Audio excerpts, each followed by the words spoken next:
of that, I want to quote Chairman just a verse, because that is our legacy. Tualenkoa nyasaye liba gabutambi ngutura ebitokora.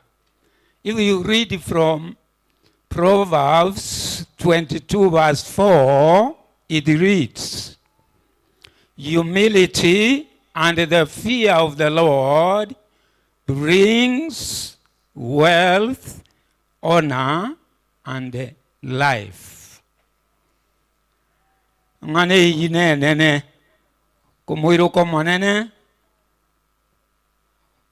uwekanya asale nabo kolento botenenku amaskani nabo nobogima. I think you can really see nene umurayu ya to tigiringa godliness with the contentment is of great gain. No to sawa. I think ntuege anything umoiko yango juguturale role. Yo tuege anything oyokure. I think you woge mawoko irana so manyane. Neliro wali irana. So moiko kegoro. Tolio ole nafa kimunga kegoro gale mo yago juguturale rabobe. Konyi liye bintu togo kora. Neliga see ye bintu turaire. Not his spirit, because I think that is a different thing. Biblically, kneeling umondoa kule, moya wokuira na somanyene, na moveruira na aselirova, kuikanaenda karomanyene, ala chikera ntuege netukobokiwa. Tusabe.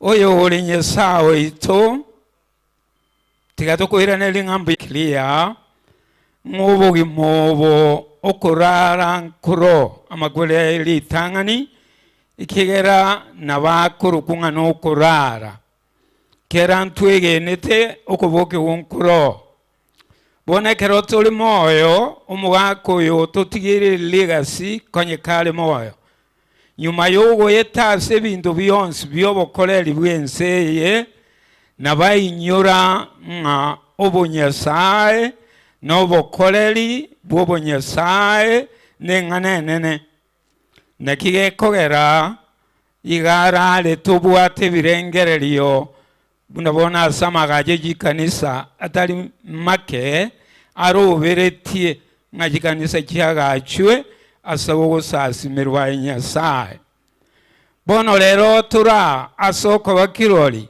yo watebanga erekaralire atamanye tikende wikali tukuliriri okubokiwa bona batuli moyo tuyaliganiye asogosemeli kigera Biblia nabegote binga oyo nyege nirenche naende bwege nirolyo ntomete oyetire kurwa sama kweli uji asobogima asengane elia ngoyo bwege nire nale nobugimo bwa kale na kale ngane yinero twale ngusingatia aseli tukulia lero nga obakwe otogigwe nga umorobeli yo nyuma y'amakweli naende okuboki wonkoro abatole moyo ebenga igotwa kwegenire ntoli nabwoba asokuboki wo kyasobogima wanti wanja kwa okoleke ra mukutano oyo norene egurubu eye umugako yalenge koba asenge enjo yabo samaro twegenire nga naende nokoro wanja kwao egurube yasinge njo yokwegerera elinde enyole umurayi oyo turabe togosuka oja kwabo gutarairana eliya kabire bona twetigira samaboko asibionsi na gukoro gusaba gwito na butambo tugenete karo twagusabire wetera aseli etalia Yesu Kristo yoroma wali wito. Amen. Thank you so much. Thank you so much. Pastor Mbiyamano sana. Umukaka Kigoro believed in mentoring youth to come to leadership. Oyo mobo akonyire na endo ikira na ili mango turale Dr. Nyandusi. He's a beneficiary. Mbiyamano daktari. God will continue to bless you. Thank you so much. Asante sana Leaders Council ya Bosamaro. That Leaders Council gave birth to another forum that is called the Bosamaro Support Group. I know that very many of us are in that group. Also work around mwako kwa eri. Onye kora se group area, whether active or not. Wango chabusia ari yongindo jeno ara already. Pastor, you're in that group. Gashom, you're in that group. The group of professionals Babo Samaro who are going to fill this gap. Mwaka atigire anayo mheshimiwa Keganda, I know you're in that group. Several others.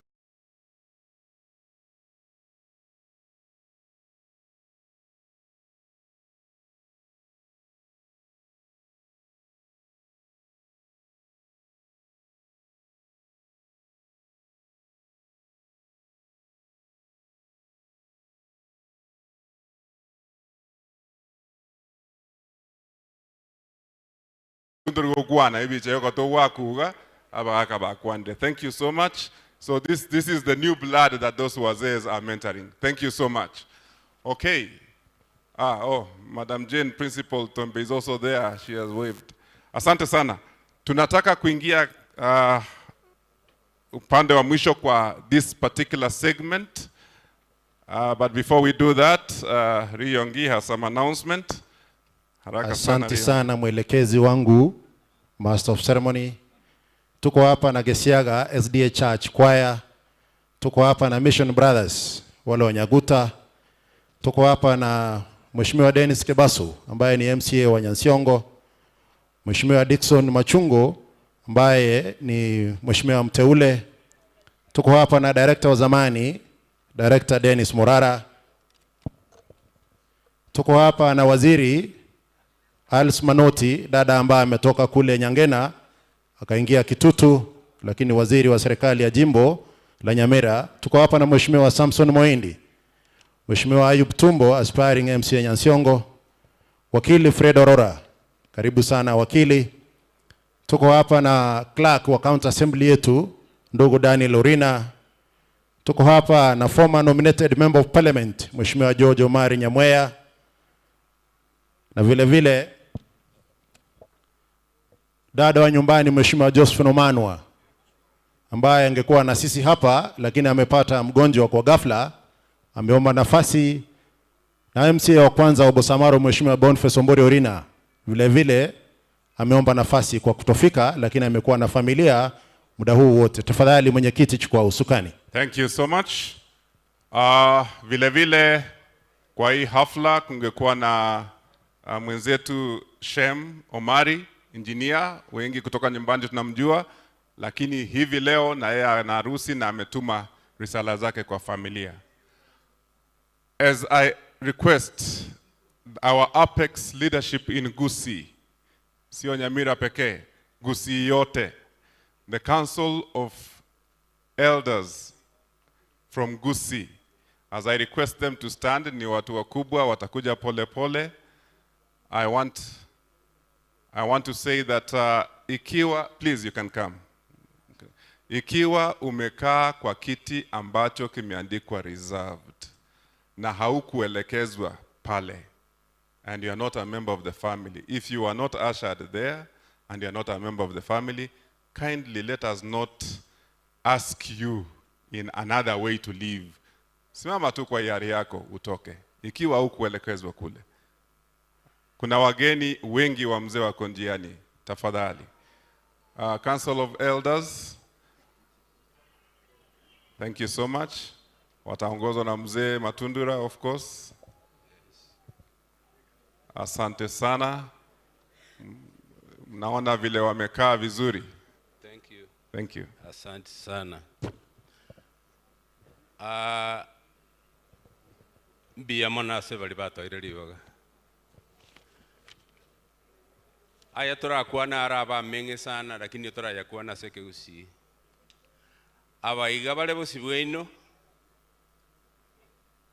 mbalia yanyale kana baikaiga na abande mbale kujigatiabu na arolira abande bakorukoru abu igo baruwete chinsemo chionsi chia Gusii. Gusii ga iga otole chi sub county, chi county nivere lakini chi sub county ochire 16. Aiga Nyamira isano na alikisi ochire 11 ochire 16 bono aseli bagalia bonds abo bagusi enchera nere bantoma ninye kwana nyuma yiteka iberega igo tuensia sobwamu members beke ombegito go bari chiribwe 30 na 5 igo batomire ngora yabo enene goitira bagaka abuna mobaroche enene asomogaka Benson Kegoro oyo orenga se Supreme Council yaito abasemi bali abanene beke ombeke garenga oyo mobo na nigo barenga mono mugaka meroka ngayole bano mugaka meroka na barenga koma seke ase raini yi igo batatebia batotoma totebe pole enene na ende engora enene aseke gusi na ende mbanto mencherende neronda akorere karongo kora ekiagera oyo tenenerete the MC mbangere ngori akaguru gakega mbante bibuna nko yerwa igobono gati yeitoga igari baganko genda introduction na bera iregeka lakini nabomfire tinga nkwa na baberega gose batatu oyo igoro angena inche onera secretary akabera segusiga iga gakoro ku Philip Ongeli oyo nero kumbuga tia sebono choni mogere garwete Masaba North na oyo nero gotogwa kirisa seborau gikenyi na omugaka meroka era gotogwa kirisa county ngima ya Nyamira na aseke ombegieto ntora begeni ntobwate spiritual leader na ande no ara pastor ngayona waji Pastor Moronya retired nero okwane Biblia buno mpastor yakwana tuamakogende bintu binde so no baramo na into wana so buyenge tigangenda ikiara narari kwandigerere una wateba nga kabo muyenge bono thank you igonda yebekeiga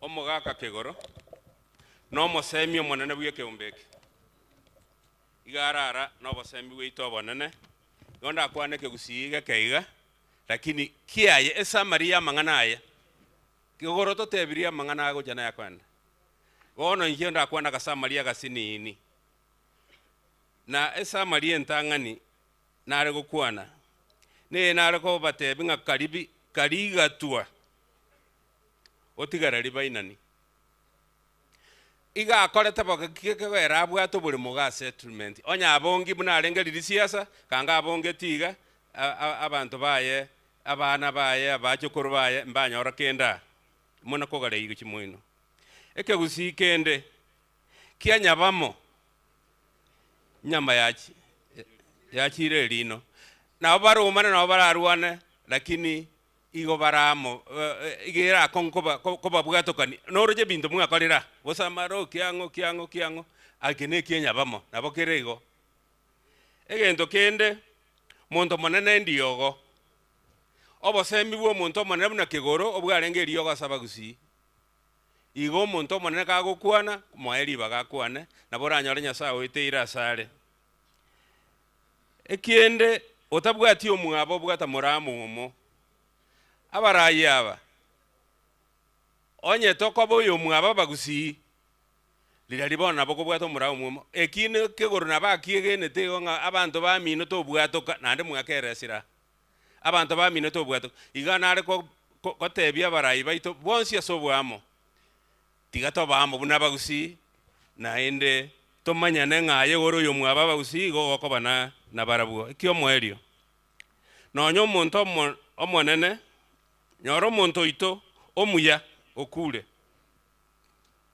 bono lera abale moyo aba bono ogosaba gweito okogani gweito no gokonya gweito na ndonsipi amate yaye no erega iga nyebwatesie ikiara baru moyo bare kio mweri kwara nera kwanete na nonta gitokokorera igo in the next 2 minutes to arura igare goteba igegene to asokwabera abantu aberana amagoso no akoba aberana igegene te asokoba honest omuntu robo ene mo ene ine chira chia kegoro na nigegene te amasikani buna bono intu osenje nje no mwana mokasale lakini iga sigete kweli naone karara ngari tu wajikolera Kibaki Nairobi igambole ti yanga kingo jakobeka aye yange yere eyange yoro yetobegete nkwe etuwaye bekeke gusia se ngenjonga representi engobo geko yale kwa bembaliri tali enda bugo sema cyane engobo igobone yindo ye chorete buna nere yanga yo mugusi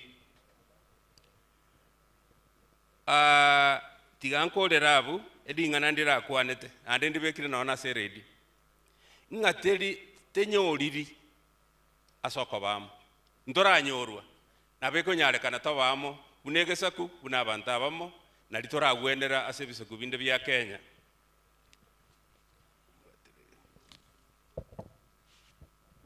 ono abakusiba linate abantu ma abante biga nyombe nene George, please, Uncle George. Uncle George. Kire igo nande nkorangira ndake. Enyombe nene. Erongori barua ne ekogendo kirisiringi kiribusana. Enyombe ekobwatia. Erongori pakegendo siringi kiribusana. Enyomba ya gatatu kisiringi kiribusana. Kibese iki I think usana etoko. Ndangeri Uncle George, Uncle Fred, Uncle Paul, please. Once batato. Tari bo bigo. Wache once batato. Bigo onyambari yange Uncle George na bogo on their behalf. It will be nice for the three of them to be about kwebi chatari bo. Uncle Paul, Uncle George, Uncle Fred. Otuale gwancho tochorera bakaba nene ba kwebi chatujiko be kobisi yeito. Ebija yake gorondo ko yemisigaki so iditangani tigatora ko erongoli erongoli yabagusi bona ayo chona okora muno ko sort out na abaiga to nanali bagabiega egare biche batekani bi no to takete gokorera na karto gokora pasta ikiara ne ira yeiterebo pasta moronya gago sabaturwa bono na kwanire igoro yerongoli na kwanire buna bagusiba baganiria maya ande buna barabatakera maya kogenda buata niyo mochio kegoro egento ngena kobori guna bagusia bange mochi esa raisi morendo mochio oyo moyo tugekere moremerera ni nona yanda yara wa makama Kenya tige nona yaba amate bakabwata and please nyatige ekirnali gitokwaberana okwaberana kobo egera abagusiba gen spirit iri ya yagendi abagusi ukimweno lakini nale koboli timadio say onda wrong akimutara go tumie okorara kumugaka kiguru abagusi mobwatane mutiga mangana ari yona korusania mamocha boira mamocha tukanyirake torabwati umutindo bwo mugana yani ebe no muchaka nonga bono gusire na jabwatana ikiagera omugaka kiguru bunarari tigantugora intigera gwikera takoera chochi ote toba amoiga ebigiche yego jikoba ngai choeli yaro natebete ya gwake biche choeli ngai yole onte akwe chiko gendo bis ndori go kora kosa dinero igo ngolio ngai yoli yolo gotuaka mundo chinga iwa nale choeli ngwe ai aliulizwa na mzee Matundura akuje kupiga picha na kama hayuko karibu our official photographers can do that. Pictures napigwa, our official photographers will do that. Mtaliaz na George mtapata hiyo picha. Wako kule wanapiga. Thank you, Pastor. Naboja kogenda ngora sigaritorochi noje kurwa buna pressure. Lakini omwe mangana ya kwanete anda on na church also. Ito sabira. Kwa vijine chino mwensi.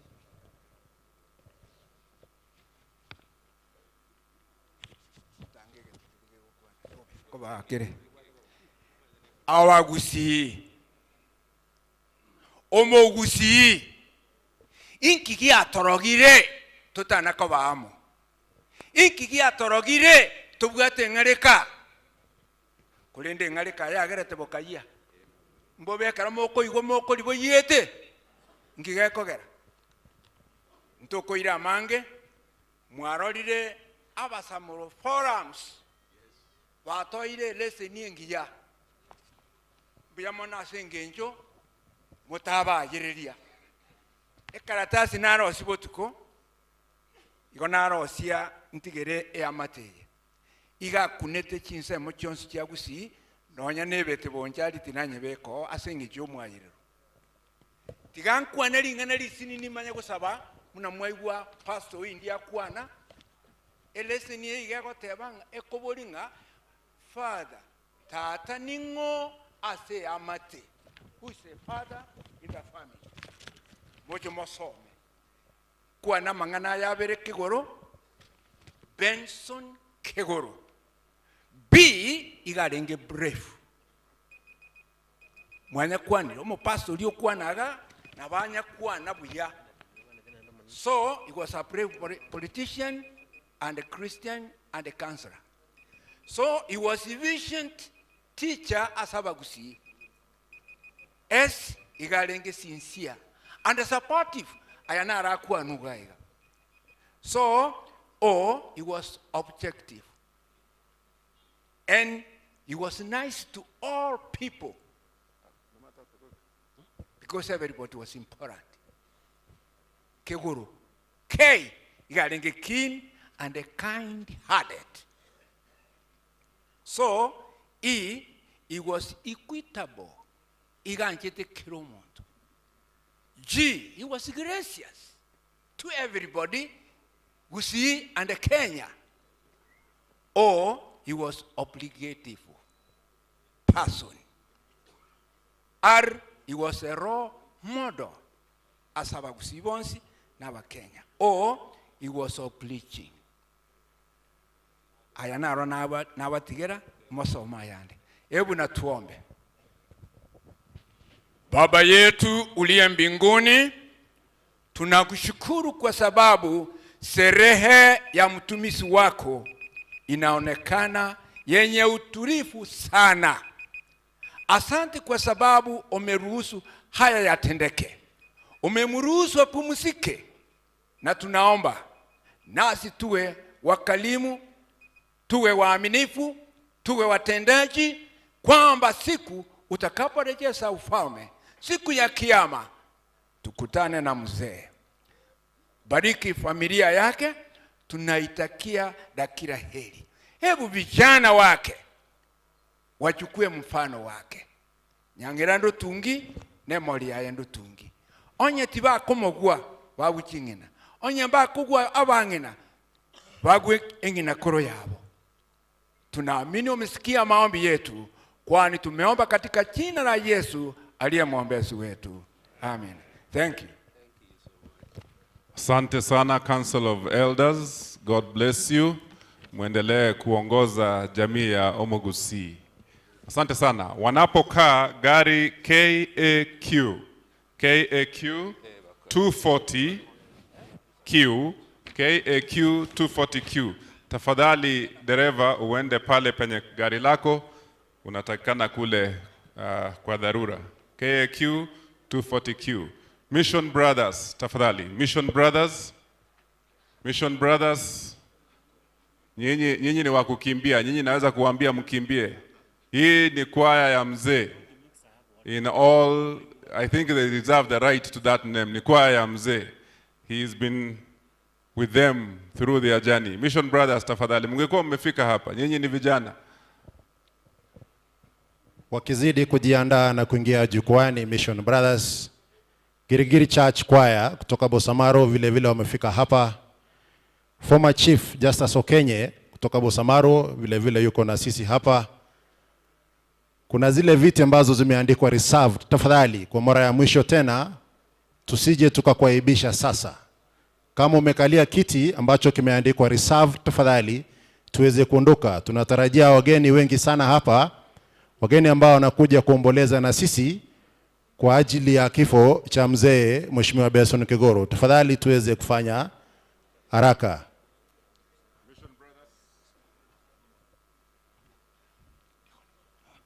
Mission Brothers wakimaliza, Victory muingie haraka haraka. ndio tuanze nafasi nyingine.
Bahari, nyuma yetu maadui, kando kando ni milima, Waisraeli wakiwa safarini. Kando kando ni milima, Waisraeli wakiwa safarini. Mbele yetu ni bahari, nyuma yetu maadui, kando kando ni milima, Waisraeli wakiwa safarini. Kando kando ni milima, Waisraeli wakiwa safarini. Msaka lilia Mungu, Mungu kajibu maombi, bahari kafunguka, Waisraeli wakavuka, wakaimba wimbo wa ushindi. Mungu kweli ni muweza, wakaimba wimbo wa ushindi. Mungu kweli ni muweza. Msaka lilia Mungu, Mungu kajibu maombi, bahari kafunguka, Waisraeli wakavuka, wakaimba wimbo wa ushindi. Mungu kweli ni muweza, wakaimba wimbo wa ushindi. Mungu kweli ni muweza.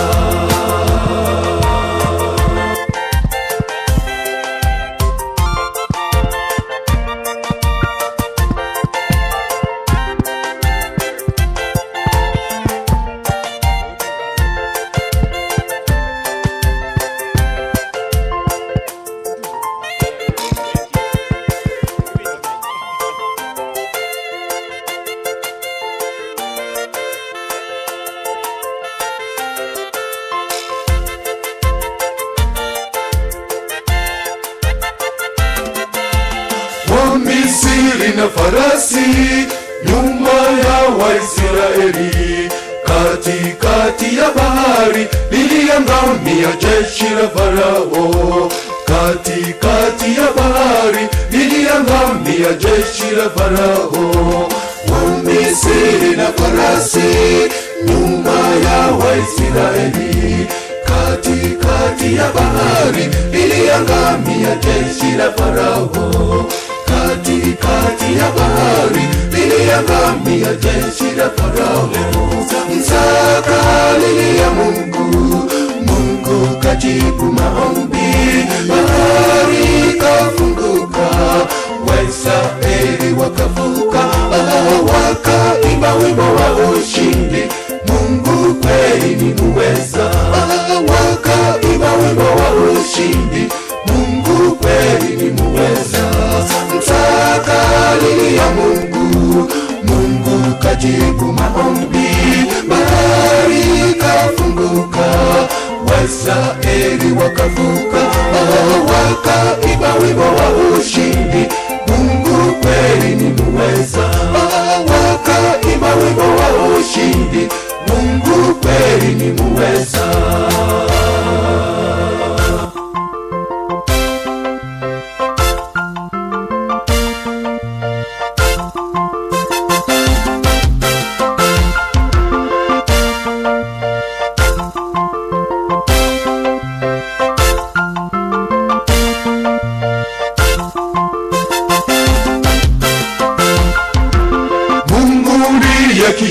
kiongozi, safarini usiogope.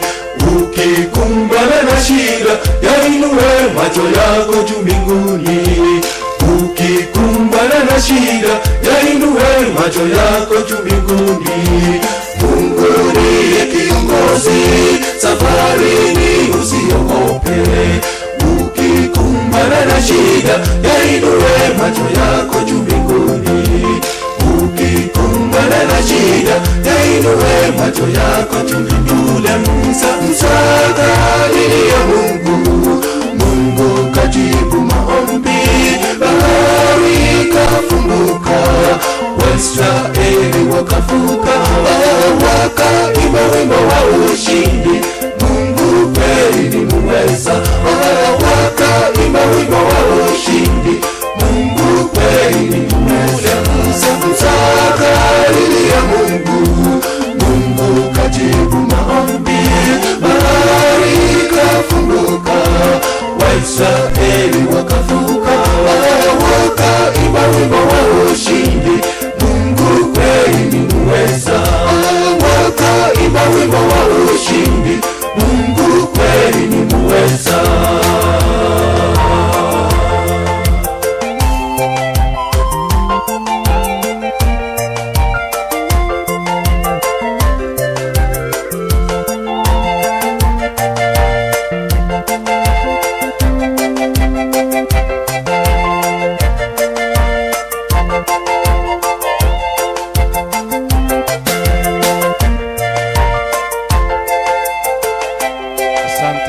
Mission Brothers, asante sana. Victory tafadhali chukua usukani. Asante sana Mission Brothers. Victory Choir tafadhali tuchukue usukani sasa.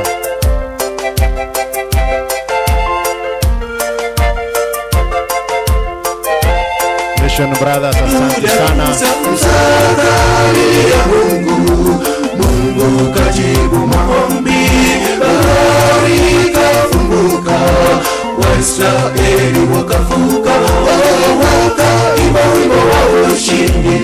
Mungu kweli ni muweza, wakaimba wimbo wa ushindi. Mungu kweli ni muweza.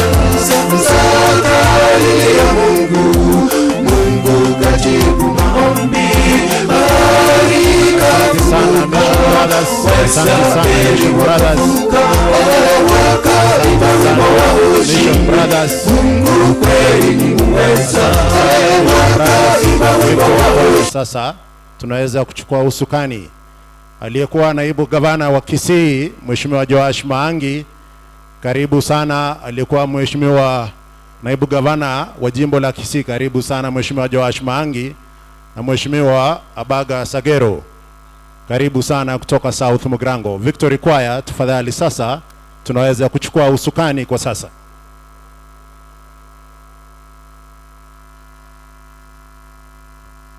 Victory Choir tafadhali sasa tunaweza kuchukua usukani.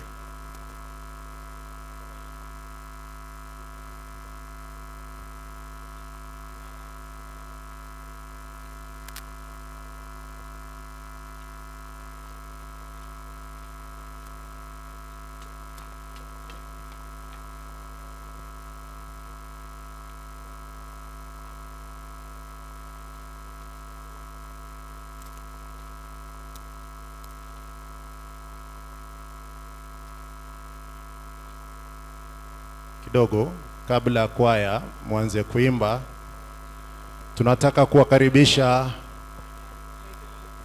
tunataka kumkaribisha kiongozi Right Honorable Prime Minister Raila Amolo Odinga, akiwa amelakiwa na gavana wetu mpendwa, gavana wa jimbo la Nyamira Mheshimiwa Amos Kimome Nyaribo, seneta wetu mpendwa Mheshimiwa Senior Counsel Eric Okongo Mogeni, Mheshimiwa wa jimbo la Kisii Seneta Mheshimiwa Momoima Onyonga, karibu sana. Karibu sana Baba Raila Amolo Odinga, Right Honorable Prime Minister, karibu sana. Mheshimiwa Raila Amolo Odinga, Prime Minister wetu, karibu sana. Rafiki mkubwa wa familia hii, akiwa ameandamana na naibu party leader wa ODM Mheshimiwa Wycliffe Ompesa Oparanya. Karibu sana Mheshimiwa Wycliffe Ompesa Oparanya. Seneta wa jimbo la Kisii Mheshimiwa Richard Momoi Maonyonga. Mjumbe wa Borabu Mheshimiwa Patrick Osero. Karibu sana, wakiwa wamelakiwa hapa na seneta wetu wa hapa nyumbani Senior Counsel Eric Okongo Omogeni ambaye ni commissioner. Karibu sana Nyamira baba kuomboleza na sisi katika kifo cha mzee hayati Mheshimiwa Benson Kegoro Gero ambaye alikuwa mjumbe wa zamani wa eneo bunge la Mogrango Magharibi. Mheshimiwa Raila Amolo Odinga ni rafiki wa karibu sana wa familia hii, rafiki mkubwa wa wakili George Kegoro, rafiki mkubwa wa mzee ambaye tunamlaza siku ya leo Mheshimiwa Benson Kegoro Ogero. Baba ameandamana na deputy party leader wake gavana wa zamani wa jimbo la Kakamega Mheshimiwa Wycliffe Ompesa Oparanya.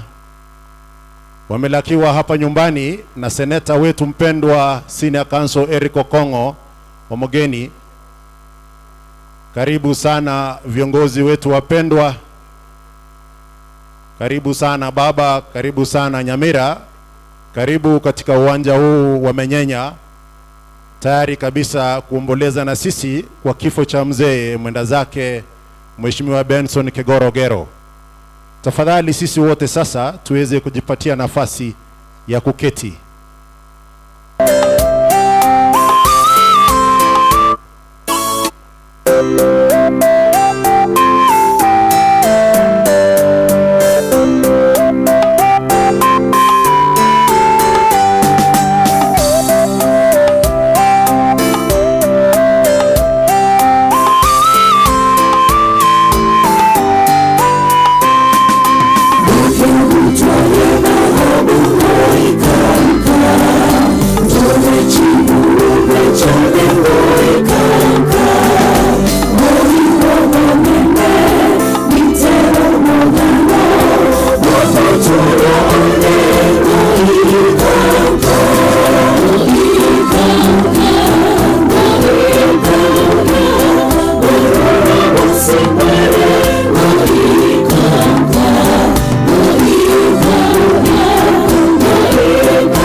Asanti sana kwaya, asanti sana kwaya kwa wimbo huo mzuri.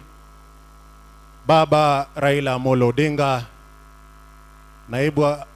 gavana wa zamani wa jimbo la Kakamega, Mheshimiwa Wycliffe Ambesa Oparanya, senata wetu hapa nyumbani, Senior Counsel Eric Okongo Mogeni, seneta wa jimbo la Kisii, Mheshimiwa Richard Momoi Maonyonga, viongozi wote walio hapa, wananchi wa tabaka mbalimbali, tungependa kumkaribisha rasmi katika uwanja huu wa Menyenya Mheshimiwa Raila Amolo Odinga.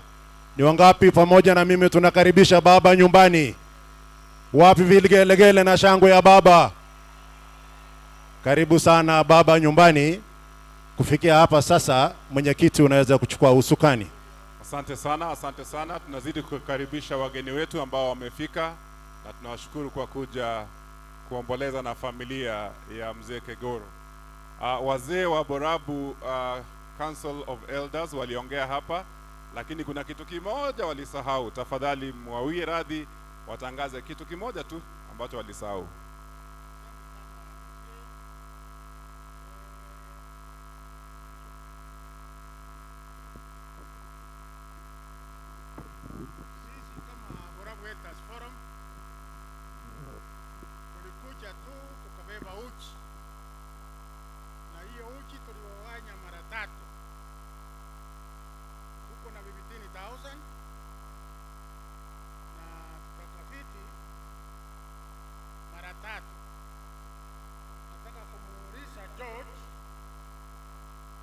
Tafadhali wakili George tuweze kusonga mbele.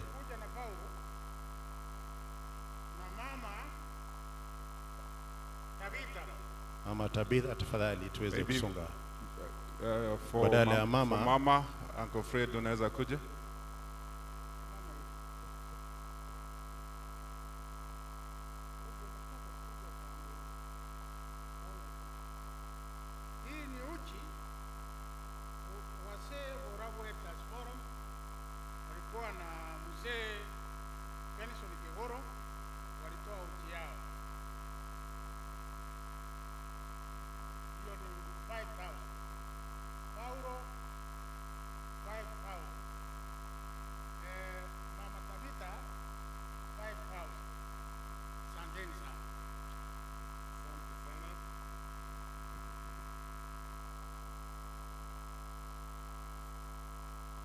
Asante sana Council of Elders ya Borabu. Tunataka kuingia kipindi kingine ambacho admittedly sio kipindi rahisi. Tunataka kuingia katika community na familia, ambapo nitaita groups. Tuna wageni wengi na hatuna saa. Tukiwaita hapa mbele ni picha tu. Ikiwa tutauliza mmoja ongee ni dakika moja, na nikikusogelea karibu hivyo dakika imeisha. Abana bamwabo umweshimiwa Kegoro, abana bamwabo bari bayibiri nere mchugoche. Mandogo na dada wa Mheshimiwa Kegoro. Mheshimiwa Kegoro, tafadhali. Wakimaliza tu hivi picha, tutaomba all cousins wa Kegoro. Kwa Mheshimiwa Kegoro, cousins once moche bosi. Binamu zake mzee Kegoro, hawa ndugu na dada wakimaliza muwajoin, kwa sababu mtakuwa nao hapa kwa picha. Lakini kwanza ni wao wenyewe wapigwe picha, alafu cousins wafuate.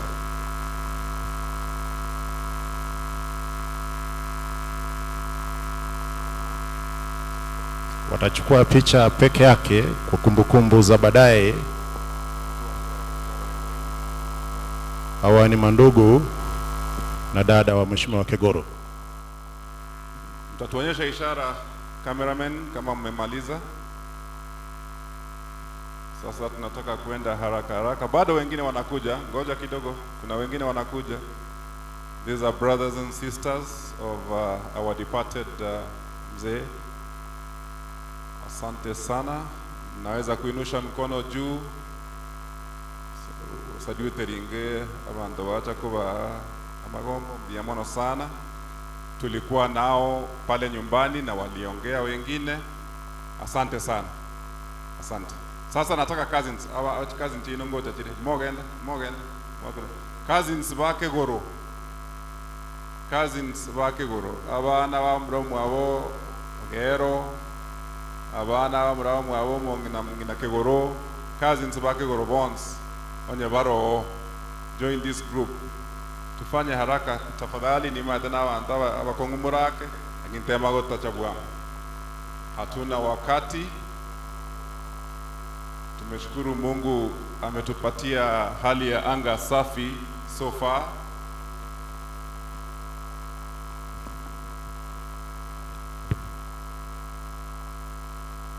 Tatembea kwa haraka kidogo. Cousins, tuweze kujisukuma haraka kidogo tafadhali. Tukiita tafadhali jaribu kuja haraka. Tunataka kuokoa muda. Kisha kwamba umesimama mahali ambapo kamera inakuangaza vizuri kabisa tafadhali. Ni wengi, so kama haujafika hapa ni kama tutakukatia.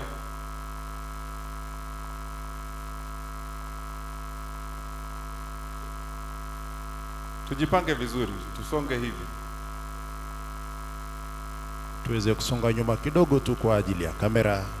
Nyuma kidogo tu kwa ajili ya kamera tafadhali wazee.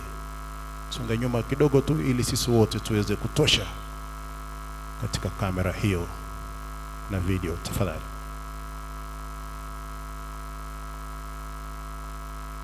Okay, cameraman, you give us a signal if you are through. Aya, weka maboko igoriga mwakere mwaka kwa hili na kukwania uwacha. Pia mwana sana. Asante sana. Mungu awabariki. Abaiwa mwaka kigoro Bons. Abaiwa mnasemaje kwa Kiswahili? Wapua, sons of Mzee Kegoro sisters and daughters of Mzee Kegoro sisters. Please, haraka sana.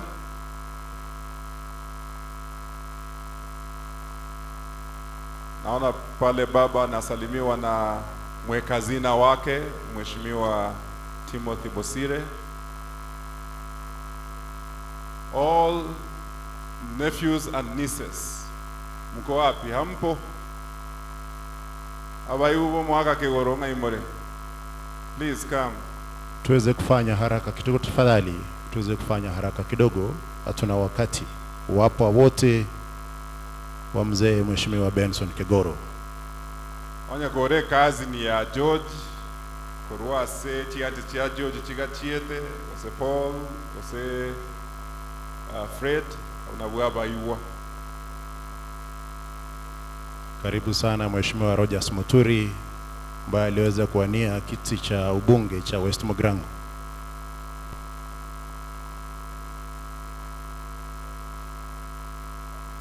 Kisha kwamba pale umesimama kwa heshima kubwa, picha ambayo inapigwa kwa kumbukumbu za baadaye inaweza kukuangaza. Tunaweza kupiga misururu miwili. Tunaweza kupiga misururu miwili kama tuwezi kutosha katika msururu mmoja.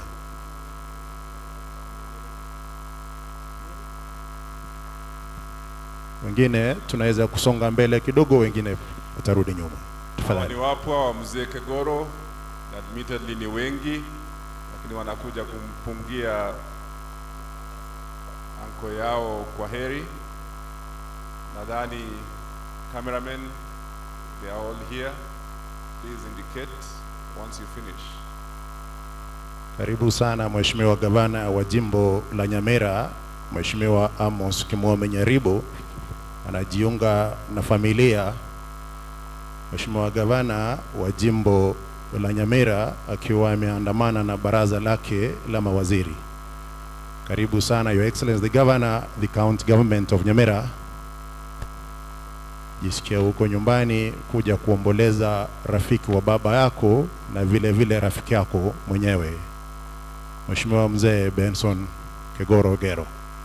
Karibu sana Mheshimiwa Gavana wa jimbo letu la Nyamira, Mheshimiwa Amos Kimomi Nyaribo.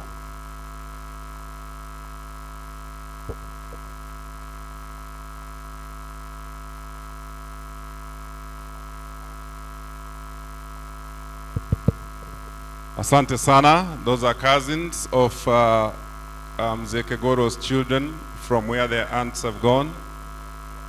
Tunataka kuita vana va Kegoro vari vatari abaiwa, that is avana vanka Seito Bosamaro, led by Babo Pastor.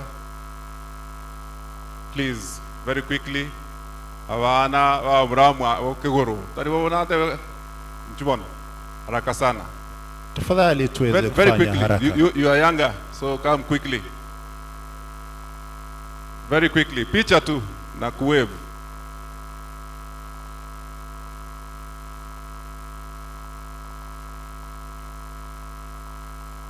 Itafikia sasa tutasema wale 10 wa kwanza wakifika hapa wapigwe picha wakae.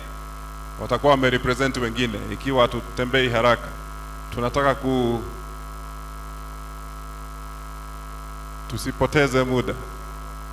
These are,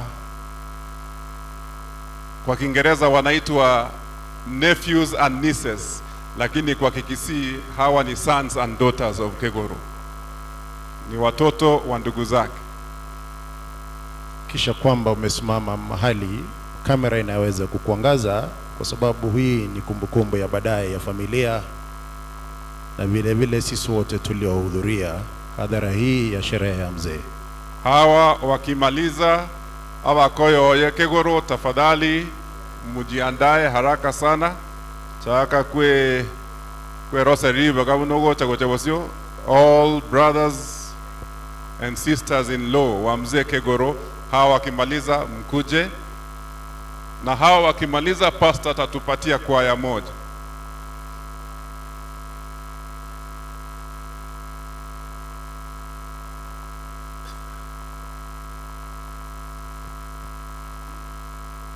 Nazidi kukaribisha wageni ambao wamefika miongoni mwetu.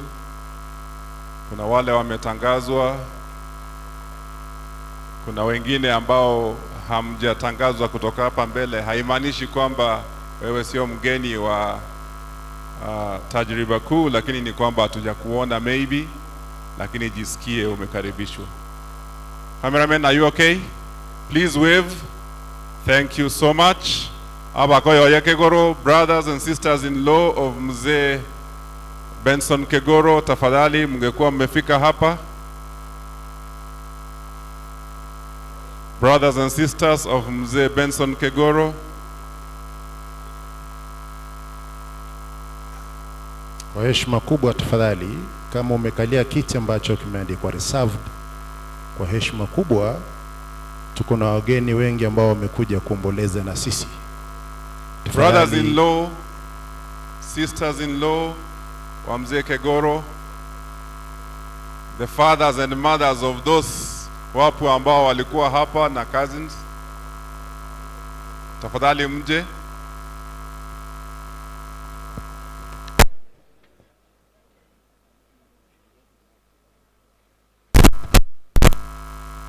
Kindly, all the seats indicated reserved, please. We've got so many visitors who have just come to mourn with us. We kindly do not want to get embarrassed. Please.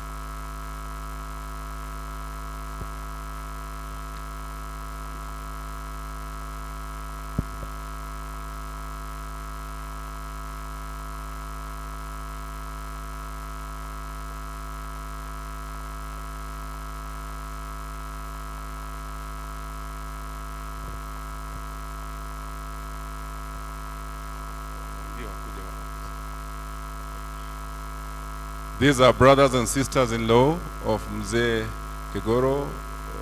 Kwa sababu ya age ya Kegoro, definitely these are not very young people. Ndio tunawapatia muda watembee. Tafadhali kuja hivi mpigwe picha.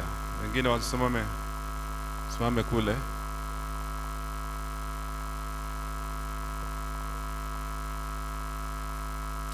Okay, cameraman please.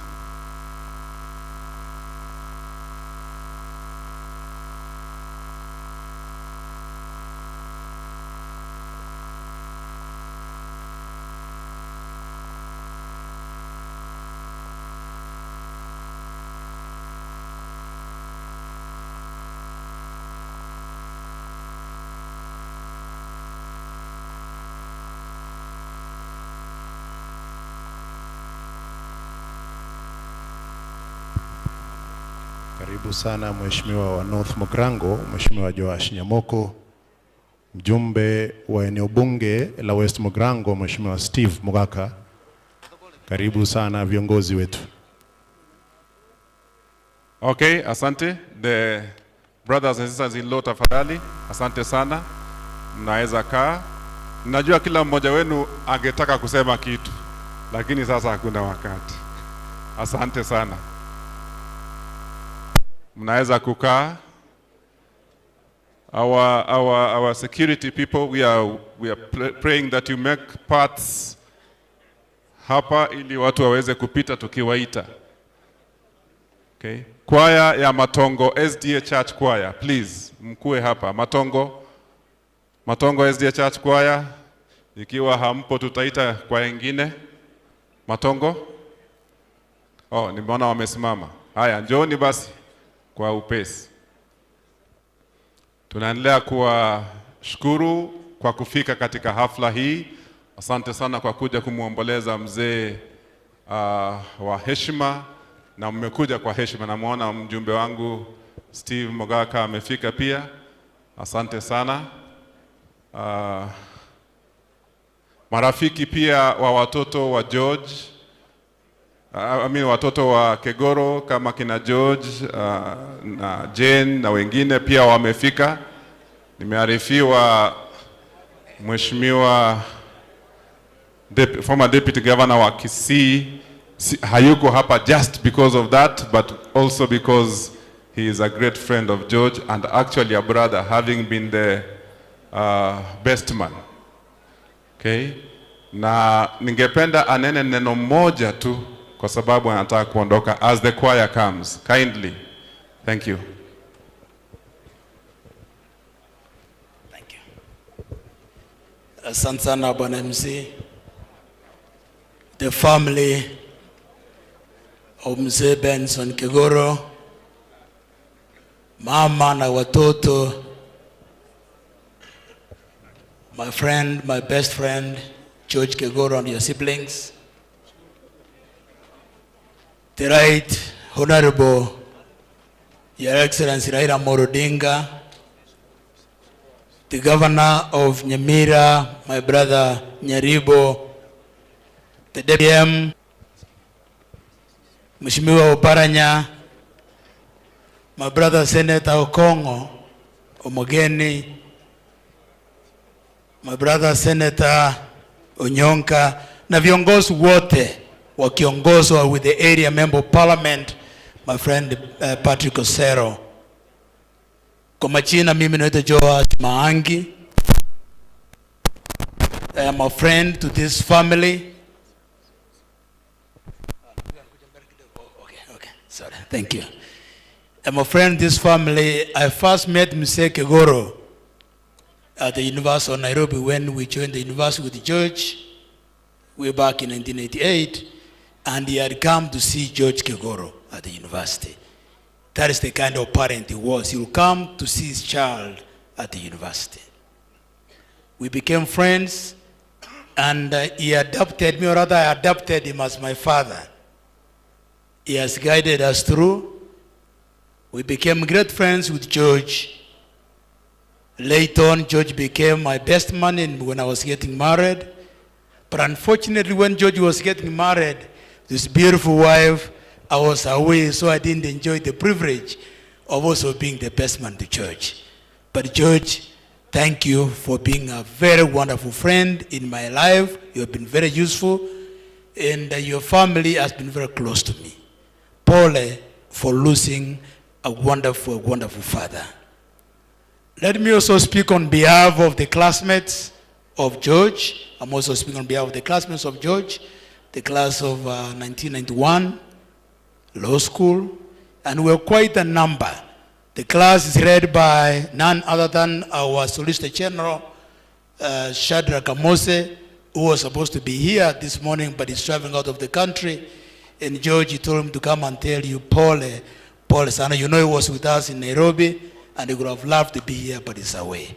So kwa niaba ya Shadrach Amose, Solicitor General, kwa niaba ya familia yangu, on behalf of my wife Stella, who has a lot of respect for you, tumekuja hapa, tunasema pole na pole sana ndugu yangu.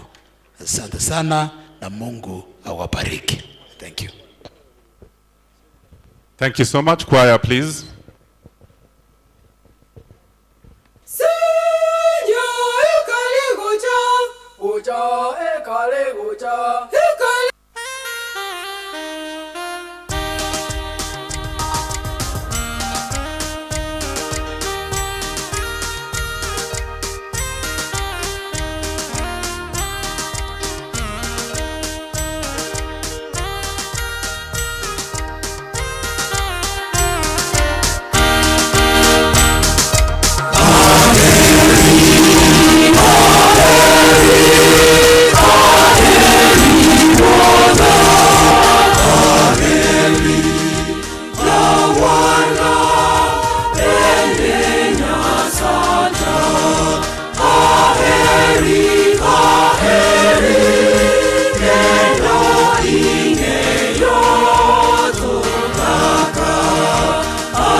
Yesu jawar,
Asanti sana kwaya ya Matongo kwa wimbo huo mzuri na safi kweli kweli kabisa.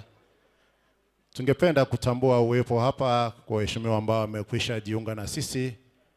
Mjumbe wa zamani wa Borabu Mheshimiwa Ben Mumanyi, karibu sana. Mjumbe wa zamani wa Kitutu Masaba Mheshimiwa Walter Nyambati ambaye kwa sasa ni chairman wa GDC, karibu sana mzee. Tuko hapa na Mheshimiwa Kamau ambaye ameandamana na Waziri Mkuu, karibu sana Mheshimiwa Kamau. Mheshimiwa Rogers Moturi na MCAs kadhaa, viongozi wetu wote jisikie mko nyumbani. Kwa sasa tunaweza endelea na ratiba. Mwenyekiti tafadhali.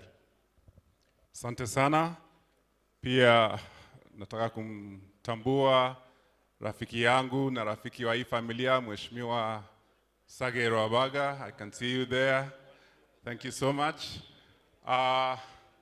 Hivi tunapoendelea tunataka kuomba kwamba tujikumbushe historia kidogo. Mheshimiwa Benson Kegoro Ogero alikuwa mbunge wa eneo la West Mugirango mara mbili. He was the 4th and the 6th. Sasa nataka kuomba watu wote wa West Mugirango ambao wako katika huu umati, if you come from West Mugirango, tunataka kumpungia mkono wa mwisho. Kama unatoka West Mugirango, led by the MP, I wish we could stand in respect of Kegoro. Tusimame tu hivi kama unatoka West Mugirango. MP wenu amesimama, nyote msimame. Casket iko kule, tuanze kuambia mzee kwa heri. Asante, asante sana. Thank you so much. That is from West Mugirango. Pia mzee alikuwa mwalimu. You know, sometimes we forget that the history of mzee begins with him being a teacher. Mzee alikuwa mwalimu na kuna wanafunzi wake hapa. Ikiwa wewe ni mwanafunzi wa mzee Kegoro, hao siwezi kuambia wakimbie, hao ni wazee. Kama wewe ni mwanafunzi wa mzee Kegoro, tafadhali ukuje hivi. That will be apparently the last group. As they are coming, mimi nilipokuwa naenda masomo kule Zimbabwe, mzee Kegoro alisema lazima anichangie niende. Nilipokuwa naenda masomo ya degree ya 3, Kiswahili wanaita namna gani? PhD. Pia mzee Kegoro alikuja akanichangia. Mke wangu alipokuwa na graduate kule Uganda, mzee Kegoro alikuja paka Uganda for the graduation. Kama mzee Kegoro alikuchangia, kama mzee Kegoro alikuja hafla yako yoyote, tafadhali weka mkono juu na umpungie hivi kama mimi. Kama alikuchangia chochote, najua makanisa nini, tumpigie ukwaheri. Asante sana. Hawa ni wanafunzi. Wapigwe picha tu. Picha tu. Because sometimes we think about Kegoro as a politician, we forget he was a teacher. These are students of Mzee Kegoro. Thank you so much. Cameraman, mtatuonyesha ishara. Our Deputy Governor has arrived. Please recognize the Deputy Governor. Karibu sana Naibu Gavana wa Jimbo la Nyamira, Mheshimiwa Daktari James Ondicho Gesami. Karibu sana Naibu Gavana wa Jimbo la Nyamira. Are we okay? Camera? Mheshimiwa Daktari James Ondicho Gesami.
Tokomanya, echorero.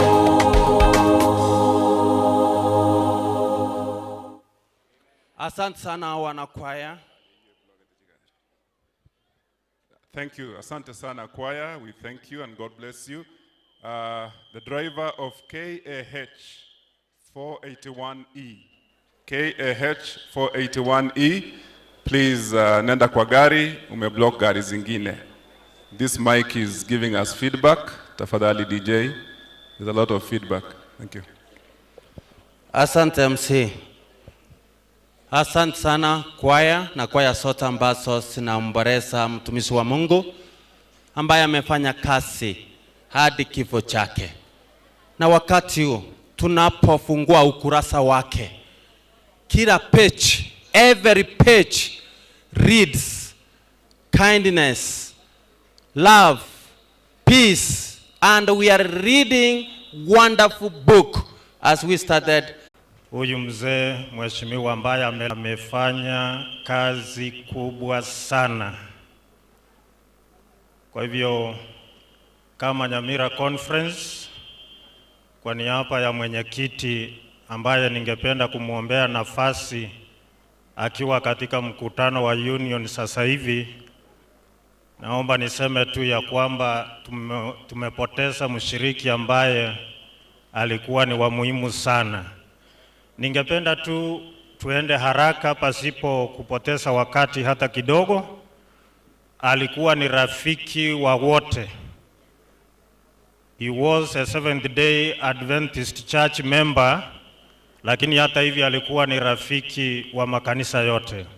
Na hivyo kama kuna wachungaji wa makanisa mengine apart from the Seventh-day Adventist Church, ninawaomba msimame mahali mpo if you are inside here. Kama mpo tafadhali simameni mahali mpo. Alright. Nataka nisonge mbele. Kuna wachungaji wa Kiadventista lakini ambao wametoka nje ya Nyamira Conference. Tafadhali msimame hapa karibu na mimi. Njoni mbele tu kwa haraka. Ninataka niende tu kwa ule muda ambao tumepatiwa. Songa mbele wachungaji. Keti. Songa mbele kwa haraka tu. Tafadhali unataja jina tu, hamna salamu, hamna lolote, taja tu jina. God is good and all the time. We are here to condole with the family. I'm Pastor Sami Alo, Pastor New Life SDA Church, Nairobi. We came in large numbers. We have my members because most of the family members are part and parcel of our members and they are here to condole with them. I cannot be able to see the rest, but we are here to stand with the family. May the Lord bless you and keep you. Thank you. Huyu amesema jambo moja kwa sababu ni mchungaji wa watoto wa Kegoro. Jina tu tafadhali. Philemon Kimurmu natoka Masaini, Kajiado. Pastor Naftari Ugora alikuwa hapo zamani mchungaji wa mzee ambaye amelala kutoka South Kenya Conference. Evans Oga ambaye amelala ni babangu, mchungaji kutoka Central Rift Valley Conference Nakuru. Wale wachungaji wa Nyamira Conference tafadhali simama tu mara moja, simama mara moja. You are not making any statement. It's just a name. Mahali unafanya. Tafadhali. Enoch Mwenga.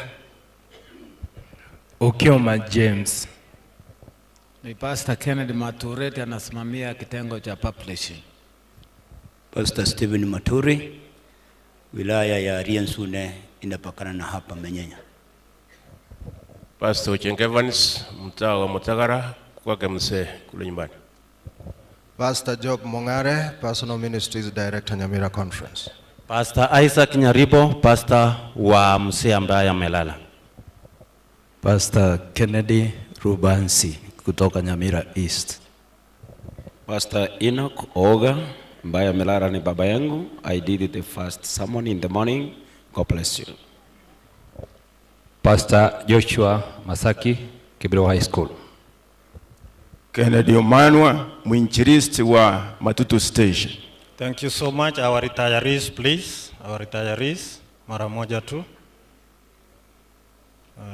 Wapatie kipaza sauti. Pastor Joshua Oindi, yeye ndio alikuwa anasomea mzee kwa ile elders meetings kifungo kile wakati. Thank you, Pastor. Pastor Rioba, mmoja ya wale ambao wameretire.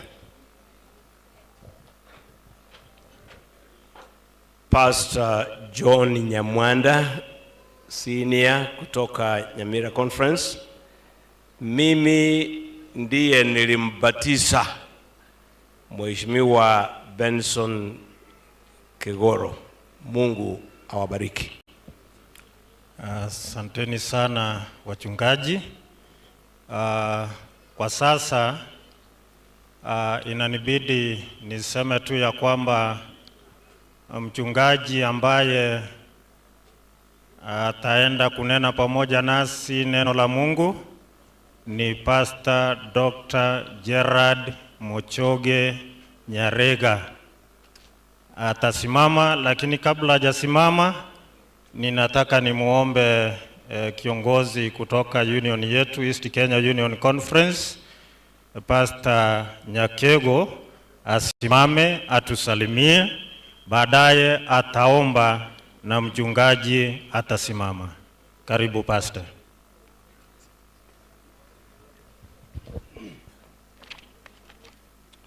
Waombolezaji ambao mmefika kwa ajili ya mazishi siku ya leo, tukiwa na viongozi wote wetu, Right Honorable Raila Odinga na Governor na wengine wote, na wasalimu amjambo.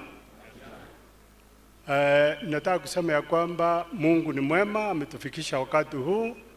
Kwa niaba ya union yetu, East Kenya Union Conference, ambao kiongozi wetu ni Pastor Samuel Makoli, nataka nilete rambirambi za kipekee kwa familia kwa wakati huu, kwa sababu ya kumpoteza mmoja wa washirika wetu. Kwa sababu huyu mzee vile wengine wamesema, nataka niseme ni mzee ambaye amefanya kazi, ambaye alikuwa mwalimu, pia akawa member of parliament, akawa pia councillor na director, kwa kazi ambayo amefanya nyingi, pia fundraiser. Hakuna mtu yeyote aliyemapproach akamkataza, kila mmoja alimpatia nafasi, alifanya kazi mzuri. He was a reconciler and a lover of all. Niseme kwa ufupi ya kwamba hata mimi pekee, kama kuna gari ya kwanza ambayo ni 544 na akiwa MP wa West Mugirango, nilipanda na tena nikaketi kutoka kile kiti cha nyuma, ni ya Mheshimiwa Kegoro. Kwa hivyo ninamkumbuka sana akiwa rafiki wa karibu wa baba yangu ambaye ni Pastor Wilson Nyakego aliyelala. Kwa hivyo ni mzee wa heshima, na vile tunataka kusema hebu familia yake mkeep his legacy ahead. Mungu awabariki sana, awe nanyi na awatunze kwa kila namna, muendeleze na ile amani, muwe na umoja. Mungu asidi kuwabariki kila mmoja na watakia mema. Hebu tusimame kwa heshima, tuombe ili tuendelee na mahubiri. Tusimame sote.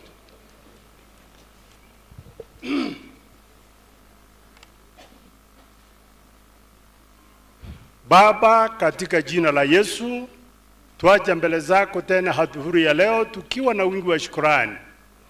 Asanti kwa sababu umekuwa mwema, umetutunza, umetulinda, umetufikisha wakati huu kwa uwezo wako. Na kwa njia ya pekee sana tumekuja huku kushuhudia na kuhakikisha ya kwamba huyu mzee kweli amelala. Wageni wengi wamekuja waliokuwa marafiki, wengine ambao walifanya kazi naye katika mambo ya siasa na pia katika mambo ya mambo mbalimbali, na hasa katika mambo ya kanisa, kwa sababu ametumika kutoa pesa kutoa kwa marafiki kwa sababu ya ujenzi wa makanisa mengi na kuwasaidia watoto wengi waliokuwa wajiwezi ili kuenda shuleni. Kwa hivyo watu wote wa namna zote wamefika hapa kwa ajili ya hayo. Na kwa wakati huu kwa njia ya pekee, kwa sababu we ndio Mungu umetuwezesha kufika hapa, umetupatia rehema za safari kufika vema. Baba, kwa wakati huu tunapoketi na kusikiliza neno lako, nena kupitia kwa mtumishi wako ambao umemteua ili aongee nasi, umtumie kwa njia ya pekee na jina lako lipate sifa na utukufu. Twaomba uwe nasi na utuelekeze kwa kila jambo mpaka tutakapofika tamati. Hili ndilo ombi letu kwa jina kuu la Yesu aliye Bwana na mwombezi wetu. Amen. Amen. Pastor, karibu.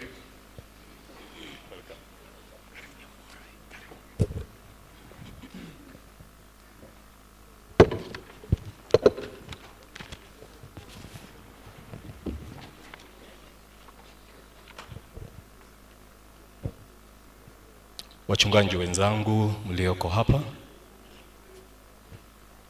those in active service, my leaders, the senior retirees ambao mko hapa, pamoja na viongozi ambao wamekuja hapa maksudi kuweza kumpa heshima ya mwisho mwenda zake Mheshimiwa Ogero Kegoro, waheshimiwa wote mkiwa mmeongozwa aliyekuwa waziri mkuu, gavana wangu kutoka Nyamira Mheshimiwa Nyaribo, pamoja na seneta wangu kutoka Nyamira Kongo Mogeni, na wale wote ambao wamefika hapa waheshimiwa, pamoja na umati wote kwa ujumla.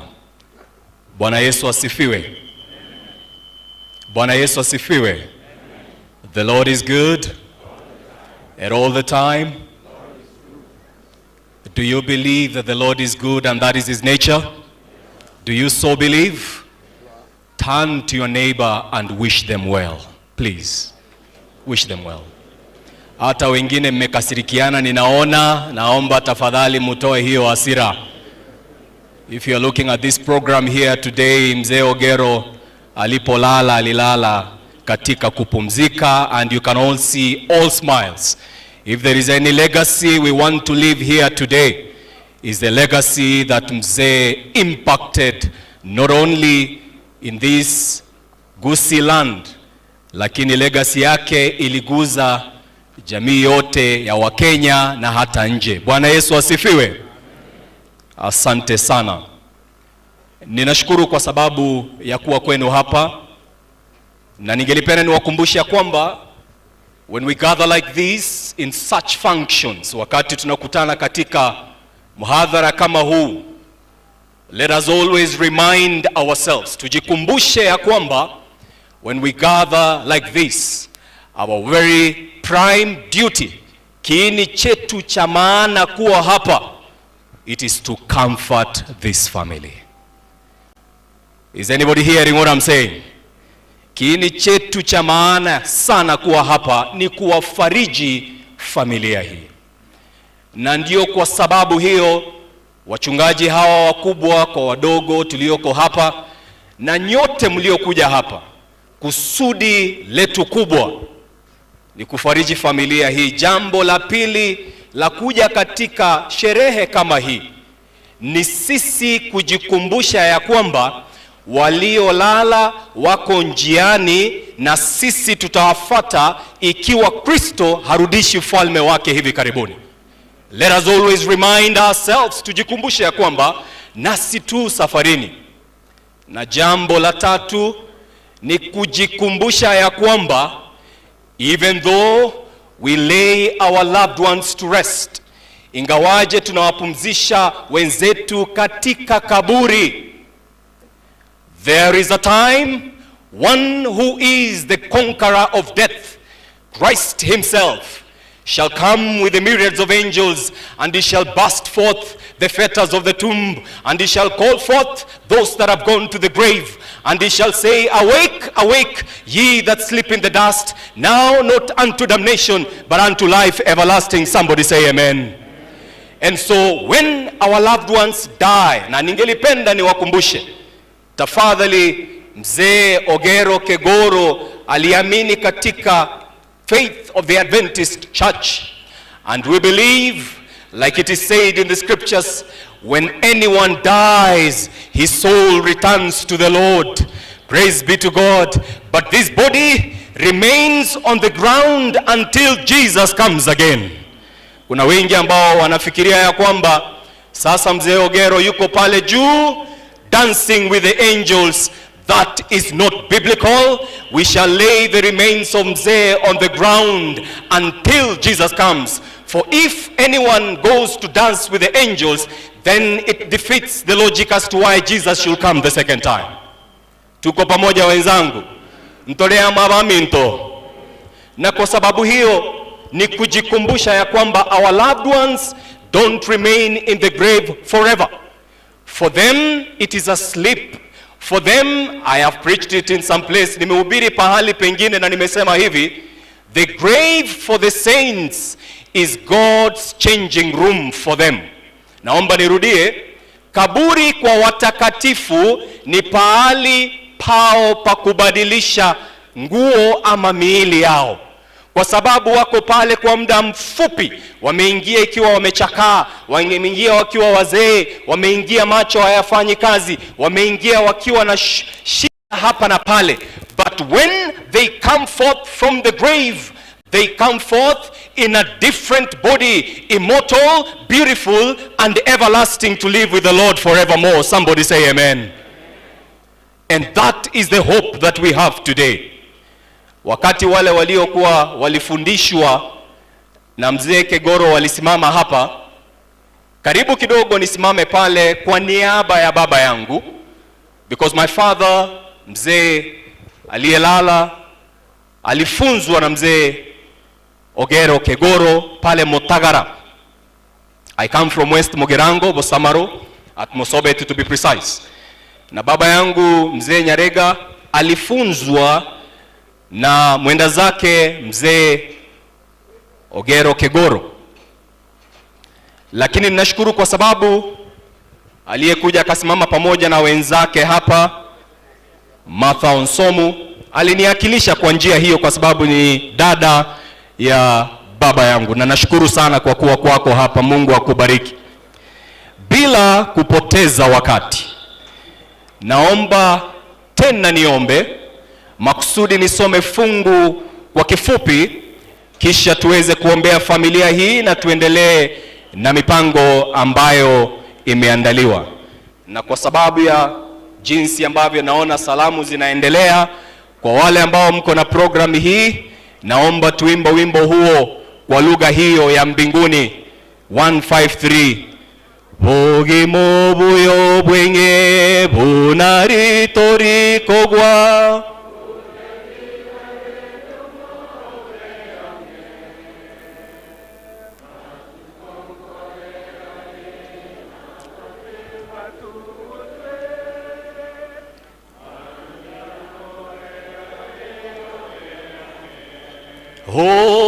obeange Yesu gakorangeria obeange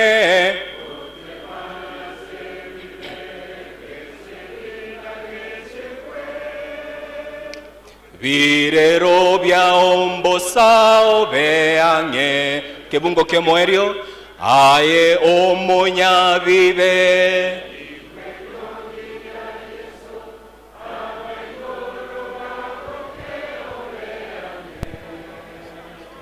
tama korwa mosunte bweorokie ase yeso chakorogendo bono beange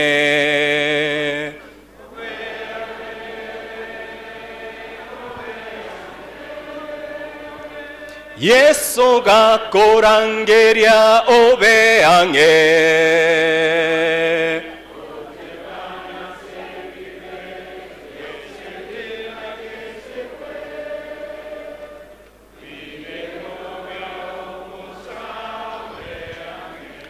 Tuinamishe vichwa vyetu tuweze kuomba. Mtakatifu, mtakatifu Mungu wa mbinguni, jina lako lihimidiwe milele daima. Asante kwa sababu wewe ndiye mwanzilishi na wewe ndiye mwisho wa yote.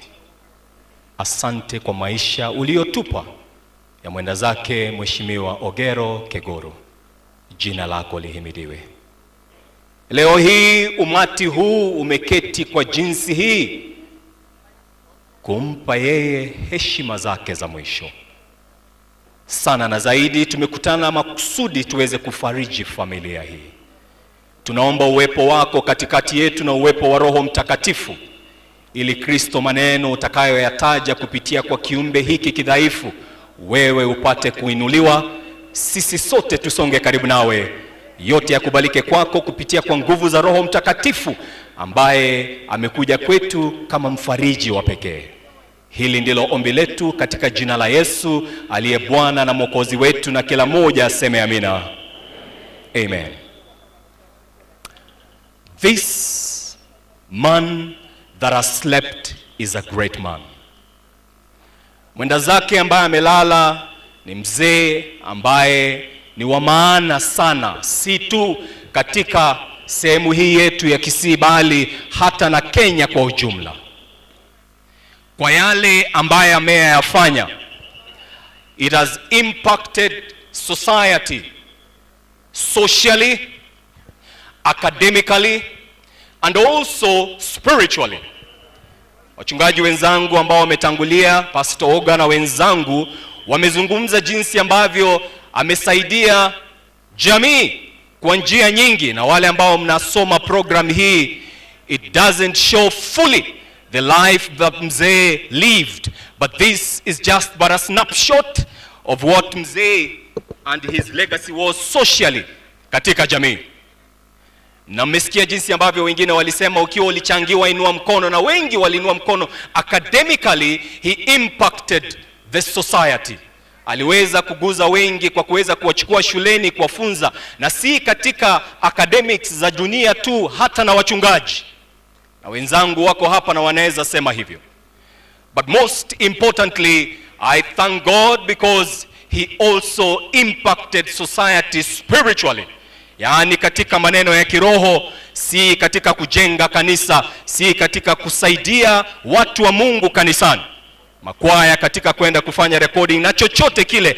He impacted society that today we can say a great man has rested. Mtu wa maana kubwa amefanya nini wapendwa? Amepumzika. And so I find it very humbling that young as I am, I can stand in this congregation to speak about this great man that has rested. But permit me to take your thoughts not to me, but to the great man called Jesus Christ. Yesu Kristo mwenyewe. And Jesus has given us examples of men and women in the scriptures that have slept. Watu wengi ambao wamelala katika Biblia, ambao waliofanya kazi ngumu na nzito. I know of the likes of Moses. Na Mungu hakuruhusu Musa afanyiwe sherehe ya kupumzika, lest people idolize it. Aliwaruhusu tu wamuone siku ya mwisho, akapanda mlima hadi juu, yeye mwenyewe akafanya sherehe ya kumlaza, na yeye mwenyewe katika kitabu cha Yuda alimfufua na akaenda kuishi naye milele daima. Haleluya. Kuna Abraham na kuna wengine wengi ambao wamepumzika wakubwa katika Biblia. Mniruhusu tu kwa muda mfupi nijaribu kufananisha maisha ya mzee Benson Ogero Kegoro pamoja na maisha ya mmojawapo aliyekuwa mkubwa katika Biblia. There is a reason as to why I have chosen that man, and his name is Jacob. Yakobo aliishi maisha mazito, maisha aliyokuwa na ugumu wake, lakini alibariki jamii kwa njia kubwa sana. Kitabu ni cha Mwanzo 49. The book is Genesis chapter 49 from verse 1. I may not have the benefit of time to go through all the verses in that chapter, but I'll summarize it in just about 15-20 minutes for the interest of time and for all of us to celebrate this great man, huyo mzee ambaye amepumzika.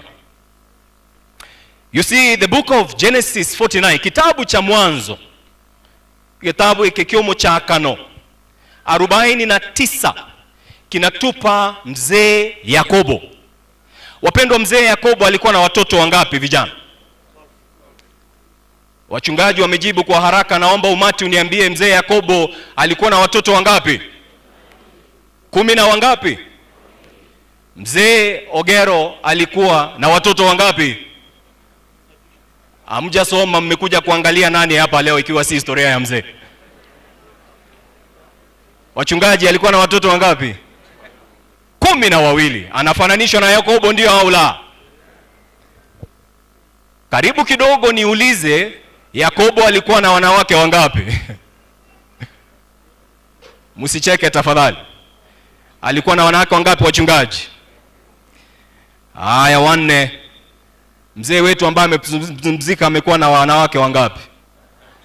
Alikaribia Yakobo kidogo, si ndio?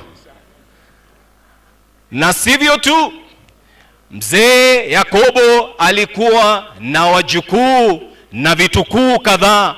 Na sivyo tu, akapita umri ambao Biblia imeandika. The Bible says in Psalm 90 verse 70, the days of man are how many church members? Miaka ya mwanadamu ni mingapi?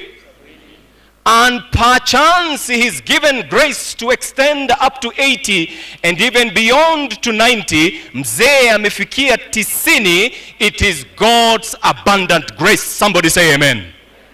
Yakobo alipitisha miaka hiyo. Naomba niulize, mzee Ogero alipitisha miaka hakupitisha? Na kwa kibinadamu, we never want anyone to leave us or depart.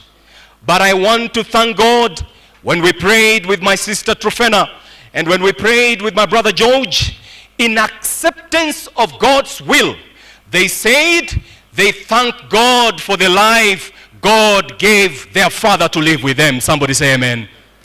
And that is the way to go. But permit me, church, those of us who are here this afternoon, to read 1 or 2 verses that give us the lessons that we should learn. Mafunzo ambayo tunapaswa tuyachukue kutoka kwa Biblia, ikiwa sasa tumefananisha maisha hayo. Biblia inasema hivi: And Jacob called his sons and said, gather together, that I may tell you what shall befall you in the last days. Wapendwa, nitajaribu kutafsiri. Biblia inasema, na Yakobo akaambia watoto wake, njooni pamoja niwaeleze yatakayowajiri nyakati za nini? Za mwisho. Nilipokuwa nimeketi na ndugu yangu katika nyumba yake pale Nairobi, nimeshiriki naye katika kanisa letu la Waadventista wa Sabato Nairobi Central Leslie Church, alinipa muktasari kidogo ambao ulikuwa ni muktasari wa mzee. This year 2023, in the month of August, ni Agosti, mzee aliita familia yake pamoja pasipo na kuwaambia agenda. Aliwaambia, naomba mje, I want all of you to come, and this time round don't you bring foodstuffs or anything else. I am the one that shall provide in this household. Just bring yourselves here, gather yourselves together. Let me say this, those of us who are listening here today, mzee put his house in order, probably in preparation for his departure. Na ndio kwa sababu aliwaambia, njooni nyote pamoja. Na yeye nilipopewa muktasari ni kwamba he wanted to travel for a nephew's, if not a grandchild's wedding in America. But I thank God, he may have thought he's traveling to the States for a wedding, but God had whispered to him to gather his family together, put his house in order, for there is a greater wedding God has prepared for him when he comes again. Tuko pamoja wapendwa? And so he gathered his sons together. Let me say this, those of us who are listening this afternoon. Yakobo alielewa ya kwamba his time of departure has come. Alielewa ya kwamba muda wake wa kufanya nini? Kuondoka umefika. Na ndio kwa sababu imesemwa katika kitabu hicho hicho,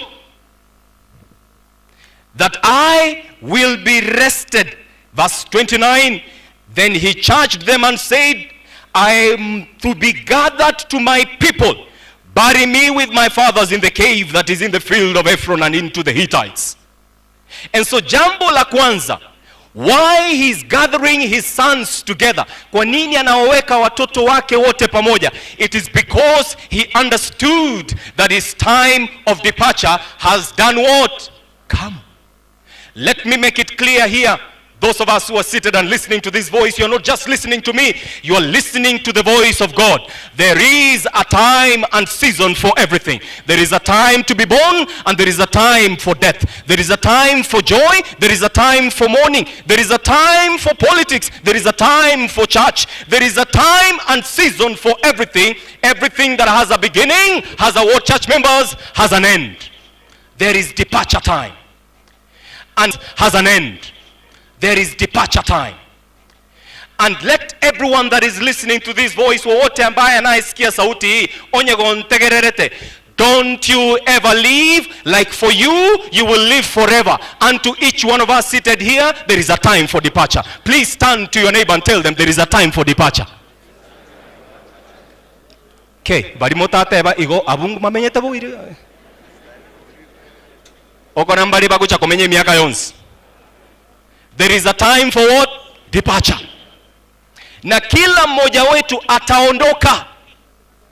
Let me make this emphasis, brothers and sisters. Hebu niweke nisisitize kidogo.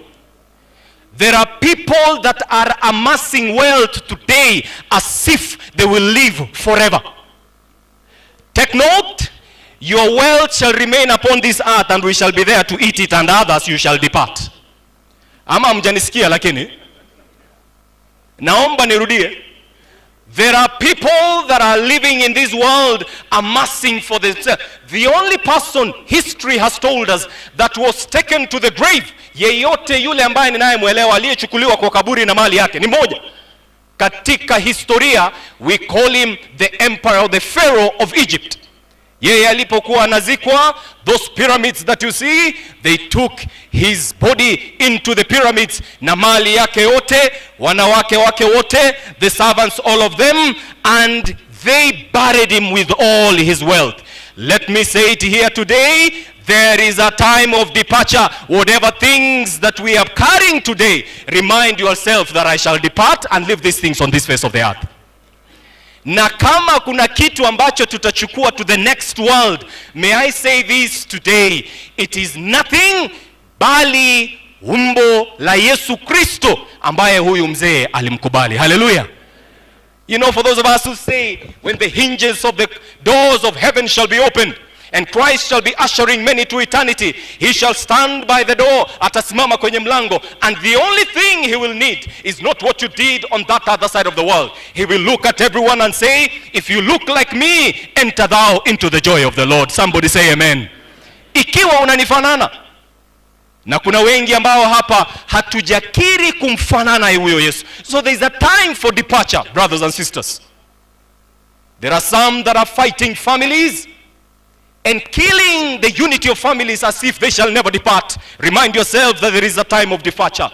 Kuna wengi ambao wanaishi katika uzinzi, kuna wengi wanaoishi katika uchawi, forgetting there is a time of departure. There are some today that are fighting for reckless things that will end on this side of the world. I want to thank God there is a faith that was handed over to me. I am grateful that this is the confidence I have, that even though I may not have all the wealth of this earth, I have the confidence of Christ my Lord. There is a time for departure. Niruhusu nisome basi ya pili, nasema hivi wapendo. And because he knew the time of departure has come, he told his family, gather together, njooni pamoja. I want to dare tell my brother George, my sister Trufena, the togetherness that this father of yours left you with, keep with that unity until Jesus comes the second time. Psalm 133 verse 1, how beautiful it is when brethren live together in unity. And I want to pray, brethren, the Ogero Kegoro family, he gathered you together. Don't you ever split and scatter. Stay together, stay put until Jesus comes again and asks Mzee Ogero, wako wapi wale niliokupa? And he shall say, he your kindred for the kingdom to come forevermore. Stay in that unity. And I dare say here this afternoon, because I know that after this I may never speak again in such a forum. Permit me to say, there is a time and season for everything. In this nation of ours, this is the time for us to be united, church members. Let us unite. I dare speak also to our people, the Omogusi. Please come together and let us make our people flourish. If you have come here today for anything else but togetherness, then you are not standing by the legacy of this mzee, because he gathered people together. But if you are here to scatter, I dare say woe unto you. God has called us to gather people together. Somebody say amen to that. Mwenyezi Mungu ametuita tuunganishe watu pamoja. Gather people together. I like verse 2, the Bible says, gather together and hear, ye sons of Jacob, and listen to Israel your father. Naomba niulize swali, hao ni watu wawili au ni mtu mmoja? Anaposema gather together, ye sons of Jacob, and listen to Israel your father. Wachungaji wananiambia ni mtu mngapi? Mmoja. Lakini amejipa mambo mawili. Amesema njooni pamoja watoto wa Yakobo, na msikilize Israeli baba yenu. Let me break down as I liken that to Mzee Ogero that has listed. Wapendwa, Jacob was a liar. Jacob was a schemer. He gave birth to his children when he was in his haphazard life. Na alikuwa mkimbizi. Huyo ndiye Yakobo anayesema, mulizaliwa nikiwa Yakobo, lakini sasa naomba mnisikize, si tena nikiwa Yakobo, bali nikiwa nani? Israel. I want to thank God this afternoon for the entire family. 12 of them were born with Mzee Ogero as Jacob. But on August of this year, since we have heard the testimony of the pastors that baptized and ministered to him, he gathered you together to listen to him as a converted man, Israel. Never look at him as the politician you knew, just like the sons of Jacob never listened to Jacob as the liar and the schemer. Never look at him as that man who did all the things he did in society, like unto Jacob did. But now I'm sure you listened to him because he called you to bless you. May that blessing hold you, family, forevermore, forevermore, forevermore. He called you as a converted man. Let me say it here this afternoon. Dogo mlioko hapa, kuna mtu mmoja aliyekuwa anaitwa Nikodemo. Alikuwa msomi mkubwa, the ruler of the Jews.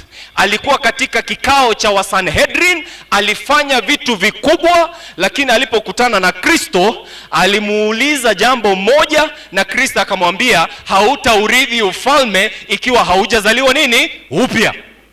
That is conversion. There are some of us who are in our churches today, but we have not been converted. There are some of us who are in many denominations, faiths and religions, but we are there religiously. We have not had an experience with the Lord Jesus Christ. I dare say here this afternoon, if we are to follow the legacy of the Mzee that has rested, let us be converted and live as sons and daughters of the Most High God.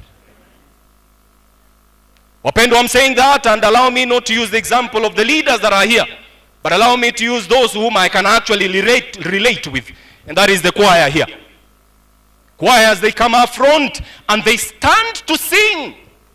Na wanaimba wimbo wanakisema tunaelekea mbinguni twaelekea. Na mnaona jinsi ambavyo wanavyofanya miguu, tunaelekea. Na kizunguka hivi amkanyage mwenzake, na wanaimba wanaelekea mbinguni. Anageuka na anamwangalia, kwa nini umenikanyaga? Naomba tumalize wimbo huu, tutamalizana na wewe pale nje. Sasa naomba niulize swali, hawa jamaa wanaelekea mbinguni?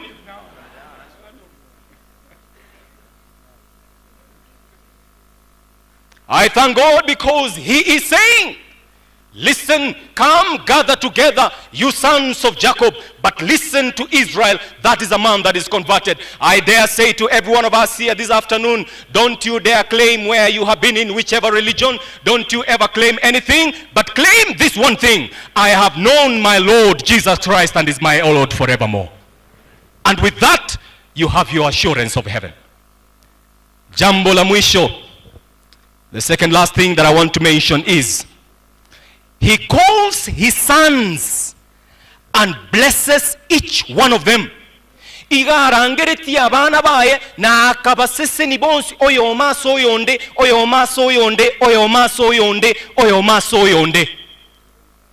I dare say this afternoon, tigakoragereria abantu ba Nyasaye. Whenever you speak, tigakoragereria abana ba Nyasaye. My good leaders, the politicians, whenever you stand to speak, make sure what comes from your mouth is words of blessings and not words of curses. I dare say this afternoon, watch your tongue when you stand to speak. The Lord will take account of every word that we are speaking. Jacob brought his children, lined them up one after the other, and blessed each one of them. And so today, I am here to say this, the Ogero Kegoro family. Claim the blessings that your father gave to you when he called you together. Claim them. The unity of the family. Claim. And for those of us who live here today, I dare say, may we claim the blessings that the Lord has given us today. He blessed each one of them. Verse 28 says this: all these are the 12 tribes of Israel, and this is what their father spoke to them, and he blessed them. He blessed each one according to his own blessing. Haleluya wapendwa. Alimbariki kila moja kulingana na baraka yake. Sasa sikiza. Mimi sitawahi kuwa mzee Moronyo hapa Owindi. Sitawahi kuwa mchungaji mwenzangu hapa wala mwingine. Wala sitawahi kuwa mchungaji wangu Daktari Oga wala mwingine. I am created fearfully and wonderfully made. I dare claim my blessing. Kuna watu wanatubutu kunyang'anya wengine baraka zao. Listen, run for your crown, because that is what you were created for. Mzee here that has rested, and we are here to celebrate his life. He ran his race. He finished his race. And he said, as we have written it there, up there remains a crown of life that is waiting for him. No one will take it from him. Wapendwa wadogo na wakubwa mlioko hapa, baraka tunazopewa kutoka kwa Mungu ni baraka tofauti, na kila mmoja atabarikiwa na baraka zake kulingana na kila alichokifanya, na Bwana Yesu awabariki.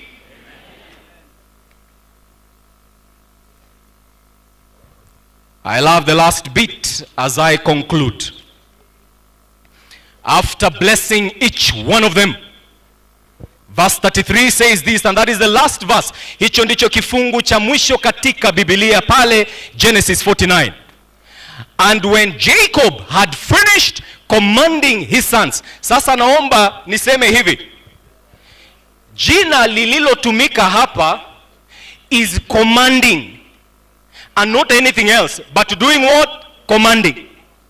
My sons, this is how it shall be. Reuben, you messed me up, but this is what it shall be. Simeon and Levi, you also messed me up. Hasira zenu zilienda zikafanya vituko. Muniwie radhi kidogo. Kila mmoja na vitu vyake. Kuna mwandishi mmoja ama mhubiri hapa Kenya amesema hivi: Simeoni na Levi ni kama Wakisii na Wameru katika hasira zao. I want to thank God that Simeon and Levi have their names written in the 12 gates of heaven. In other words, hawakuchukua hasira zao huko. They were converted and they became sons and inheritors of the kingdom to come. So the Bible says in verse 33 as I conclude, and when Jacob had finished commanding his sons, he drew his feet up into the bed. Si mazoea yangu kufanya hivi mbele ya umati wote, lakini mniwie radhi nifanye hivyo. Nikana kwamba mzee alikuwa ameketi akizungumza na watoto wake, kisha akabeba miguu yake akaichukua kwenye kiti na akafanya nini wapendwa? Akalala.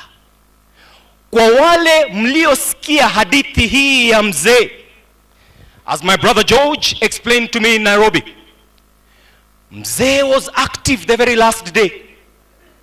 Alikunywa chai hapa na wazee, sijui kama ni wazee hawa wetu wa heshima, na akarudi kwake akaomba tu maji moto jioni. Baada yake kumaliza kunywa chai yake, alienda na akainua miguu yake peke yake na akaingia kwenye kitanda chake. Wapendwa, tangu siku hiyo yuko katika kitanda chile. In other words, he is likened to Jacob, that indeed he had prepared for his death, and he raised his feet and placed them upon the bed, and he breathed the last of his breath. George aliniambia ya kwamba when the doctors were asked, did he struggle? No, he did not. Did he have any challenges? No, he did not. What happened to him? He just yielded his spirit, he just rested. I always tell the Lord that if he comes, and he comes soon before my death, blessed be his name forever. But if I die, I normally say this, my Lord, allow me to rest like Jacob rested. Wapendwa, this kind of rest is the rest that God desires. Not the rest when you are in pain, not the rest when you are in regrets, not the rest when you have not accomplished your dreams, not the rest when you have not accomplished your goals. I wanted to have achieved this but I have not achieved it. I wanted to have done that but I have not done it. Nilihitaji nifanye kile na kile lakini sikukifanya. It is a rest when you have spoken to your sons, you have arranged your homestead, and you are living when you know your heart is at peace. Blessed be the name of the Lord forevermore. Na mzee huyu anapumzika hivyo. Mzee rested, having known that he has left his family in order. Let me finish by asking these family members to stand. All the watotos and the wajukus and vitukus of mzee, please stand.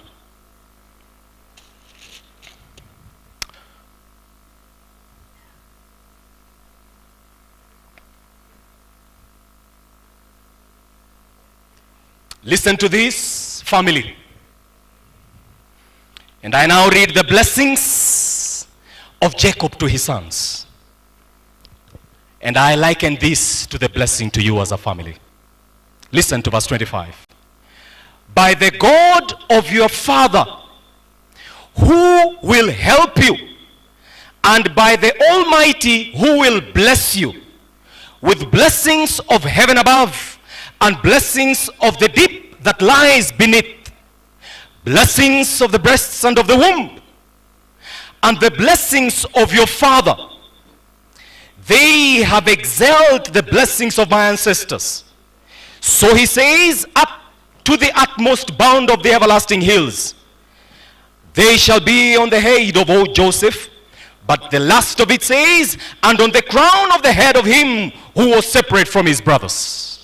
And so I say this unto you, the Ogero Kegoro family. May the Lord bless you and keep you. May the Lord shine forth his face upon you and grant you peace. May he keep you together as he shines his face upon you and grant you peace. Peace as a family, now and forever. In his name I pray for you. Hold to the unity that mzee gathered you together until the resurrection morning. It is my prayer for you in Jesus' name. Na kwa wote ambao mpo hapa, as the family comes right here, and all these ministers are going to pray for them, one of them or two will surround them as we pray for you. I say to the multitude that is here today, naomba kuwanong'onezea. God is too soon establishing his kingdom. Mwenyezi Mungu ako karibu kuanzisha ufalme wake. All the kingdoms of this world are going to be laid low, and Christ is about to establish his kingdom forevermore.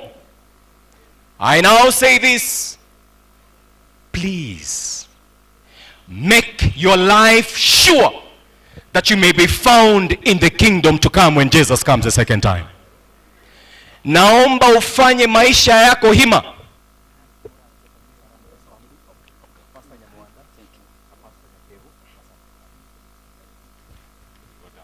Let us pray that we who live today, make your focus be on the Lord Jesus Christ and not man, because Christ is about to establish his kingdom. Omonene ngochakare oburuti bwaye tigatomenye buya elinde tutokaso oburuti bwali bwa kare na kare. Amaruti aya yensenko erale na ndengo etare ntoba egena gosukurigerere na gosemeria abenseye naborobu mwanya bantu munantwe, lakini ntobwato muruti omonene okuruku Yesu Kristo na ero isire gochako oburuti bwaye bwa kare na kare. Tigatomenye biya tutokaso oburuti obu oku na kugusaba kwane aseri etara Yesu Kristo omotori ito.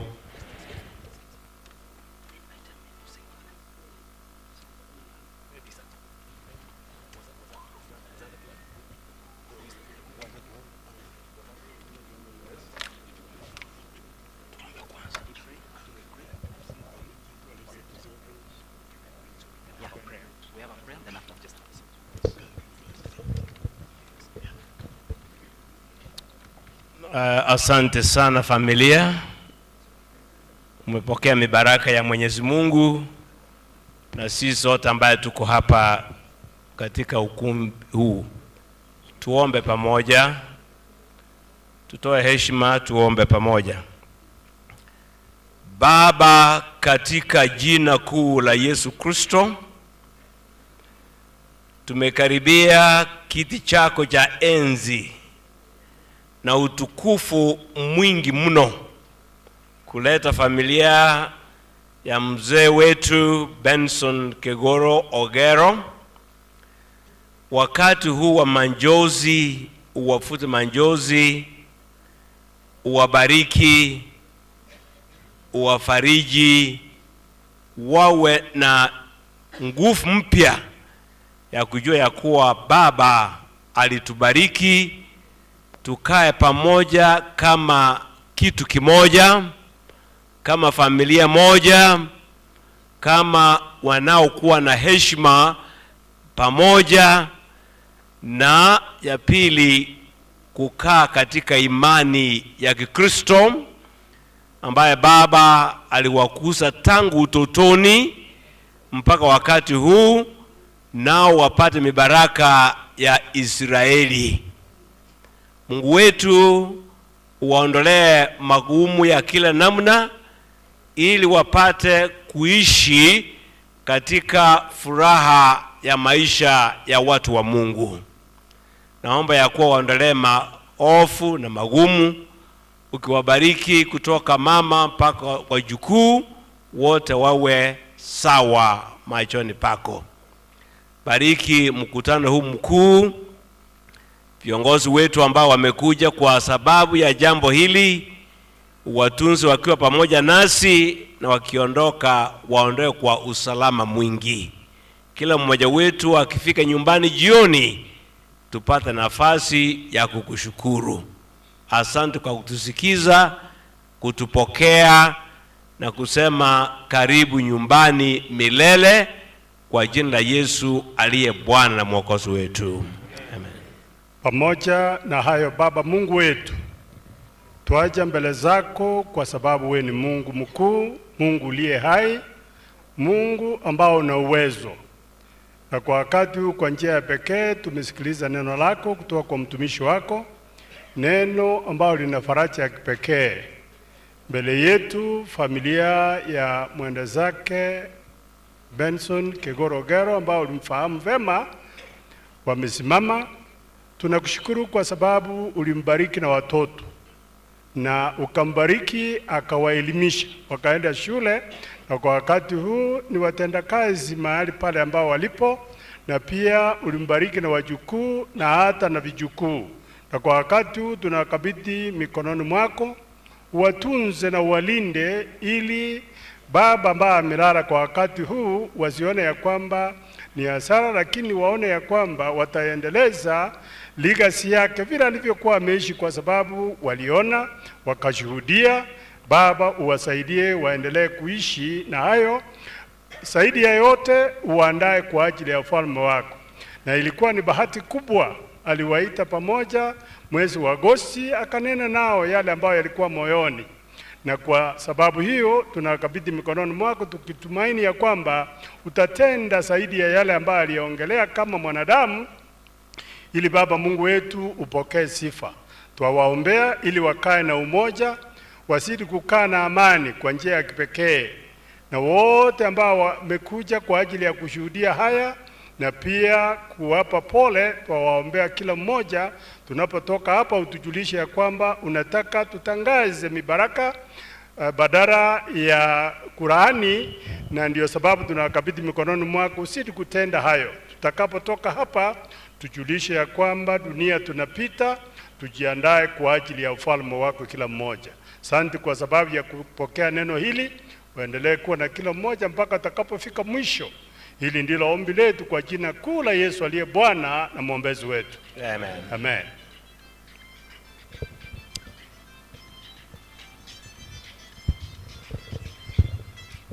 As the ministers greet the family, Mission Brothers, please.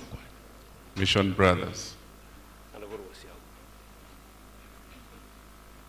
Mission Brothers, tunazidi kuwakaribisha na kuwashukuru wageni ambao wamefika hapa.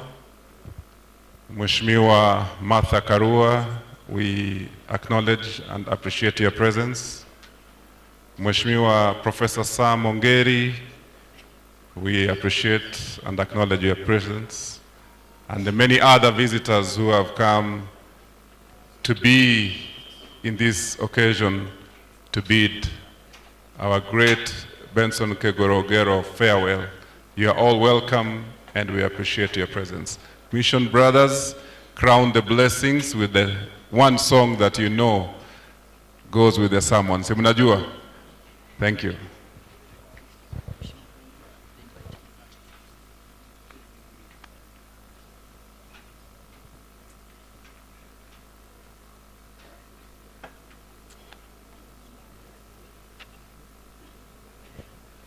Mission Brothers, you can begin. Sio lazima mmalize au amalize, mtaanza tu so that we can save time.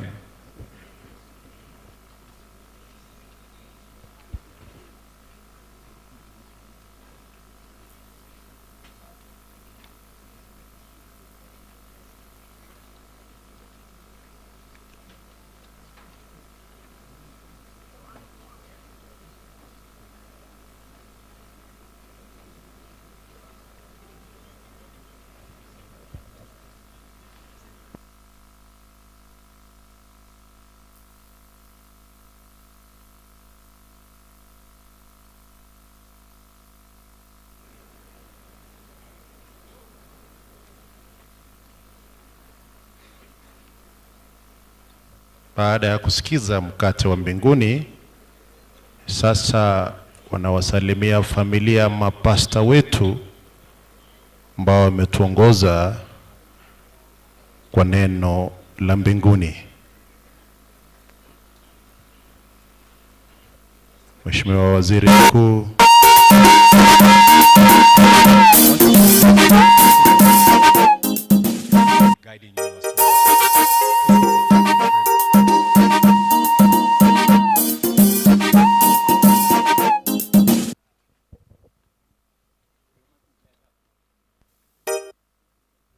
asante sana familia. Sasa tafadhali tunaweza kuchukua viti vyetu tuweze kuketi, kisha baadaye tuweze kuendelea na ratiba ambayo itafuata.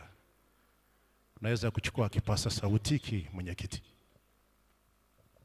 Thank you so much. As Mission Brothers come on, pia tunataka kutambua uwepo wa Senior Counsel Jane Matoke.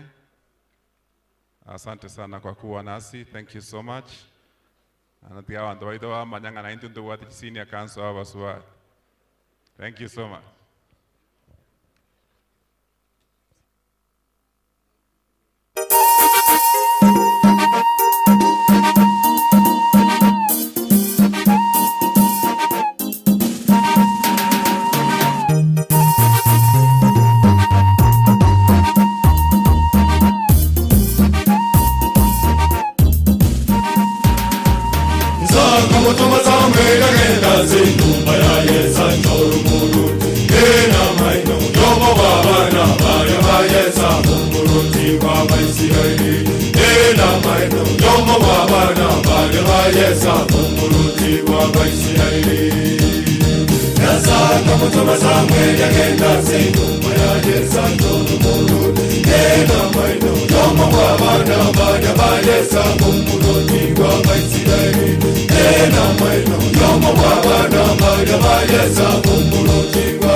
sembwa tigakwe olere kindi tobate kindi kegweta ena maine warigani yesa so bugima bwao nakorosya yongwendera sare ena maine warigani yesa so bugima bwao nakorosya yongwendera sare Amitorosie mwatiga kwerorere kindi tobate kindi kegweta ena maine warigani yesa so bugima bwao nakorosya yongwendera sare ena maine warigani yesa so bugima bwao nakorosya yongwendera sare Bagaita bamuraba renge benyo mbone nagakana abuyaya yaya ulinaye wandura bomburuti Samuel kamoboyo muganga yese abana bawo nabaroti abo Yesa nateba moyo makomachoka likulisa ijo yange Kauya kare tomale nagateba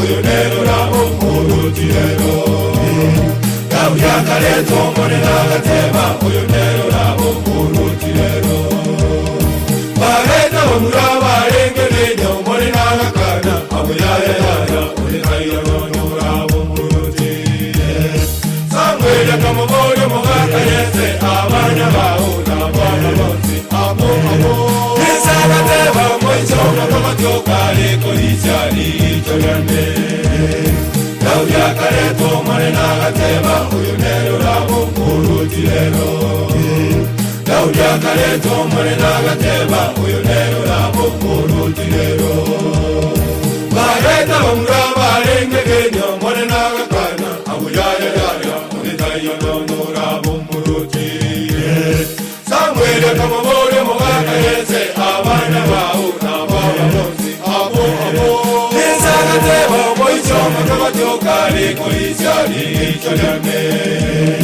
Kauya kare tomale nagateba uyo nero rabo bomburuti lero Kauya kare tomale nagateba uyo nero rabo bomburuti lero Bareta bamuraba renge benyo mbone nagakana abuyaya yaya ulinaye wandura bomburuti Samuel kamoboyo muganga yese abana bawo nabaroti abo Yesa nateba moyo makomachoka likulisa ijo yange Kauya kare tomale nagateba uyo nero rabo bomburuti lero Kauya kare tomale nagateba uyo nero rabo bomburuti lero Bagaita bamuraba renge benyo mbone nagakana abuyaya yaya ulinaye wandura bomburuti Samuel kamoboyo muganga yese abana bawo nabaroti abo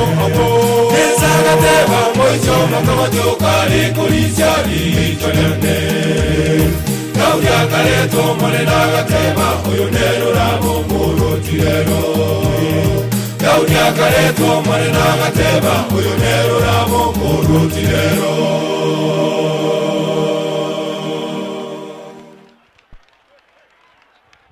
Asante sana Mission Brothers. Asante sana Mission Brothers. Asante sana Waziri Mkuu kwa nimeona Mission Brothers wamekupatia mibaraka. Asante sana. I want to inform us that this choir was very close to Mzee. He walked with them through their journey, and even as they are singing, they are actually mourning the departure of Mzee. Nashukuru Mama Mheshimiwa Catherine Nyamato. Thank you for your arrival. We have seen you. Tunataka kumaliza hiki kipindi kwa kuomba zile kamati mbili ambazo shughulika katika kufanya hii mipango. Kulikuwa na kamati ya nyumbani ambayo iliongozwa na Mwalimu Victor Nyang'aya. Mwalimu Victor Nyang'aya aliongea, so we'll just ask him to wave kindly, or rather the entire committee can stand and wave, please. Wale watu wa kamati ya nyumbani, please. I know you understand. You are the ones who told us tusiweke mambo nyingi, so thank you so much. Kamati ya Nairobi yenye ilifanya kazi kubwa sana, nanyi nitawaambia msimame, lakini ndugu Gershom Otachi Omanwa, please come and say a word.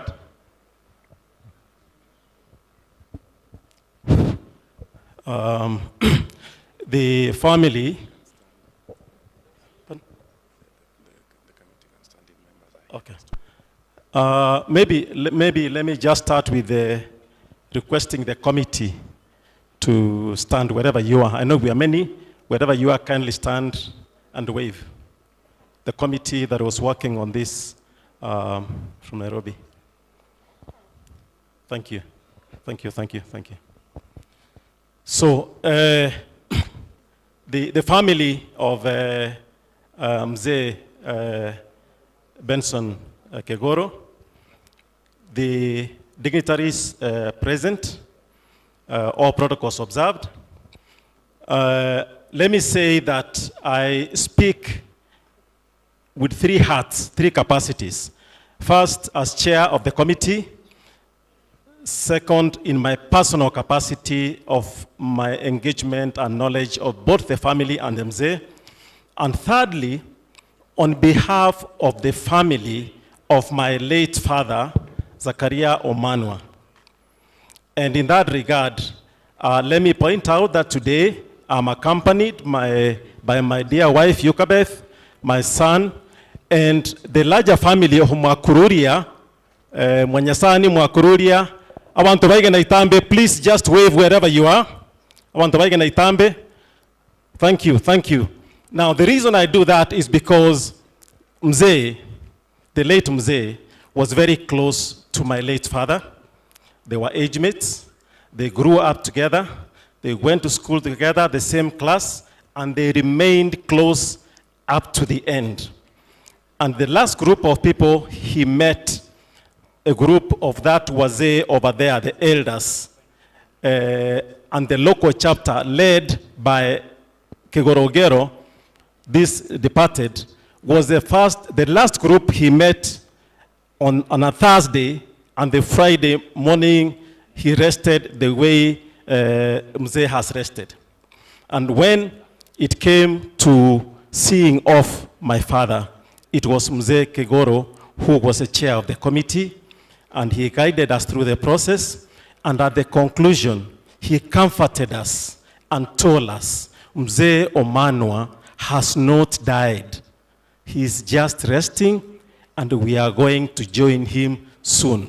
So Mzee Ogero has just gone to rest alongside his friends and those who departed earlier. Now, as chair of the committee, I must say it was a great, was and is a great privilege and honor to coordinate the activities of such a great man. But again, it was also an obligation I feel I have fulfilled because of the role that the Mzee played, as I have said.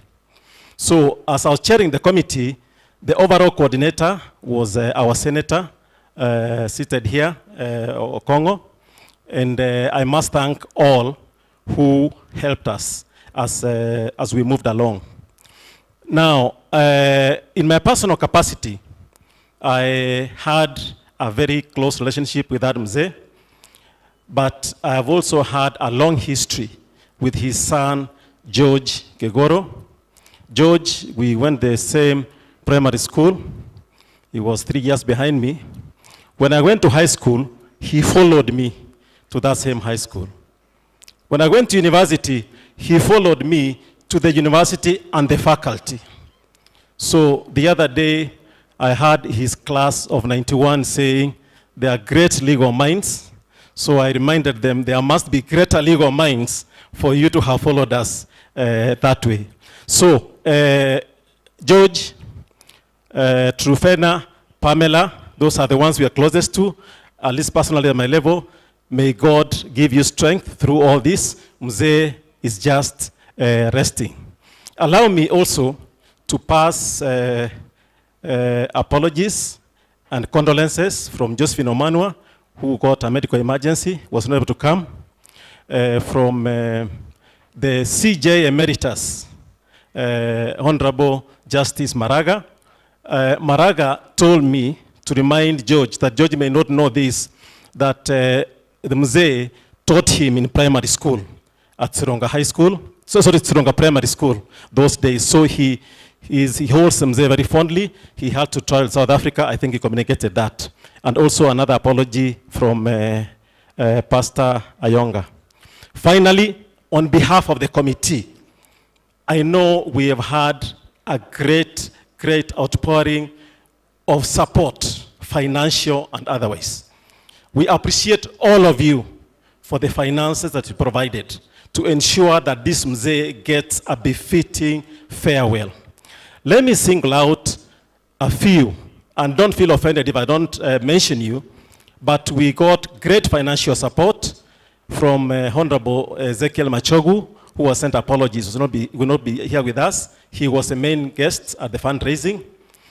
Honorable Raila Amolo Odinga, thank you very much for your financial contribution. The governor of Nyamira County, thank you very, very much for your financial support.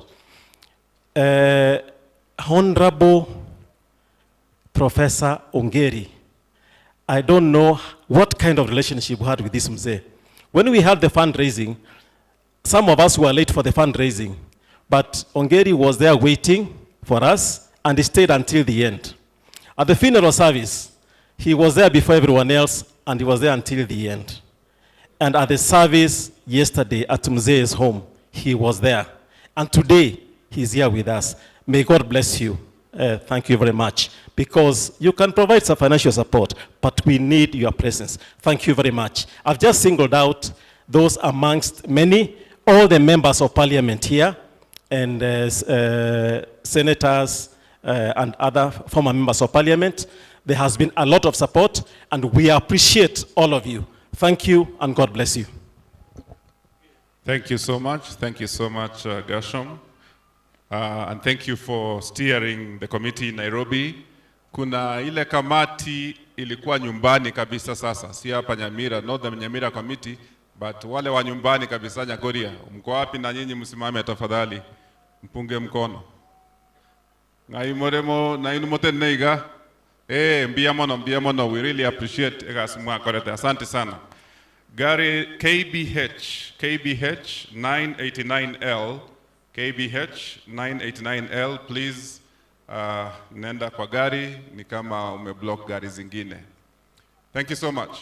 Now, we want to give this time to the people that we have come to condole. Sote tumekuja hapa kuleta rambirambi zetu kwa familia ya Mzee Kegoro. That's why we are here. And we want to give them enough time for them to mourn their father. Mwanja igo. Bodambe togocha tuate wa pole barumba korera. Okay? Lakini this time round, we want the family to condole their father, to mourn their father rather. Uncle George, please.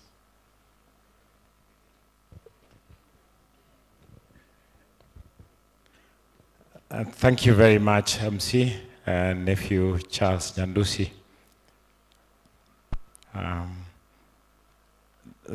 Mimi ninaitwa George Kegoro, mtoto wa Benson Kegoro ambaye mmekuja kusindikiza akilazwa leo. I'm the firstborn son, and traditionally I've been told I'm the leader of the family. Nothing prepared me for this, and I know I'm not big enough. I'm not enough to step in the shoes of my father. And if I don't speak like my father used to speak, it is a role I'm learning to play only just recently. Let me start by saying thank you very, very much to the Right Honorable Raila Odinga. When our mother passed away 8 years ago, You stood with us, you came to church in Nairobi, you came to our home, and you escorted our mother with us. We have never forgotten that. My father never forgot that gesture. Today, you are here with us again, saying bye-bye to my father. From the bottom of my heart and on behalf of my family, I thank you very, very much, sir. Thank you so, so much. I would like also to thank the government of Nyamira County. The Honorable Governor, thank you very much for standing with us. You have a personal relationship with my father that goes back to your own father, as you told me. And my father, I know you've done politics together, and it's very easy when the person you are doing work with, it's very easy for people to move on and forget about the family. But you've stood with us, and I would just like to say that on behalf of my family, please continue standing with us, especially now that my father is gone. We need you more than before, but thank you for your generosity and for everything that you've done for us as the government, but also you personally as the leader of Nyamira County.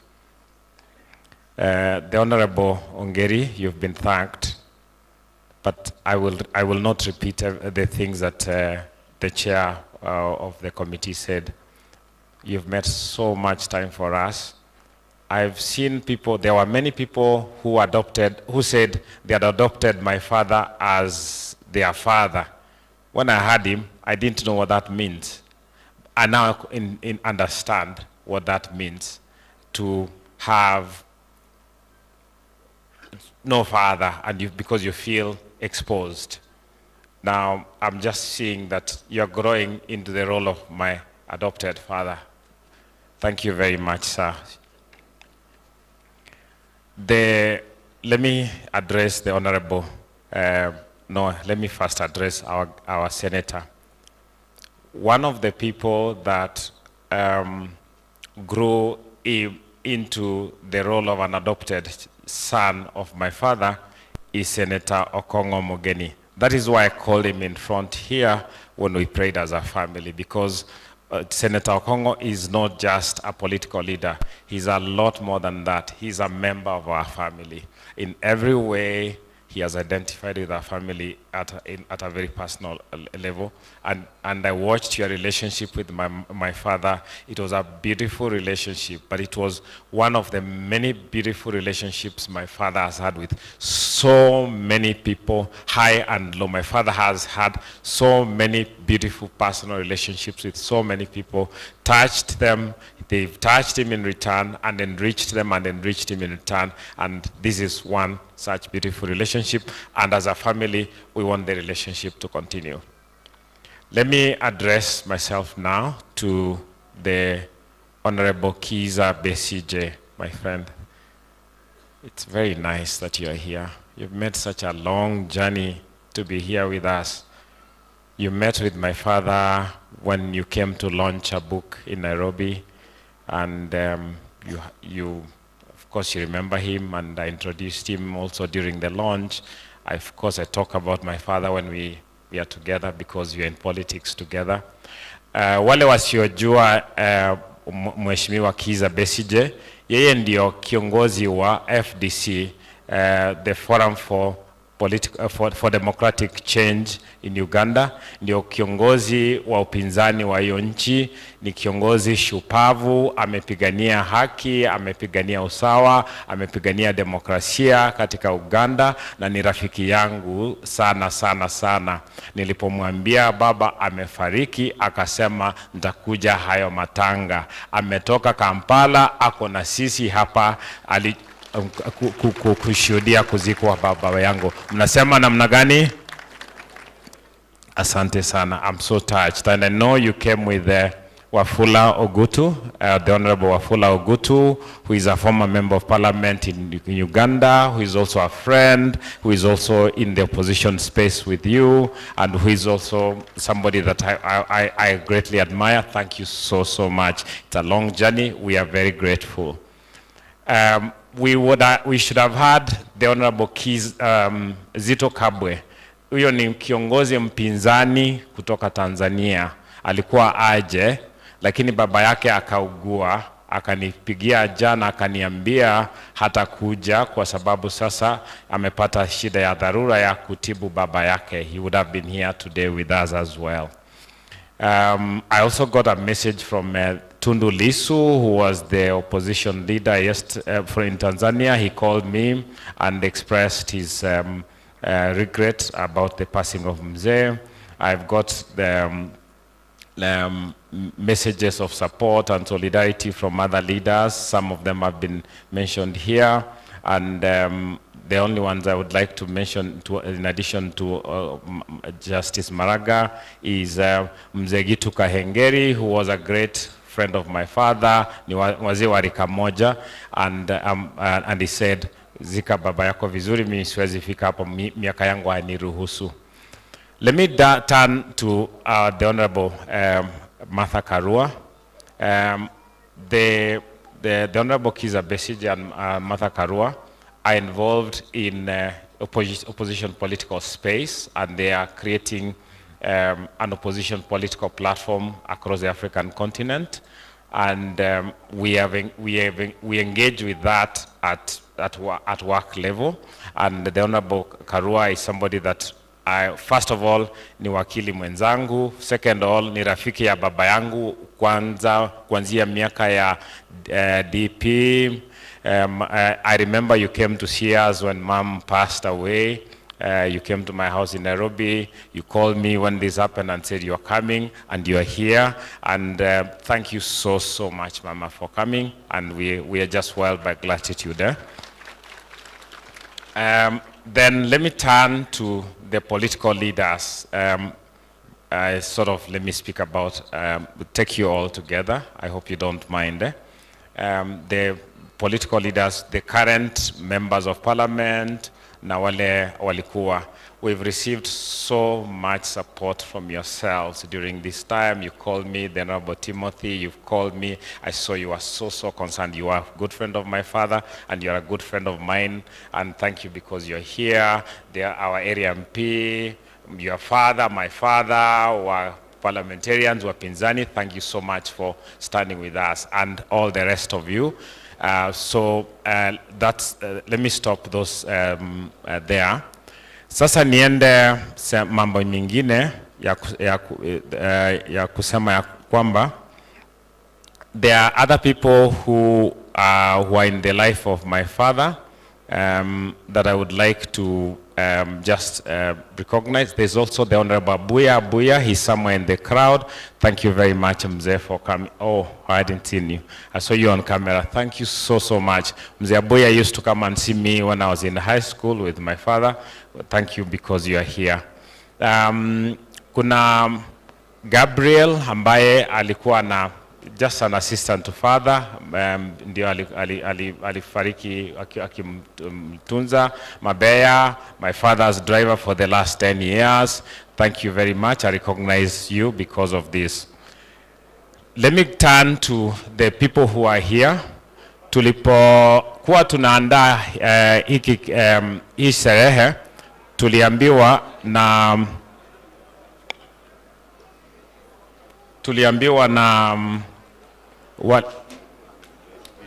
wakili Mheshimiwa George anayeingia sasa ni gavana wa jimbo la Kisii, Mheshimiwa Paul Simbarati. Anayeingia hivi sasa ni gavana wa jimbo la Kisii, Mheshimiwa Paul Simbarati. Karibu sana, Your Excellency Paul Simbarati, the Governor Kisii County. Unaweza kuendelea wakili. Tafadhali tukue na heshima kidogo kule nje tafadhali. Hii ni hafla kubwa sana, tunataka kuharibu tafadhali. Kwa heshima kubwa, wale wote ambao walimsindikiza gavana wa jimbo la Kisii, Mheshimiwa Paul Simbarati, tafadhali tuweze kuwa watulivu. Kindly, let's be patient. Let's be patient kindly. Let us not disturb the funeral kindly. Please, let's maintain silence. At the entrance, kindly, let's maintain silence. Kwa heshima kubwa sana, tuweze kutulia tafadhali. Mheshimiwa Gavana amekwisha wasili. Kwa heshima ya familia tafadhali, wale ambao mko huku penye tunaingilia, tunawaomba muwe kimya. Gavana ameingia, familia ilikuwa ikiongea. Tumekuja kuomboleza mzee. Tafadhali kwa heshima, tupatie familia nafasi yao walilie baba yao. Thank you so much. We will Uncle George, so that we just let Governor settle, just a song, and then you'll continue, kindly.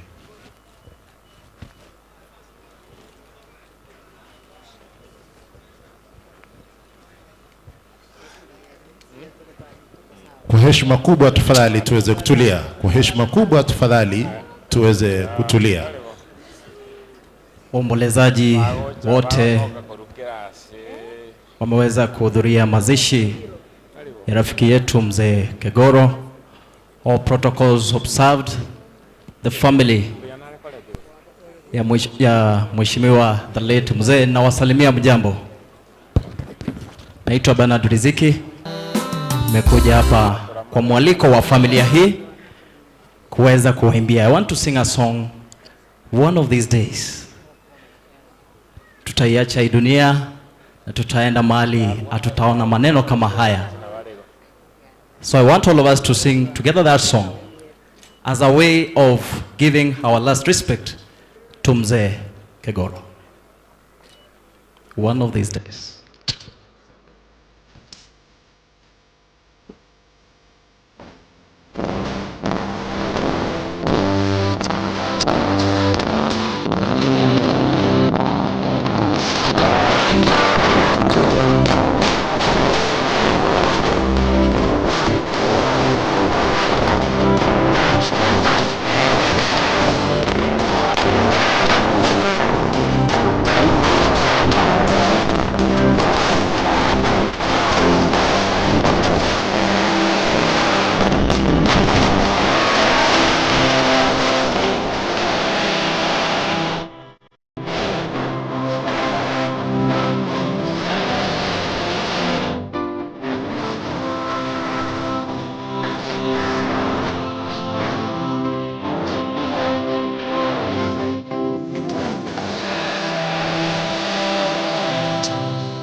Raise up our hands, tuinue mikono yetu, and then you follow me. We say goodbye to the late mzee. You follow me. 1, 2, 3.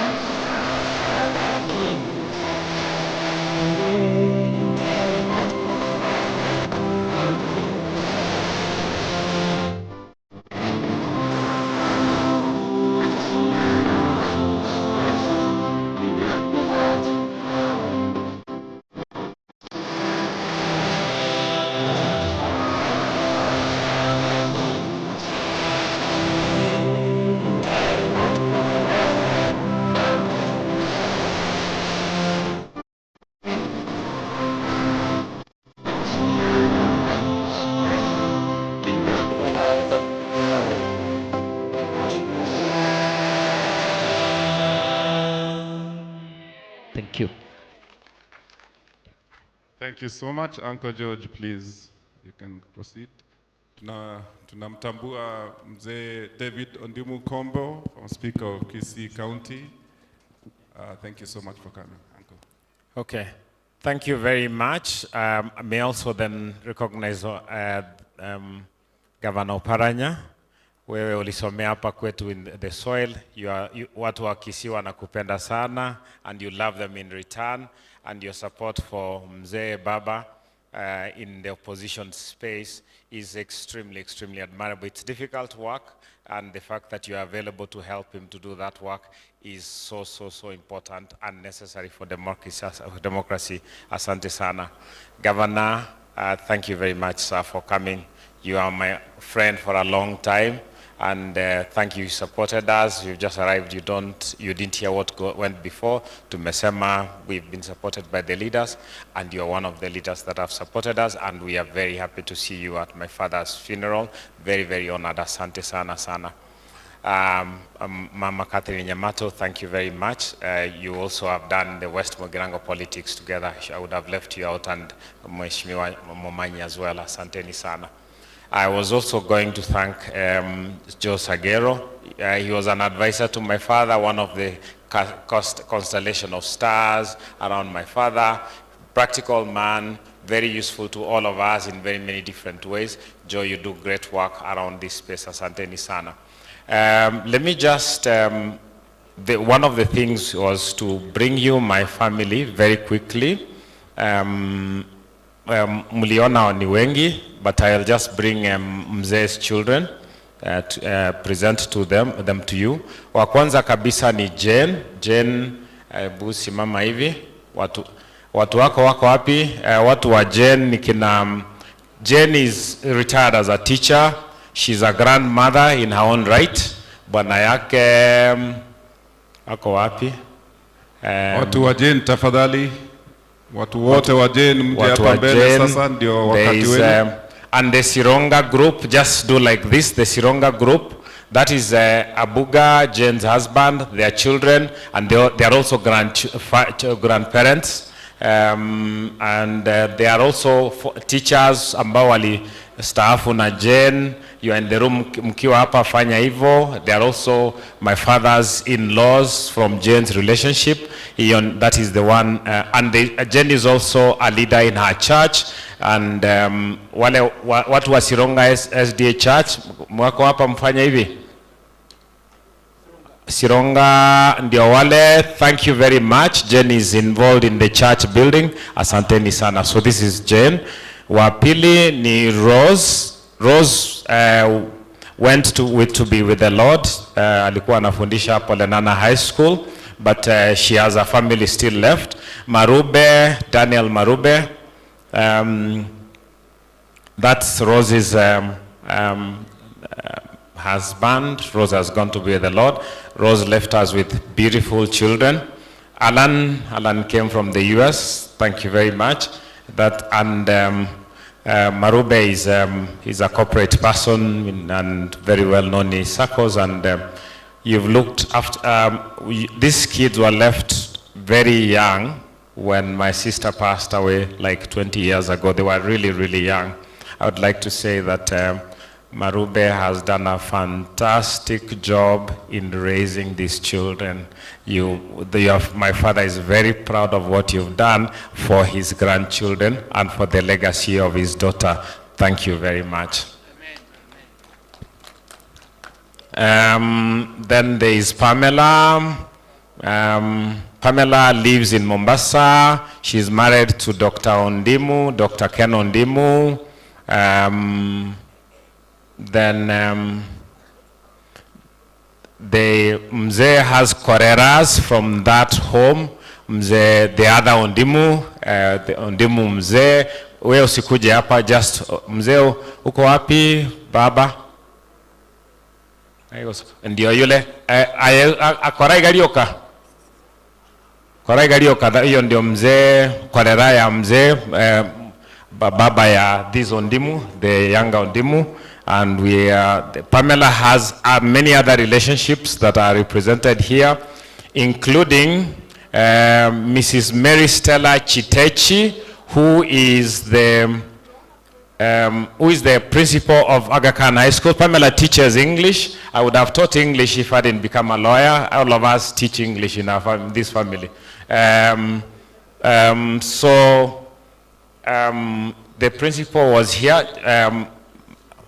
Asante sana, you've made a very, very long journey to be with us from Mombasa, to be with Pamela. We are grateful that you are here and we recognize you. And Pamela's Ziwani SDA Church, Pastor Fred Katungo, you led the preaching yesterday at home. Just do like this. Okay, just please the record show that Pamela went to Ogande, where Mama Ida went. At one level, they are connected, and so there is an Ogande group. I don't know whether they're here or there may be some. Yes, there's Ogande people there. We see you. Pamela's other relationships are people from Ziwani. The ladies from Ziwani that are friends of my sister Pamela for a long time. Mko wapi? Fanya hivyo, tumewaona. Kina Vero, asante sana sana. Thank you so much. Then then Ken has relationships. Okay, Pamela is a grandmother nowadays. And Ken is a grandfather. And they have their son-in-law and their in-laws. They're Omitos. The Omitos come from what is that place? From Seme. The Omito family. I don't know whether they are represented here. Yes, Mzee. These are the Omitos. These are our in-laws. We thank you so much for coming. We in our family, we are the whole of Kenya is represented. So, and Ken's relationships and associations, I don't know, the larger family, mko wapi, fanya hivi. Asante, and the brothers, mko hapa, asante sana. Thank you very much, you can go back. Then we have my own relationships. Maybe I do that last. But let me go to Paul and Isabella, mko wapi? Ndio hawa, Isabella, all the people from Sokoro, as the kids call him, my dad's local church. Hiyo ndio base ya Isabella, and these are their children. Na watu wa Isabella, including Pastor Nyonga na Pastor huyu, simameni fanya hivi, na ni wengi, people of Matutu area, au ni watu wa Isabella na Paul. Asanteni sana.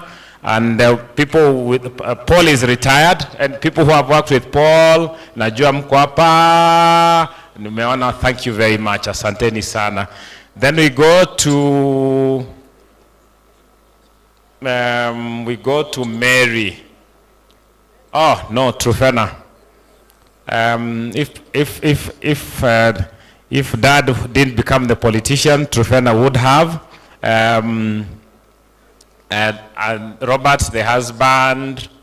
Then there is Trufena is a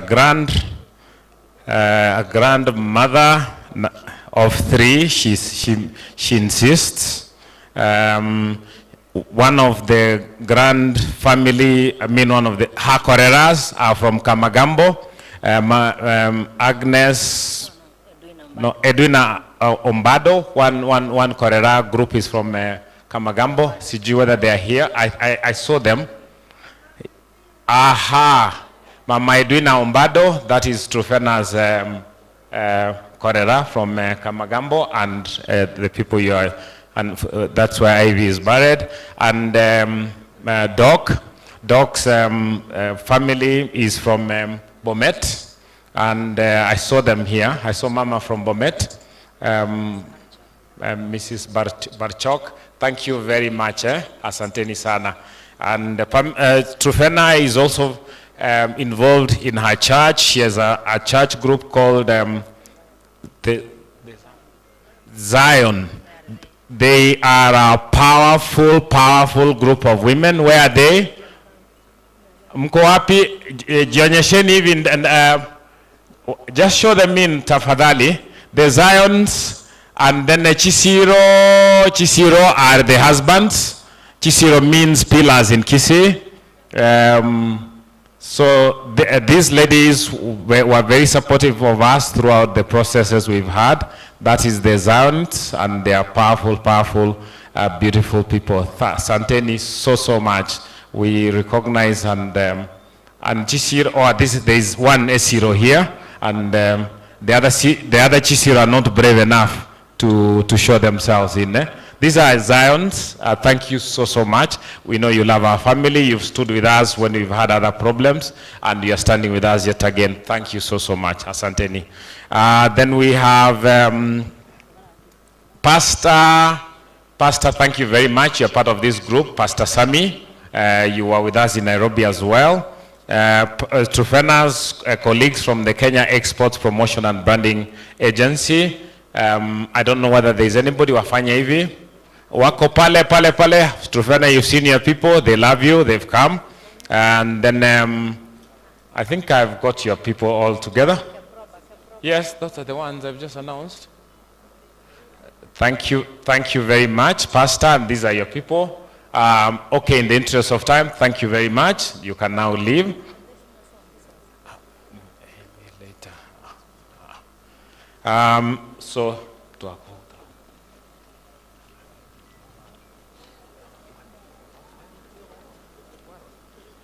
And then Mary, we go to Mary.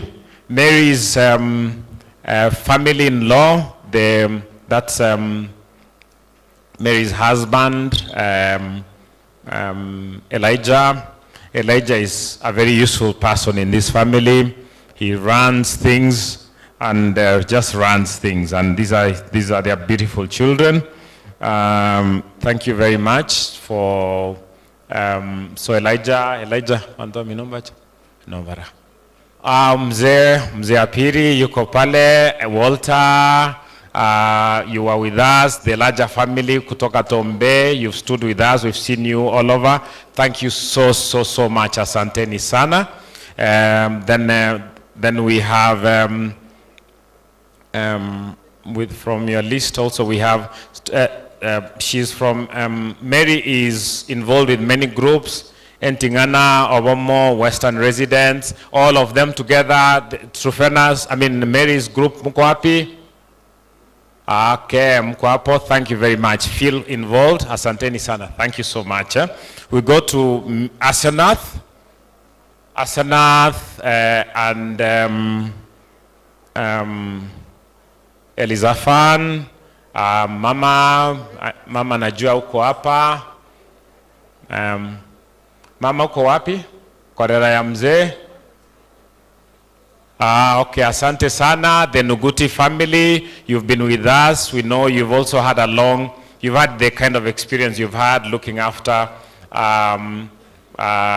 your father. You really took very good care of him and he's rested, and you continue to look after mom. Asanteni sana, and this is the way to do it. Then Sanath is with colleagues from Nakel School, from Rangais SDA Church, wako wapi?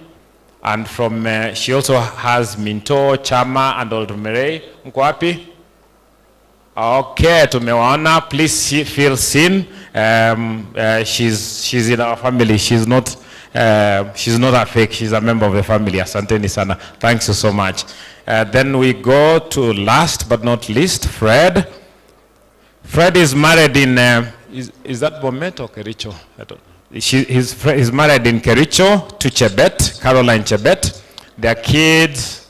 This is May. Then there is Angel and Maxwell. They are little ones. They are in the crowd somewhere. So this is Fred's beautiful family. And our father-in-law from Kericho, our father-in-law, the Langat family. I don't know whether they're here.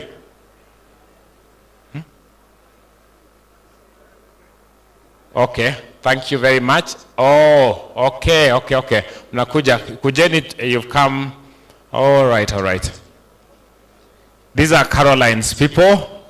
Asanteni sana, and thank you very much for coming this way and standing with us. Asanteni sana. Thank you very much, Mama. and tutaongea zaidi. Thank you very much. So Fred is in the tea sector. He's involved with KTDA. I don't know whether watu wa KTDA, that fraternity of watu wa chai. Asante sana. Asante sana. Thank you so much. So let me just then go to my own connections in the family. I think there are many. To begin with, my parents-in-law, wako wapi mama na baba, Mzee David Motanya na mama, you've been with us, you are with us when, I mean, you are always with us. Let me just say that. Mzee Motanya is a retired teacher, headed Sameta High School, is a famous school here, was also heading Kisumu boys at some point. Mama is also retired. Thank you very much, Mama. Thank you very much, Baba, for standing with us. And the larger family, sijui mko wapi. Thank you very much. Asanteni sana. Oh, sorry. I've been told I have a family. My family, sorry. My peoples.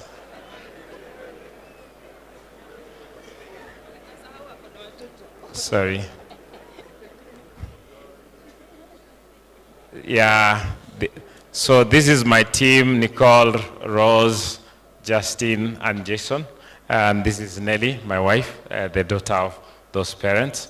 Thank you very much, Mama and Baba again, and your larger family. And you've come with the Suneka fraternity, mko wapi mfanya hivi. Ni wengi kumbe, ni wengi. Thank you so much. Then we also have, thank you so much. Then we have the groups I'm associated with. They include the legal professionals. Governor Joash Mangi spoke about some of them. I don't know whether they're in the room. Kama mko mfanya hivi. Okay, it's my legal professional friends. Then there's the class of 1991 specifically.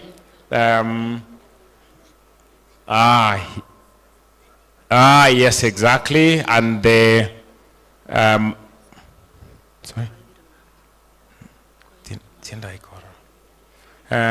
there's a class of 91. Then there's class, I don't know whether the other class of 91, sijawaona vizuri. When you, Nyambega, Mose Nyambega, my classmate, thank you so much. When we were preparing for this function, I was about to say that we contacted a service provider. We said we want a tent for 2,000 people. He said it is impossible to fill a hall for a funeral with 2,000 people. We advise you take either 1,500 or 1,000. We said, no, 2,000 is about right. We got a tent for 2,000 people. Now look, it's overflowing. We should have got for at least 4,000 people. That is the kind of, I mean, it speaks something about my father and the relationships he built, that you've got such a big overflowing crowd here. So we are very proud. My father loved people. He would love to know that he got so many people coming to see him. I should have mentioned Brittany. Brittany and your friend. These are Nicole's friends. Asanteni sana. Nicole is our daughter. And you've come a long way from Nairobi to be with us. I want to specifically recognize that. So there is also the people I work with at the Open Society Foundations. I know you're in the room, scattered in, great. Thank you so much. I can't see you properly, but thank you so much for coming, and you've supported us in very many different ways. There's the larger civil society group. I saw so many of yourselves, the people who do human rights work. I don't know where you might be. I can't even see properly. George Morara and so on and so forth. Those are people that do sort of political work that is a bit risky, and it's nice we have this moment of solidarity and reflection together, and thanks for supporting us. So And then I think those are my associations. I would also like to say that a lot of the political leaders in front here also are part of my associations, so I've already introduced them or spoken about them. I feel that we shared relationships between them. My father and I shared roles and relationships with the political leaders here, and I'm grateful that we have brought those relationships in today as well. I would also like to say in my own right, my father had a very strong relationship with the church. Mongea yenu, there are pastors particularly that my father was close to, Pastor Oga, Pastor Oindi, there were Pastor Nyatogo, those were names that were spoken about very, Pastor Nyakego. So he was close to the church, but he was close to individual pastors, and of course the pastor Nyamwanda, who baptized him and who has been on hand and available to us during this time. Thank you very much. The last and the most important person I would like to bring to you is our mother, our only surviving mother, Mama Tabitha Nyamokami Kegoro. Hata usisimame, fanya tu hivi. Huyu ndio mama yetu amebaki. We are learning to live without our father from now on. The only thing we can do is say that our father, I think, prepared us for what life brings, and we hope that we'll be worthy sons to her as a family, and that we'll continue living together. Sandy, you should have I should have introduced you. Sandy Morara, the daughter of George Morara, who was your political friend, who has gone to be the Lord, who is a friend of Baba as well. And thank you very much, Sandy, for standing with us and your family. So we will have just 3 speeches from our family.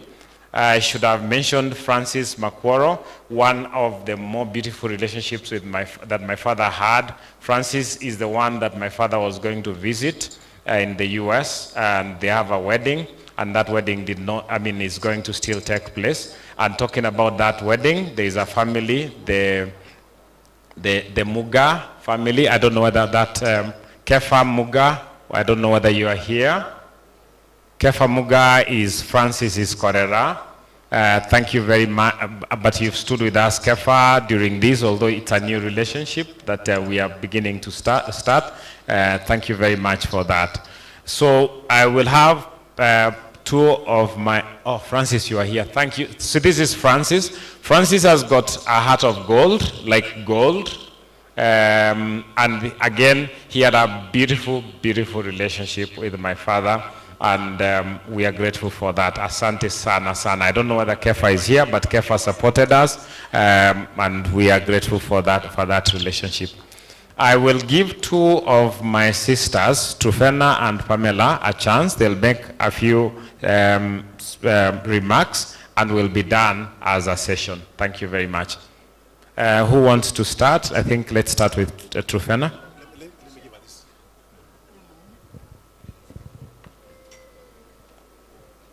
Thank you, George. I just want to read something little that I wrote down because I knew I would not have enough time to express myself the way I would, but I still want to thank you that you have given me this little opportunity to talk about something little about my dad. Time and space limit me to describe my dad, and as I speak about my dad, I'm aware that many fathers are wonderful, but my dad was special. My dad was extremely special. And from the earliest life, Dad taught us to obey parents, to respect their word, and to reverence authority. His love for family, organization, and attention to detail was exceptional. Dad taught us to respect people, and his discipline shaped my character and that of my siblings. Dad was generous to a fault. He stopped at nothing to support the needy. Never once did I meet such a selfless man. I learned to give without expecting anything in return because I saw that in Dad. He cared about family and relationships. meant a lot to him. Relationships meant the world to my dad. And as a result, we have also formed huge relationships. I have so many relationships, and I know that there are many friends from various places of work that I've worked in,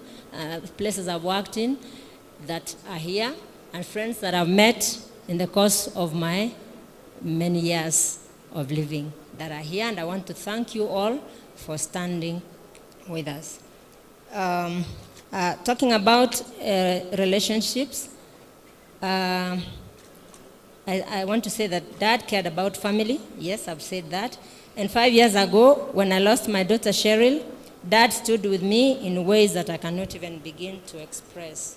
He was there with me, and for me, every step of the way. And without him, I wouldn't have accomplished the much work that we did together with all my friends and relatives and in the church family. That was Dad. On that fateful morning of 16th November, when I received the saddest news of the loss of my dad, my life was tilted yet again. What, I have not finished processing my daughter's death. How is it that my dad has died at such a time when we had so many unfinished businesses with him? Dad had promised to come to my house to pray for us upon my request.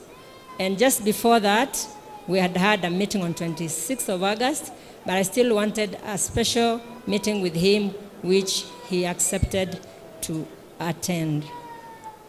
But it never came to be fulfilled, because he told me that before he leaves for US, he would come to my house so that he could pray for us, but it didn't happen. So when I received the sad news that Dad had rested, I was so shocked, because the previous evening he had called me himself and told me his ticket was ready and he was due to travel to the US on 4th, as my brother has just said. And so he asked me to come home on 26th and told me he had called my sister Pamela and my sister Jane, and he told me he had tried to reach out to George, but he hadn't been able to reach out to him because I think he was out of the country that time, as we learned later. And so he told me that I wanted to come home on 26th so that I can do some handing over before I travel to the US on 4th.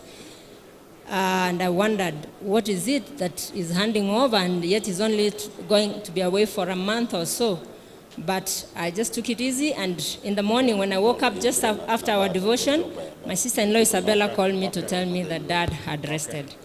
That was the most devastating news I received, and it tore me into shreds. And I want to thank the Lord that the family of New Life, where I'm a member, my pastor, Sam Alo, and members of the church came to our house, and they comforted us, and that is why we were able to remain strong until now.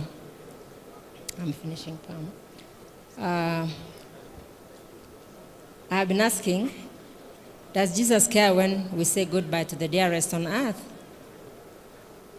I know the Lord cares.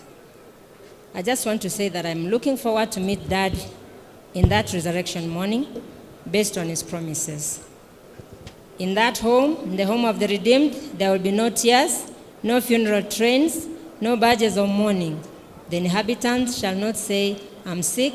The people that dwell therein shall be forgiven their iniquity. One rich tide of happiness will flow and deepen as eternity rolls. And God shall wipe away our tears from our eyes, and there shall be no more death, neither sorrow nor crying, neither shall there be any more pain, for the former things will have passed away. I want to thank the Lord for the years that he gave to us as Dad, because Dad was our protector, Dad was a mentor, Dad was our shuja, Dad was our hero. Dad was that kind of friend you called when you had an issue and he would show up. Dad was that man who cried with me when I cried. He cried with us when we cried. He was there for us. He was so protective of us, to the extent that he took us to school, came for us for half term, took us back, came for us throughout the 4 years until we were grown-up women, because of that protective kind of person that he was. I'll miss Dad dearly, but I look forward to seeing him in that resurrection morning. Thank you so much. May the Lord bless you. I do not wish to belabor what my sister Trufen has already said. A lot of what I would have said has already been said. I never thought my dad would die. Personally, I had that special attachment to my dad, and there's a lot that we shared. So all I can say that he has gone with a part of me. I don't feel that I'm strong enough to survive without my dad, because we enjoyed a very special kind of conspiratorial kind of relationship. But I'm okay, let him rest, and till we meet again, thank you for coming. Thank you so much.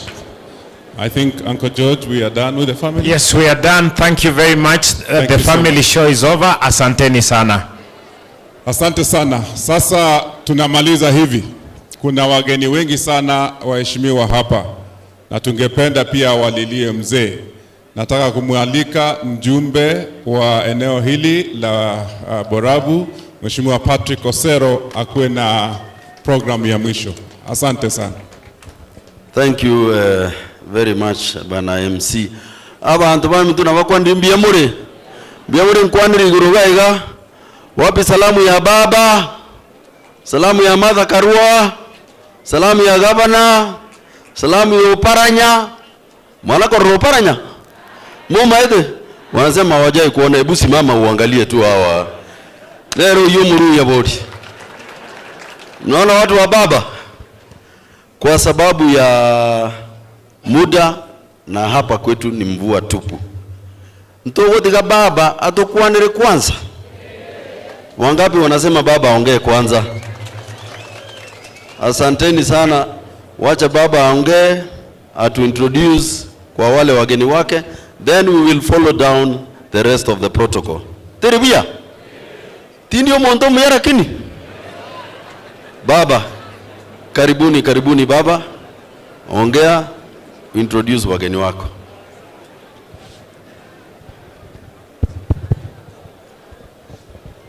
Asante. Viongozi wa kanisa, jamii ya rafiki yetu, mzee Benson Ogero, ndugu yangu George na watu yako yote na waombolezaji wote wamefika hapa. Abantu mami ntombuya muri. Mbuya muri naende. Ndio. Tumekuja kusindikiza jamidari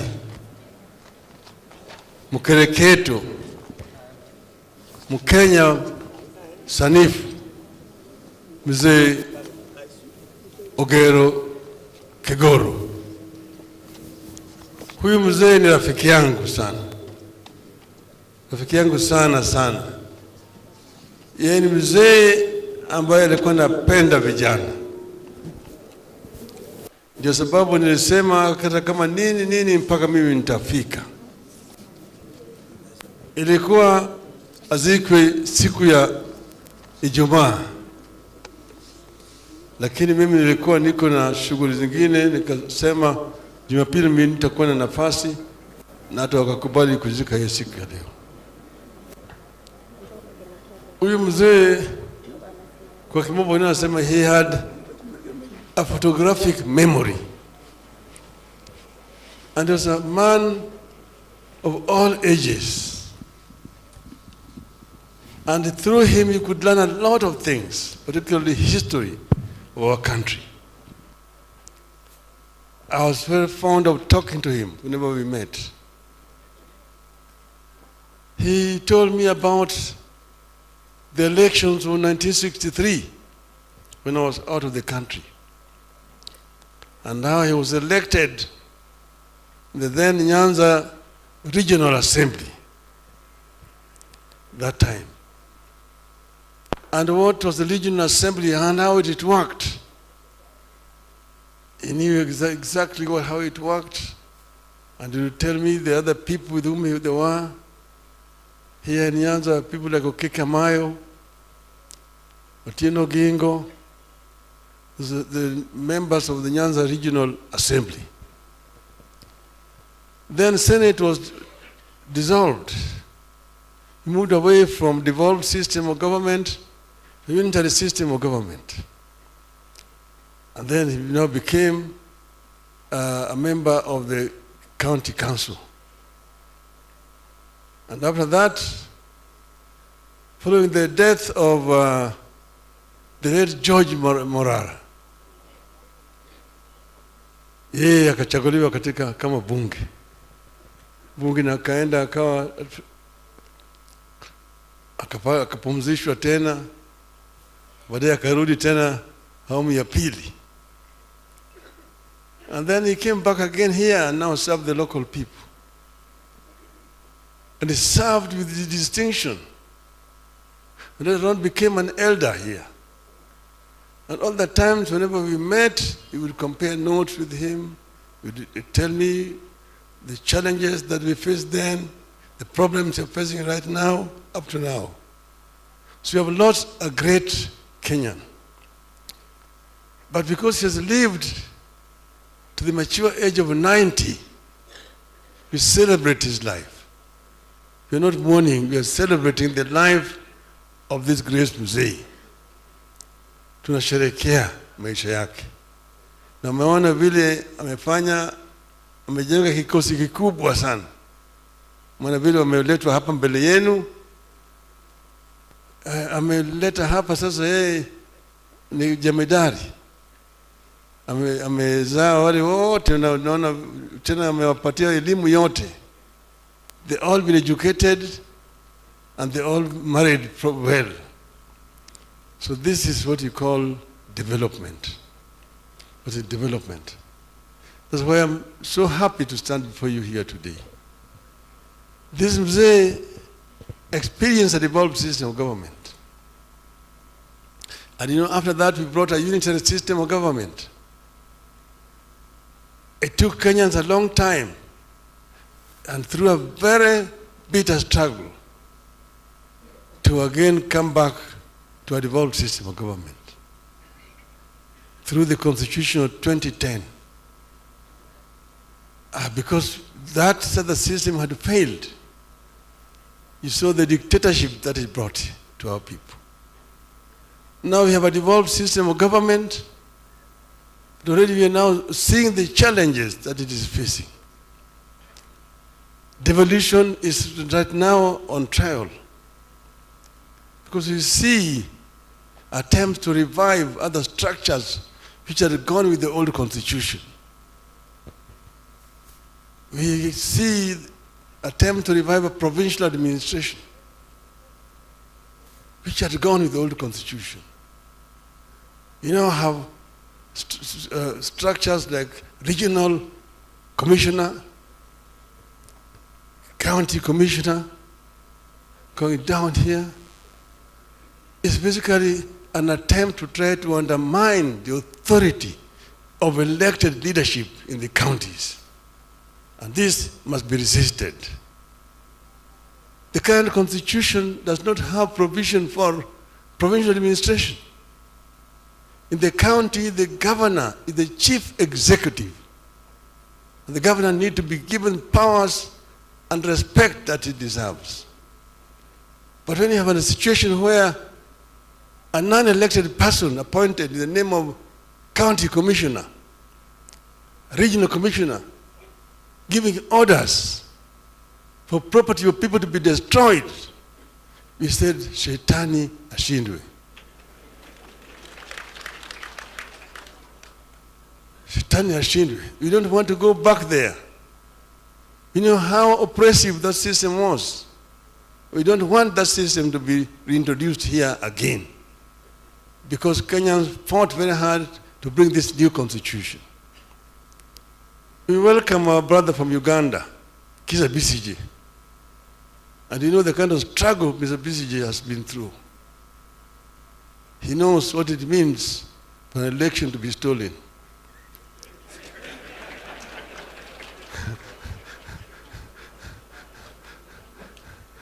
I sympathize with him as he sympathizes with me also.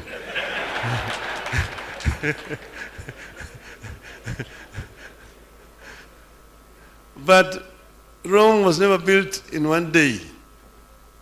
The struggle for democratization is an ongoing process, and we should never give up on this struggle to make our country better, to ensure that elections have a meaning, that the votes will be counted as they have been cast, and the correct result will be announced. They have been through this before. He himself is a victim, as we are victims, but he must continue to move on. So here today, I'm not going to speak a lot. I know that the people are suffering today. The cost of living is very high. Gharama ya maisha imepanda. Bei ya unga imepanda. Bei ya mafuta imepanda. Bei ya sukari imepanda. Gorogoro imepanda. Wanasema ati hapa Kisii gorogoro sasa ni shilingi 50,000. Ni kweli? Ni 50 kweli? Sasa wamesema mambo mengi sana. Ile lugha ambayo ilikuwa wanaongea ya toka chini kwenda juu, mama mboga, jua kali, boda boda, hiyo lugha sasa imesahaulika. Sasa mazao boda boda na mama mboga, sio kila kitu ushuru. Nisema punda imechoka, kisa nasema punda imeanguka. Ni punda imeanguka sasa, hawezi kubeba mzigo tena, hakuna chochote ambacho iko hapo, na kila siku ni ahadi. Barabara hii tutajenga, shule hii tutajenga, hospitali hii tunainua level 6. Hiyo yote ni takataka. Sema hiyo ni kama kunyamba kwa punda.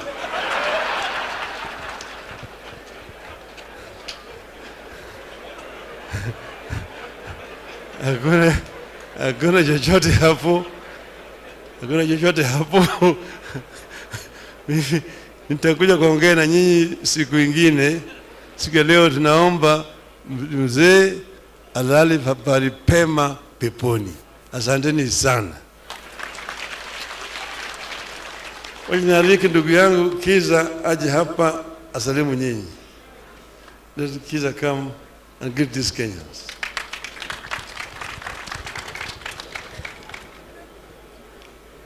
Naheshimu protocol yote. Mungu ni mwema na wakati wote.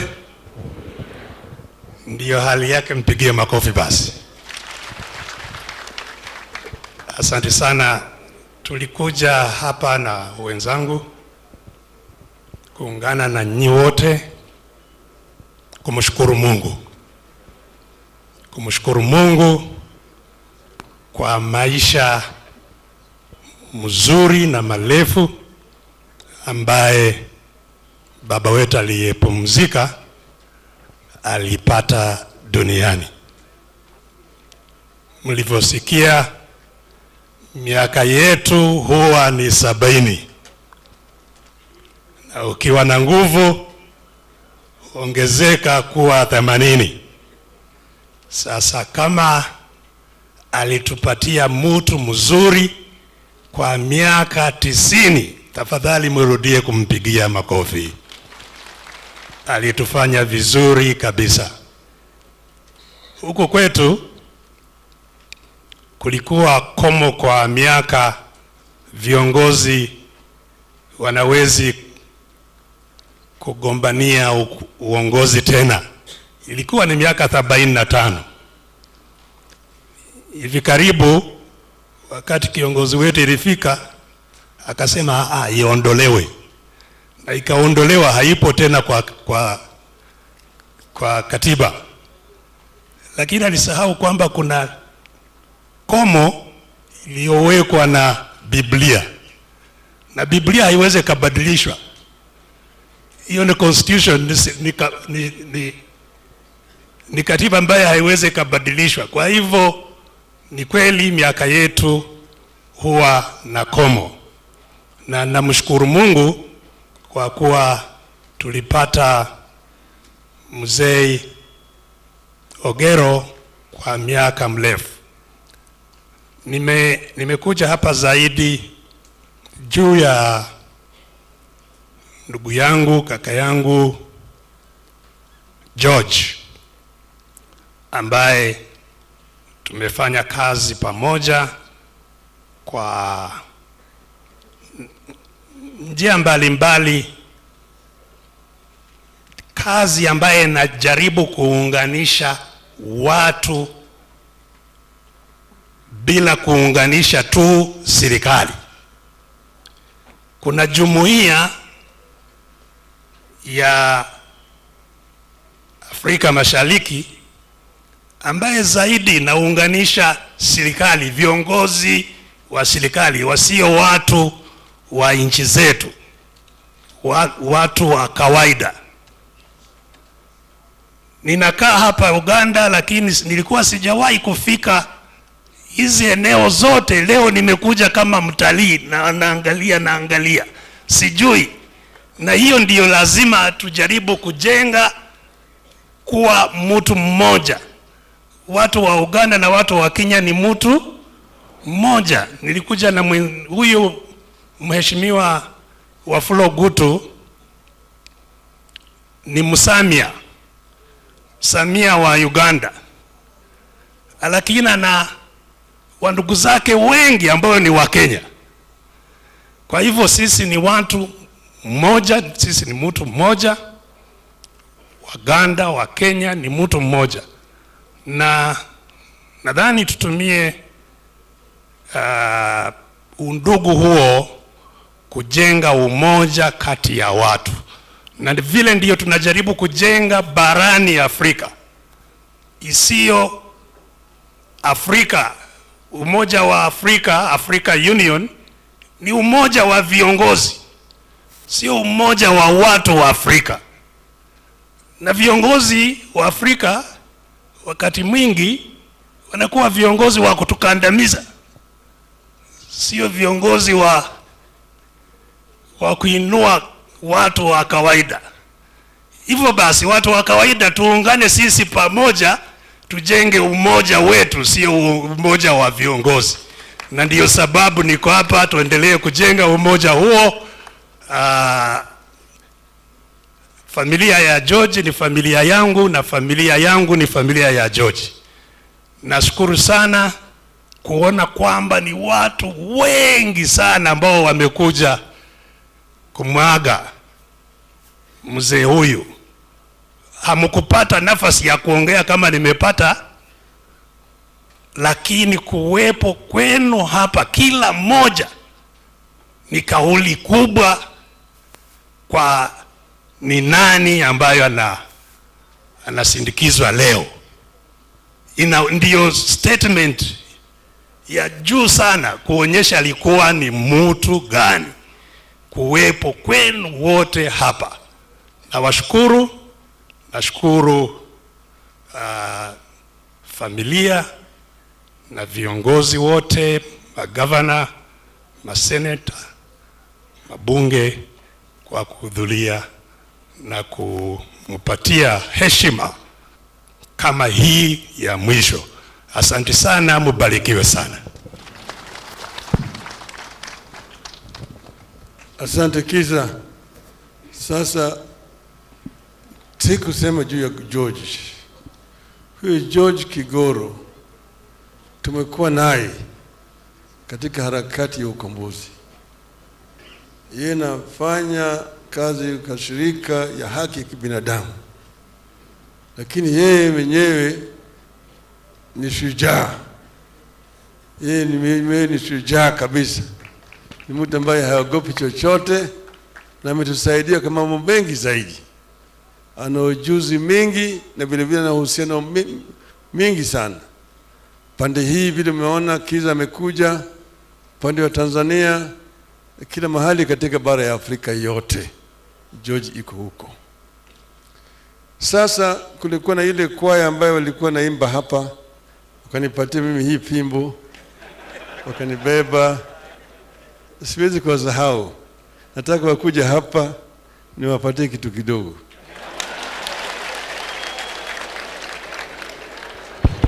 Mission Brothers, please, Mission Brothers. Mulipatia baba kitu na yeye sasa anataka kurudisha mkono. Mpaka nirudishe mkono. Wamenitoa mimi heshima sana. Na hii ni 200. 200,000 kutoka kwa baba. 200,000 ambao baba ameweza kuwapatia Mission Brothers kwa kumwimbia wimbo mzuri na vile vile kumtuza fimbo.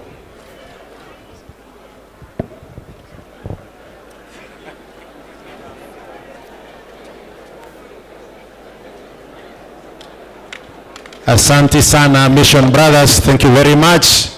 Asante sana. Sasa nataka kuita mama shupavu, Mama Martha Wangari Karua.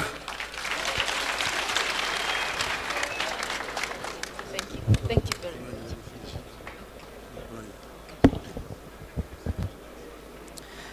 Abantu bamito mbio mure mwesi. Hamjambo.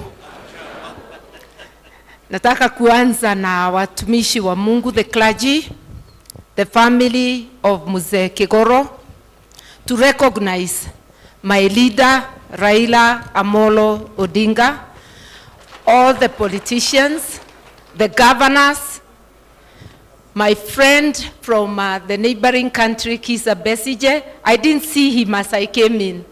Na wale wote mmekuja hapa. Zote tumeunganishwa leo na Mzee Kigoro. Kwetu tunasema unajengewa na ile miti wewe mwenyewe umekata. Ukiangalia utaona ile miti Mzee Kigoro na familia yake wamekata. Umeona tenti imejaa. Amelea watoto wanafanana na yeye. Ndio unaona wakiwa introduced, marafiki zao wanasimama wote. Wakati nilisoma historia yake, nilifikiria nasoma maneno ya George Kigoro. Mtu wa kujenga, mtu wa kuunganisha watu, mtu wa kujitolea. Mimi nataka kusema mzee amelala, lakini hajaenda. His ideals, his deeds will live through his family. And I want to ask the family to be proud of their father's legacy. Let that be something to comfort you during this time.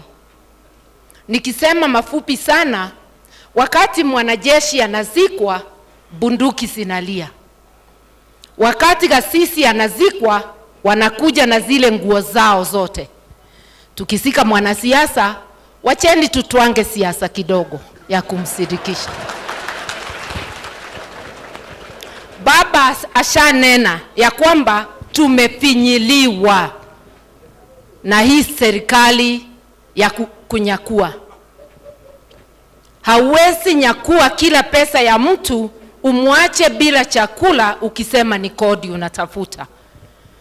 Hauwezi ondoa pesa ya shule. Tulijua free primary na free secondary. Sasa tunasikia watoto wakiitishwa pesa kila mahali. Huwezi anza upanguzi kwa watoto wa university. Uwe na method ya kujua ni mtoto gani utapatia pesa, ni gani utagandamiza. Hiyo ni kuharibu elimu. Gharama ya maisha haiwezi panda mpaka kila mtu anatetemeka kwake nyumbani. Mimi nasema kwa vile mazungumzo haikuleta mambo ya gharama ya maisha, Wakenya mkumbuke katiba imekupatia nguvu. Kila mtu aende kwake nyumbani, tujiulize ni lini tutasema enough is enough. Ni wakati gani tutasema kama wananchi tumechoka. Baba amesema punda imeanguka. Punda ilikuwa imechoka, sasa imefanya nini? imeanguka. Hii ni wakati mbaya. Tunahitaji watu wa ukweli, tunahitaji watu kama mzee Kigoro, watu watasimama na Wakenya kwa njia ya ukweli. Wale wako bungeni, kila mtu afanye kazi mahali pake, sababu kila mtu ako na nafasi yake. Kama wewe ni wa kanisa, fanya kazi mahali unasimama. Kama wewe ni gavana, ni mbunge, ni senator, na ninafurahi sana nikiangalia Senator Omogeni na ndugu yangu Senator Onyonka, sababu wamejitolea na wananena, tunawasikia. Endeleeni kunena na wengine mjikakamue, msimamie wa Kenya. Hii ni wakati mgumu na ndivyo nchi yetu iweze kusimama. Mimi ningesema mzee Kigoro amefanya kazi yake. Sisi hatujui siku zetu hapa duniani ni ngapi. Wacha tufanye kazi kwa bidii na tuwe na nguvu ya kusema ukweli. Hata ukiumizwa, umizwa na useme. Hata wale walipigania hii nchi na wamepigania mpaka mahali tuko, wameumizwa. Huyu baba ameumizwa zaidi, lakini hajakoma kunena. Wacha kila mtu anene akisimama mahali pake, ndivyo tuokoe nchi yetu, sababu iko tabuni. George, ningependa upokee rambi za wale wenzetu na Besigye ambao hawakuweza kuja. Wengi walinitumia message kuniambia nikifika nikupatie rambi zao. George anafanya kazi na watu, sio kwa Kenya peke yake, ni kwa bara la Afrika na kwa ulimwengu, kuunganisha watu kama baba yake alipokuwa anafanya. Mimi ningesema Mungu awabariki, abariki jamii ya mzee Kigoro yote, na atubariki kama Wakenya wakati huu mgumu, na amlaze mzee wetu mahali pema peponi. Asanteni. Sasa nikiketi nitaita ndugu yangu, rafiki yangu, ambaye tunapambana vilivyo kwa niaba yenu na yeye, the Honorable Governor Emeritus Wycliffe Oparanya.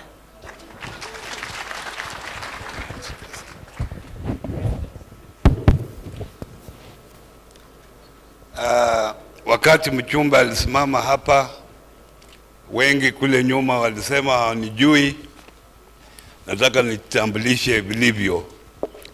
Mimi kwa jina ni Wycliffe Ambesa Oparanya.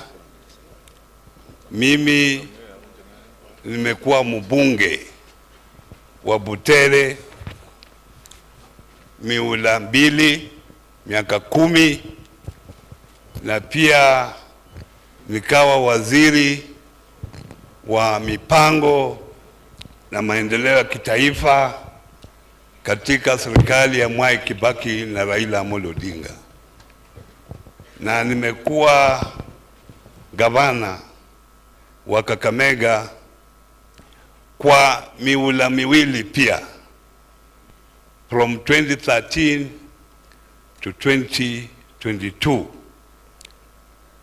Niliwaja kwa sababu ya katiba, lakini sijastaafu kwa siasa, bado niko kwa siasa. Kwa hivyo nataka nichukue nafasi hii nilete rambirambi za watu wetu ambao wengine wako hapa, wengine hangeweza kufika hapa kwa sababu ya kupoteza mzee ambaye pia amekuwa mbunge. Wakati Mheshimiwa Raila Amolo Odinga aliniomba niandamane na yeye kuja hapa, nilikubali kwa haraka. Kwa sababu gani? Mimi nilisomea pale Kisii School kwa miaka 2, wakati tulikuwa na form 5 na form 6.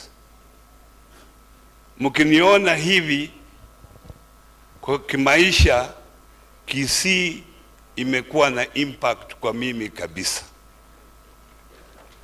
Ndio kwa sababu nikisikia jambo lolote la Kisii mpaka nijitokeze kusupport hilo jambo.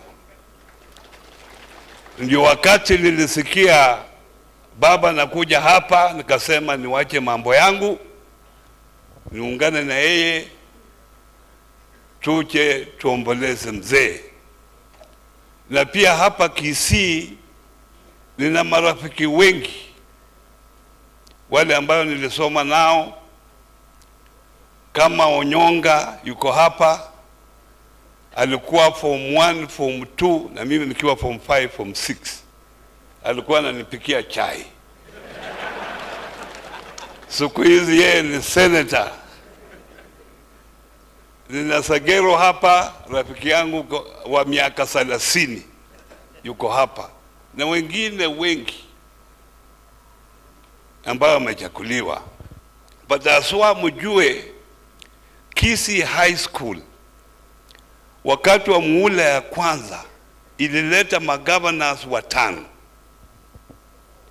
Governor wa kwanza hapa, the late Mheshimiwa Nyagarama, alisomea Kisii. Hapo Kisii County, Mheshimiwa James Ongwae alisomea Kisii. Kule governor wa kwanza wa Siaya, Mheshimiwa Rasanga, alisomea Kisii.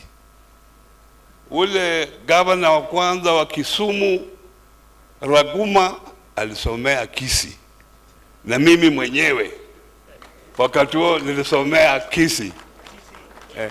Na pia Daktari Otichiro wa Vihiga sahi. Magavana wangapi? 6.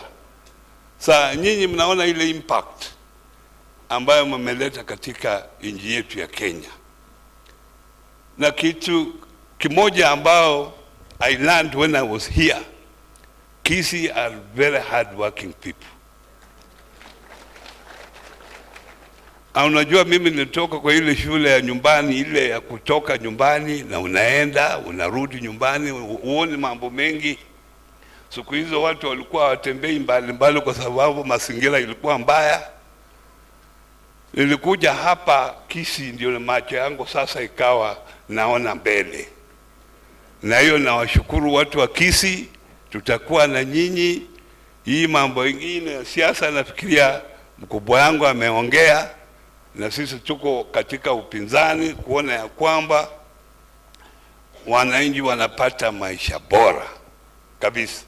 Na mjue kama mambo yenu yote tuko pamoja, na Mungu ambariki.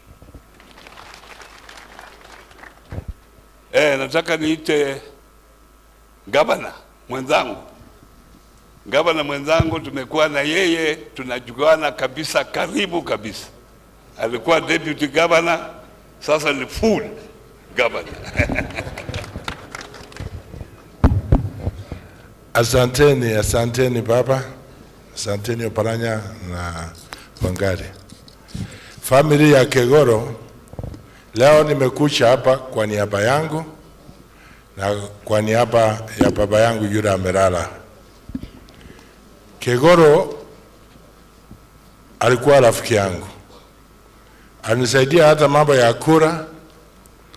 Wiki mbili kabla ya chafariki alikuwa ofisi yangu, walikuja na Pastor Oindi. Hiyo rafiki ilitoka mbali kwa baba yangu. Walikuwa wanasoma pamoja na walikuwa wanalala kitanda moja, double decker. Kegoro alikuwa analala juu, baba yangu alikuwa mzito kidogo, alikuwa analala chini. Na baadaye baba yangu alipokuwa daktari, Kegoro aliniambia akakuwa daktari wake. So huyu mzee ni shujaa. Kitu moja naweza sema juu yake ni unyenyekevu, humility. He was a member of parliament. When due to call to be a councillor, he took it graciously. Hakuwa anajitafutia, alikuwa anapenda watu yake. Kwa hivyo hiyo humility ndio nataka sisi wanasiasa tusome kutoka kwake. Chochi namjua, Nimeona msichana mmoja anaitwa, nilimwona shule kama Gambo, nafikiri ni yeye. Huyu anafaa miwani. Alikuwa chini. Asanteni sana, muwe pamoja vile mzee amewaacha. Sijajua utaratibu tutaendelea saa hii kwa sababu saa imeenda. Nitaita Gavana Simba kwanza aongee, ndio nirudishe microphone kwa member of parliament ndio apange wengine. Asante ni Gavana Simba. Ukue mfupi kidogo.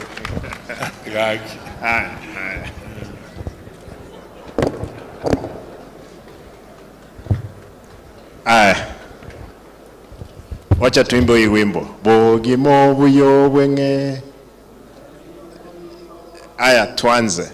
Bogimo buyo bwenge bunalitoli kogwa bune bigara byomobe ange matukonko erale nabaya batugutwe biaranko erale obe ange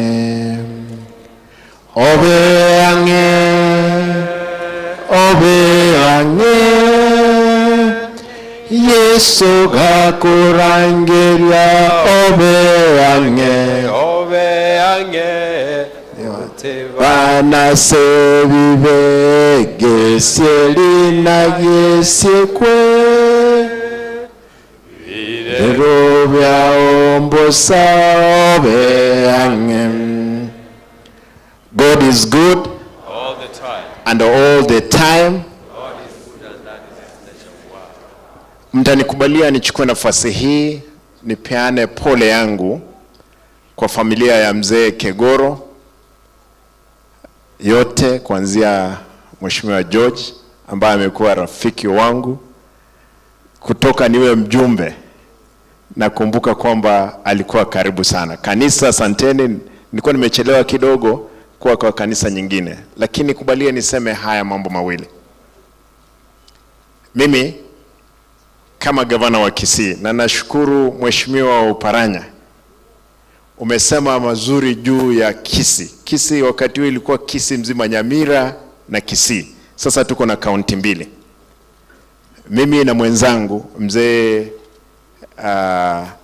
Gavana Nyaribo, nataka niwahakikishie baba ukiwa hapa kwamba Kisii vile Kisumu iko county, it's a city, iko na benki 29.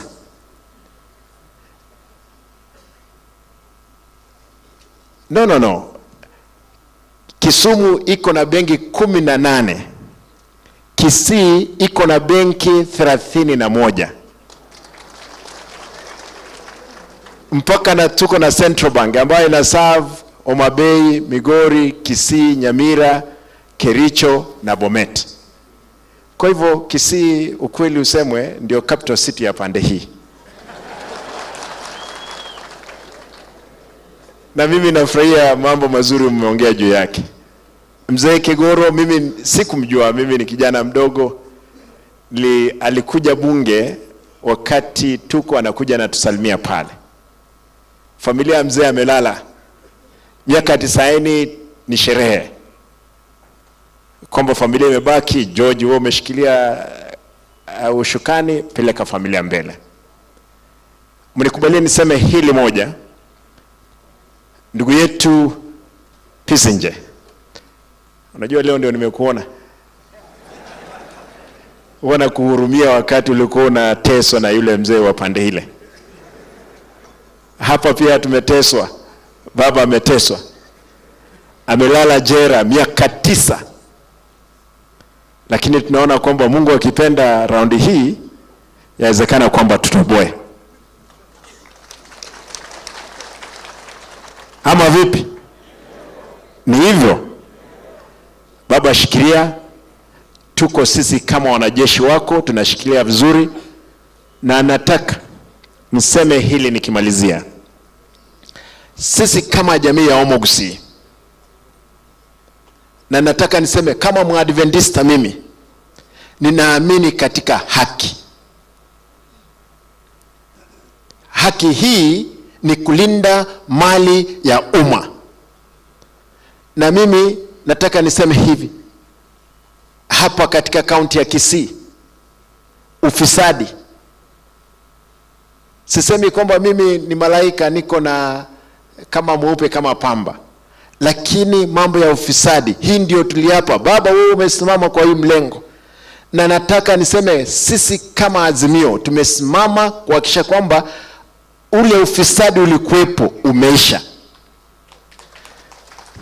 Hapa nataka niwahakikishie, Mungu akipenda, ndugu yangu Onyonka yuko hapa, tutashirikiana pamoja na timu yote.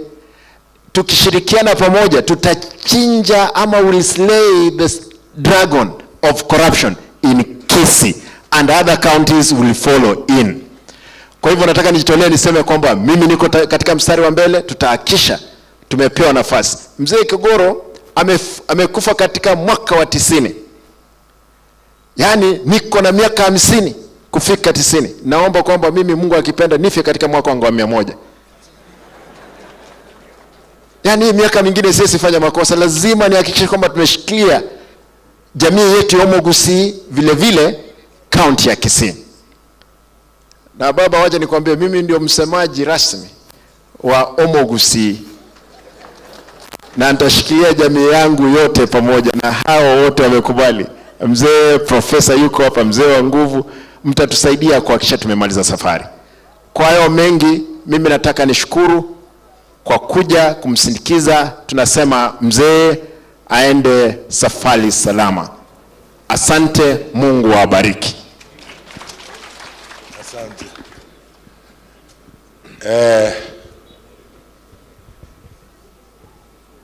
Mahali alishauriwa sijui, lakini ni kiongozi wa Kisii County alishajua. Hiyo mambo ingine unasema hiyo ni unaongea na bibi yako huko Wacha nichukue nafasi niupe nafasi Seneta wa Nyamira Okongo Omogeni, ambaye akipea maseneta wenzake atarudisha kwa mbunge wa Borabu. Asanteni.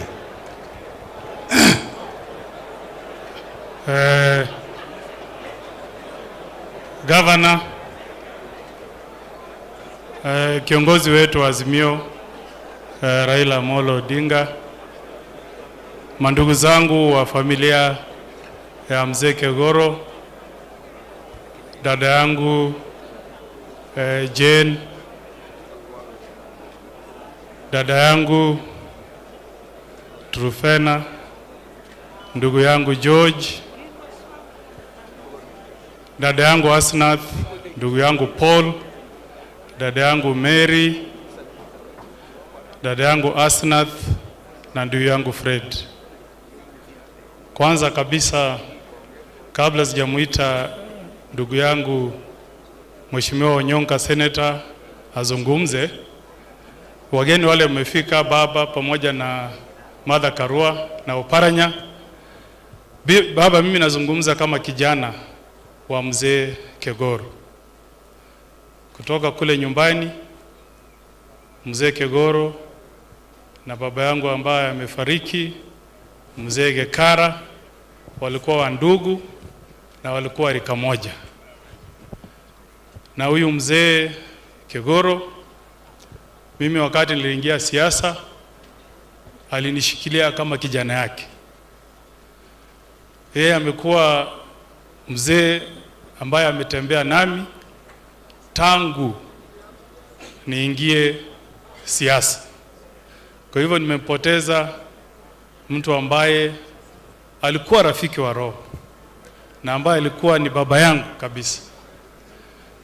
Kwa hivyo leo mimi naomboleza kwa kumpoteza baba yangu ambaye alikuwa ananiunganisha na kanisa ambaye iko hapa. Mzee Kigoro tulikuwa naye siku ya mwisho tukipanga vile tunaenda kumpatia sherehe kabla aende kule Marekani tarehe 20 mwezi wa 11. Alikuwa amenitumia majina ya wale wazee angependa wawe kwa ile sherehe. Tukakubaliana naye, nikanunua mbuzi ile tungeenda kumchinjia, kwa sababu alikuwa amepata ticket kwamba anasafiri kwenda Marekani tarehe 4. Kwa hivyo ilikuwa mambo ya kuhuzunisha sana nilipopata ujumbe kwamba amefariki tarehe 16. Kwa hivyo kwa familia, watu wa Nyamira County, watu wa kutoka nyumbani kule Bosamaro, tumempoteza mzee ambaye tulikuwa kule nyumbani Bosamaro, tulikuwa tunamuita Laibon. Kwa hivyo naomba wale wazee ambao wamebaki, wale wazee 53 ambao walikuwa wanaunganishwa pamoja na mzee Kegoro. Mzee Kegoro ni mtu ambaye alikuwa very honest, alikuwa anapenda kazi ya kanisa.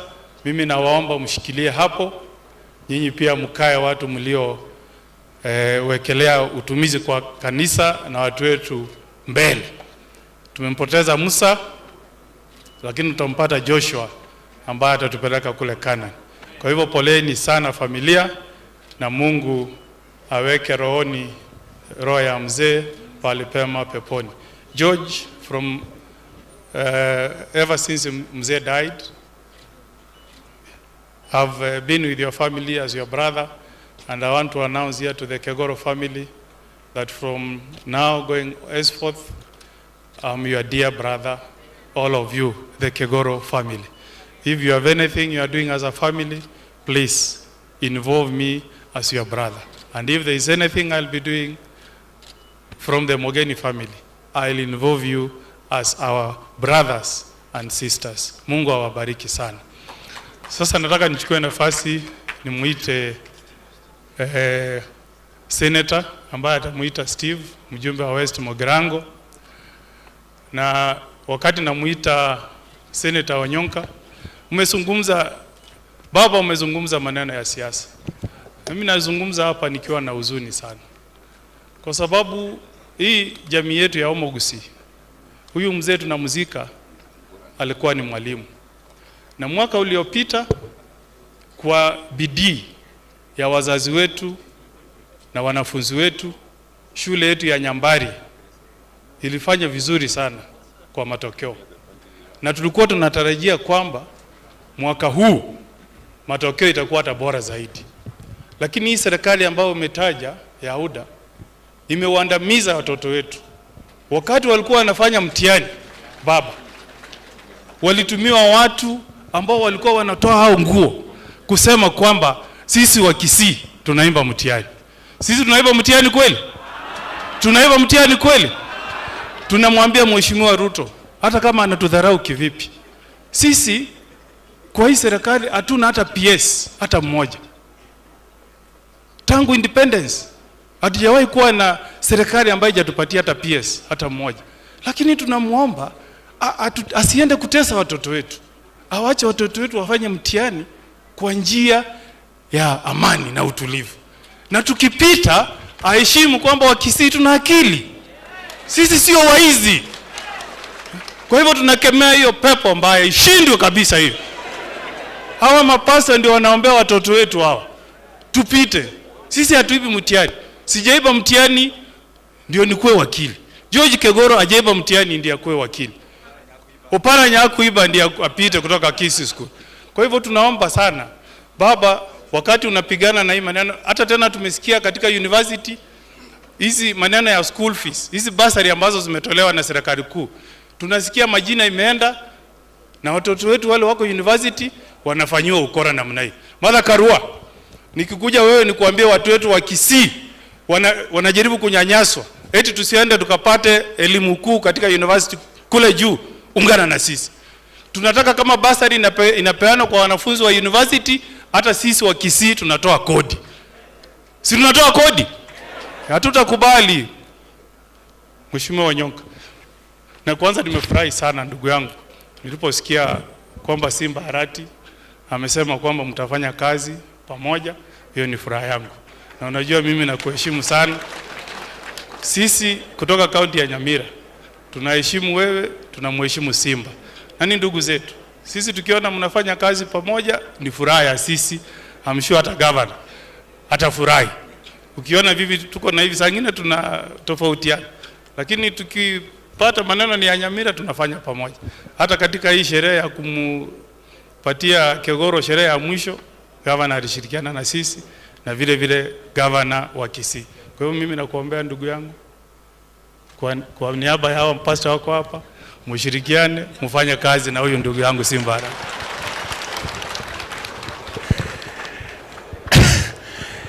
Waziri Mkuu Mheshimiwa Mzee Raila Amolo Odinga, kwa familia ya Mzee Kegoro, najua watu wengi wako hapa hawajui kuwa Mzee Kegoro alichaguliwa mwaka ya 1969 kwenda bungeni na babangu Dr. Zakari Onyonka. Mheshimiwa Besigye, a man we love and respect. Your dreams are as valid as our dreams. Keep fighting for Uganda. We know what the issues are. I am so humbled to see my leader and you cry inwardly about the challenges you faced in the opposition. We are also members of the opposition, sir. Kwa wale wageni wote waheshimiwa wamefika hapa, my colleagues, naona Professor Ongeri yuko hapa, Mama Catherine Nyamato, Deputy Governor Nyamira, I saw you here, Dr. Gesami, Honorable, my friend Timothy Bosire, all my colleagues, Gaki, because we are rushing, like me, I'm rushing to take a flight. I'm going to be very, very brief. I had to ask for this permission. George Kegoro, mole ndeli etalia iso. Nche boado, nche neli onyonka nkonya kuliera. Usebono, mole ndeli etalia ngo. Otuara maskani, moba amo buna abana abamo, gesomo gako minta stira 25 years ago, mkwanya ko iwese igiye kurwanu bonyonka. Abana babami nobo siekera bakomana kwangu samagyo kwa batenga kwana ebintu byo mwaka mutagite bagana mogokora mumenya kondangeria tali ayo ko endo chikuba baga mbona nonyi wetu bunangwana. Your Excellency Prime Minister, I was telling George Kegoro to continue fighting for the human rights of Kenyans. Number 2, my brother Okongo Omogeni, I know you have severally asked me to engage with Governor Simba Arati. My leader, Mheshimiwa Raila, has just spoken with me. He wants me to meet with Simba so that we can work together and bring peace in Kisii. I promise you, I have no other agenda. I don't even want to be governor. It's a useless job. It is annoying. Everybody calls you a thief. I just want to serve as a Senate where I tell President William of Mama Martha Karua. Let me tell you what I wanted to come and tell William Ruto here. Mr. President, how can you sell a pipeline? How can Ruto sell a pipeline where we get our fuel? How can he sell KICC? What is wrong with it? He wants to sell the port of Mombasa. He wants to sell everything that Kenyans were left with by our forefathers. Those who are talking to President William Ruto, tell him to leave KICC, to leave ADC farms, to leave the pipeline, to leave everything he found in our country. The other thing is anaweza kuenda atafuta yake. Another thing, Your Excellency President, why are you taxing people so much? And then when you have collected the taxes, I'm in the Senate with Okongo Omogeni, my Prime Minister, we don't know how much he has borrowed. He has hit 4.6 trillion shillings in 1 year. Where is the money going? This is the problem we have with the President. Why is he not able? Okay, if we are stupid people, tell our leaders, call Martha Karua, call Raila, call Kalonzo, call Nyaribo, call Simbarati, sit with them and say, this is what I've borrowed and this one I've not stolen. But it looks like everything they are stealing. Now, what does he want us to do? Thank you so much. Nyasaba sesenie motigare uyambia mono. Mwaka Steve, MP, West Mugirango. Thank you. Noyo gasabi nafasi nere nende gakominyoka. Steve. Abantu banyasaye yomule, God is good. Ntango bwanchani bwabageni no mogakora alire bwanchani boli bwakale. Obwanchani bwakale Yesu bweka. Biamono Mheshimiwa Prime Minister and the other national government leaders, the international guests present, waheshimiwa magavana wetu wa Kisii, waheshimiwa wa senator na wabunge wote wa zamani na wa sasa. Mimi nashukuru Mungu kwa sababu huyu mzee ambaye analala pale alikuwa mjumbe wa West Mugirango ambao kwa sasa hivi mimi ndio mjumbe. Namshukuru kwa wisdom yake katika uongozi huko West Mugirango. Na nataka kuwashukuru kwa niaba ya watu wetu wa West Mugirango, viongozi wetu, nataka kuwashukuru kwa njia ya mwafaka kwa kuja kuomboleza nasi. Na watu wa Borabu kwenye mzee wetu anaishi, we thank you for having given a home to this patriarch, to this father, to this leader, and to the family, courtesy my learned senior George Kegoro.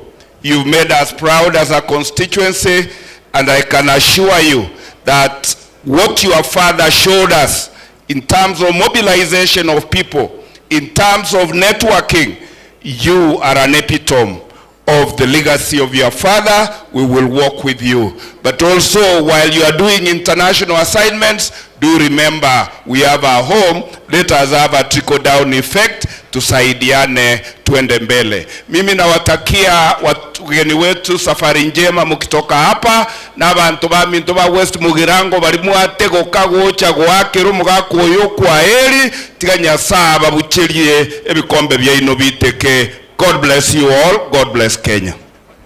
Thank you, Steve. No, I have condolences from Honorable Kioma, who is in the US. I have condolences ya Mama Jerusha Mumanyi, ambaye tulikuwa mchango na yeye kule Nairobi. I have condolences from Honorable Clive Gisairo, mjumbe wa Kitutu Masaba, na niko pia na condolences ya Mheshimiwa Sospita, Ambassador Sospita Mageto, ambaye aliondokea Mheshimiwa Benson Kegoro akakuwa gogokoro sero abana bali baba chumbe baralire buna Joseph Wosero, Mheshimiwa Gavana Nyagarama, Mheshimiwa George Justus Murara Musubatio Sandra Nara aliye Nyaruka yane kuranche obanyoreli baga na barabu bakobe abana abo muchumbo mwabo tiganya saba sisenie ase chinchira chiabene. Asante sana. Igo gaturuka chi dynasty mwego mnaturuka buri na wana baba chumbe chi dynasty. Speaker, wapi speaker?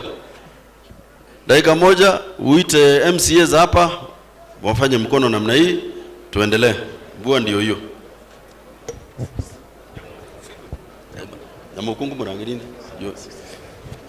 Thank you. Na mimi nataka nichukue nafasi hii to adopt the protocol present.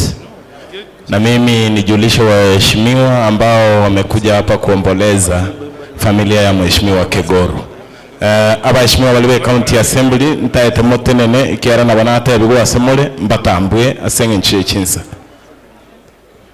Nganse korwa ntobate Mheshimiwa Generals Nafla, you are a special elect from ODM. Thank you. Mabu obakwanire Mheshimiwa Petrus Nyakundi obakwanire from Upper Party. Tobate Mheshimiwa Mochore korwa Kemera Ward, Mheshimiwa James Matinga salute. Tobate Mheshimiwa Esimba from Ford Kenya, Mheshimiwa Abigail Matini obakwanire.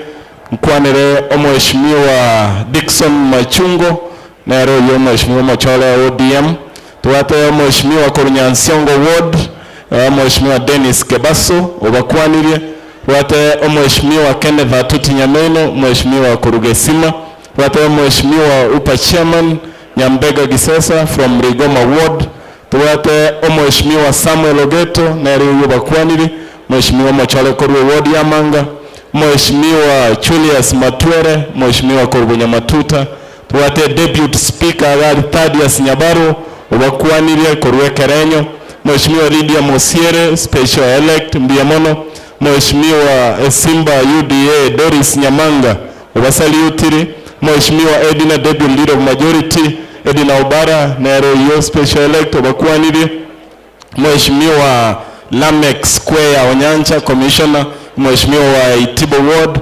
mheshimiwa Elijah Abere special elect Upapati mheshimiwa Charles Keganda sio minute orere mheshimiwa wa ward yao bya mono muske speaker siri bagaria neri bagaria abantu babo samaro balinkora nabagaka bari councilor wa elders koru samaro ward magomba itama nene naende tuasirio mogako yorenge nguso katika chimbo letu Yesu bubyo bonge alemie familia speaker Mbiamono malieta neno kokero tiga mo nyasaye weken koro mogaka asachen Mbiamono Mheshimiwa Nyamoko Josh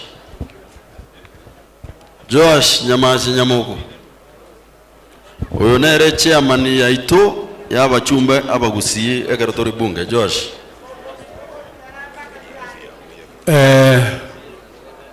Bwana Prime Minister Mheshimiwa Raila Amolo Odinga na wale wageni wote ambao umeandamana nao, yule mgeni wetu ambao ametoka kutoka Uganda, na kwa niaba yangu na familia yangu, kwa niaba ya watu wa North Mogrango constituency, nimefika hapa ili nilete rambirambi zangu kwa sababu mzee mimi nilikuwa namjua kibinafsi. Huyu ni mzee ambaye alikuwa na hekima, kwa hivyo ilibidi tufike hapa ili tumubungie kwa heri wakati tunaenda kumlalisha. Najua watu wamechoka na vile inaonekana wengi wameenda. We really want to wish you the very best. Wakati mnaenda nyumbani muende na baraka za Mwenyezi Mungu. Mimi ni mjumbe kutoka North Mogrango constituency, na vile baba ameongea na wengine vile wameongea, ukweli ni ya kwamba kuna shida ya mambo ya economy na wa country. Kwa hivyo tunatafuta mbinu ili tuhakikishe ya kwamba watu wetu wanapata afueni. Asante na Mungu awabariki. Thank you Josh. Mzee Gesami kwa wenda. Alafu Ben Momanyi ukae tayari. Hapa baba pia Nyamira tuko na shida, wacha tuseme ukweli. Sio Kisii county peke yake. Ndugu ateme chano Nyamira. Ndugu ateme chano. Jana hiyo. God is good and all the time. Pia mwana papa kwa majina mimi naitwa Dr. Gesami. Mimi ni mchumbe wa 8 katika West Mugirango na mzee Kegoro alikuwa mjumbe wa 4. Kwa hivyo jana nimezungumza katika kanisani na sitaki kuzungumza mengi kwa hivi sasa. Wacha Mungu alalishe peponi moyo ya mzee Kegoro. Asante sana. Ben Momanyi irangora babi ndu tuwakuri. Aya. Thank you Mheshimiwa Osero pia kwa kunipatia hii nafasi. Niambie familia ya mzee Kegoro ya kwamba pole sana. Tunajua mmechoka na watu wetu wamechoka, lakini vile wengine wamenena. Mzee tumemjua miaka mingi na mzee alikuwa wa heshima na alikuwa anaheshimu watu sana. Kwa sababu ya wakati na mvua tunaona iko karibu gato wake mbiamono asebogima uri Nyasaye aeto mwake guru. Thank you and may God bless you. Asante sana Ben Momanyi, mzee wa heshima hapa ambaye pia ni mzee tunaheshimu kanisani, mzee Professor Sam Kegengongeri. I wanted to request that you speak and we will have a prayer after. I just want to say that Mzee Kegoro was an upright, forthright, and a straightforward man. He has taught his children to be in the church, and all of us must be in church. God bless you. Thank you so much. Tunataka kumaliza na ombi. Pastor Job Mongare, tafadhali tuombe. Mheshimiwa Riverera, Mheshimiwa Geoffrey Morot Nyakweba, Mheshimiwa Nyambati, wote tumewatambua. Tafadhali hata nyinyi mnaangalia vile kumeenda. Riverera mbiyamona sogocha ama mga kanyagara maga kino musani okogororenge na nje nimekuja kumrepresent and on behalf of my family mbiyamona.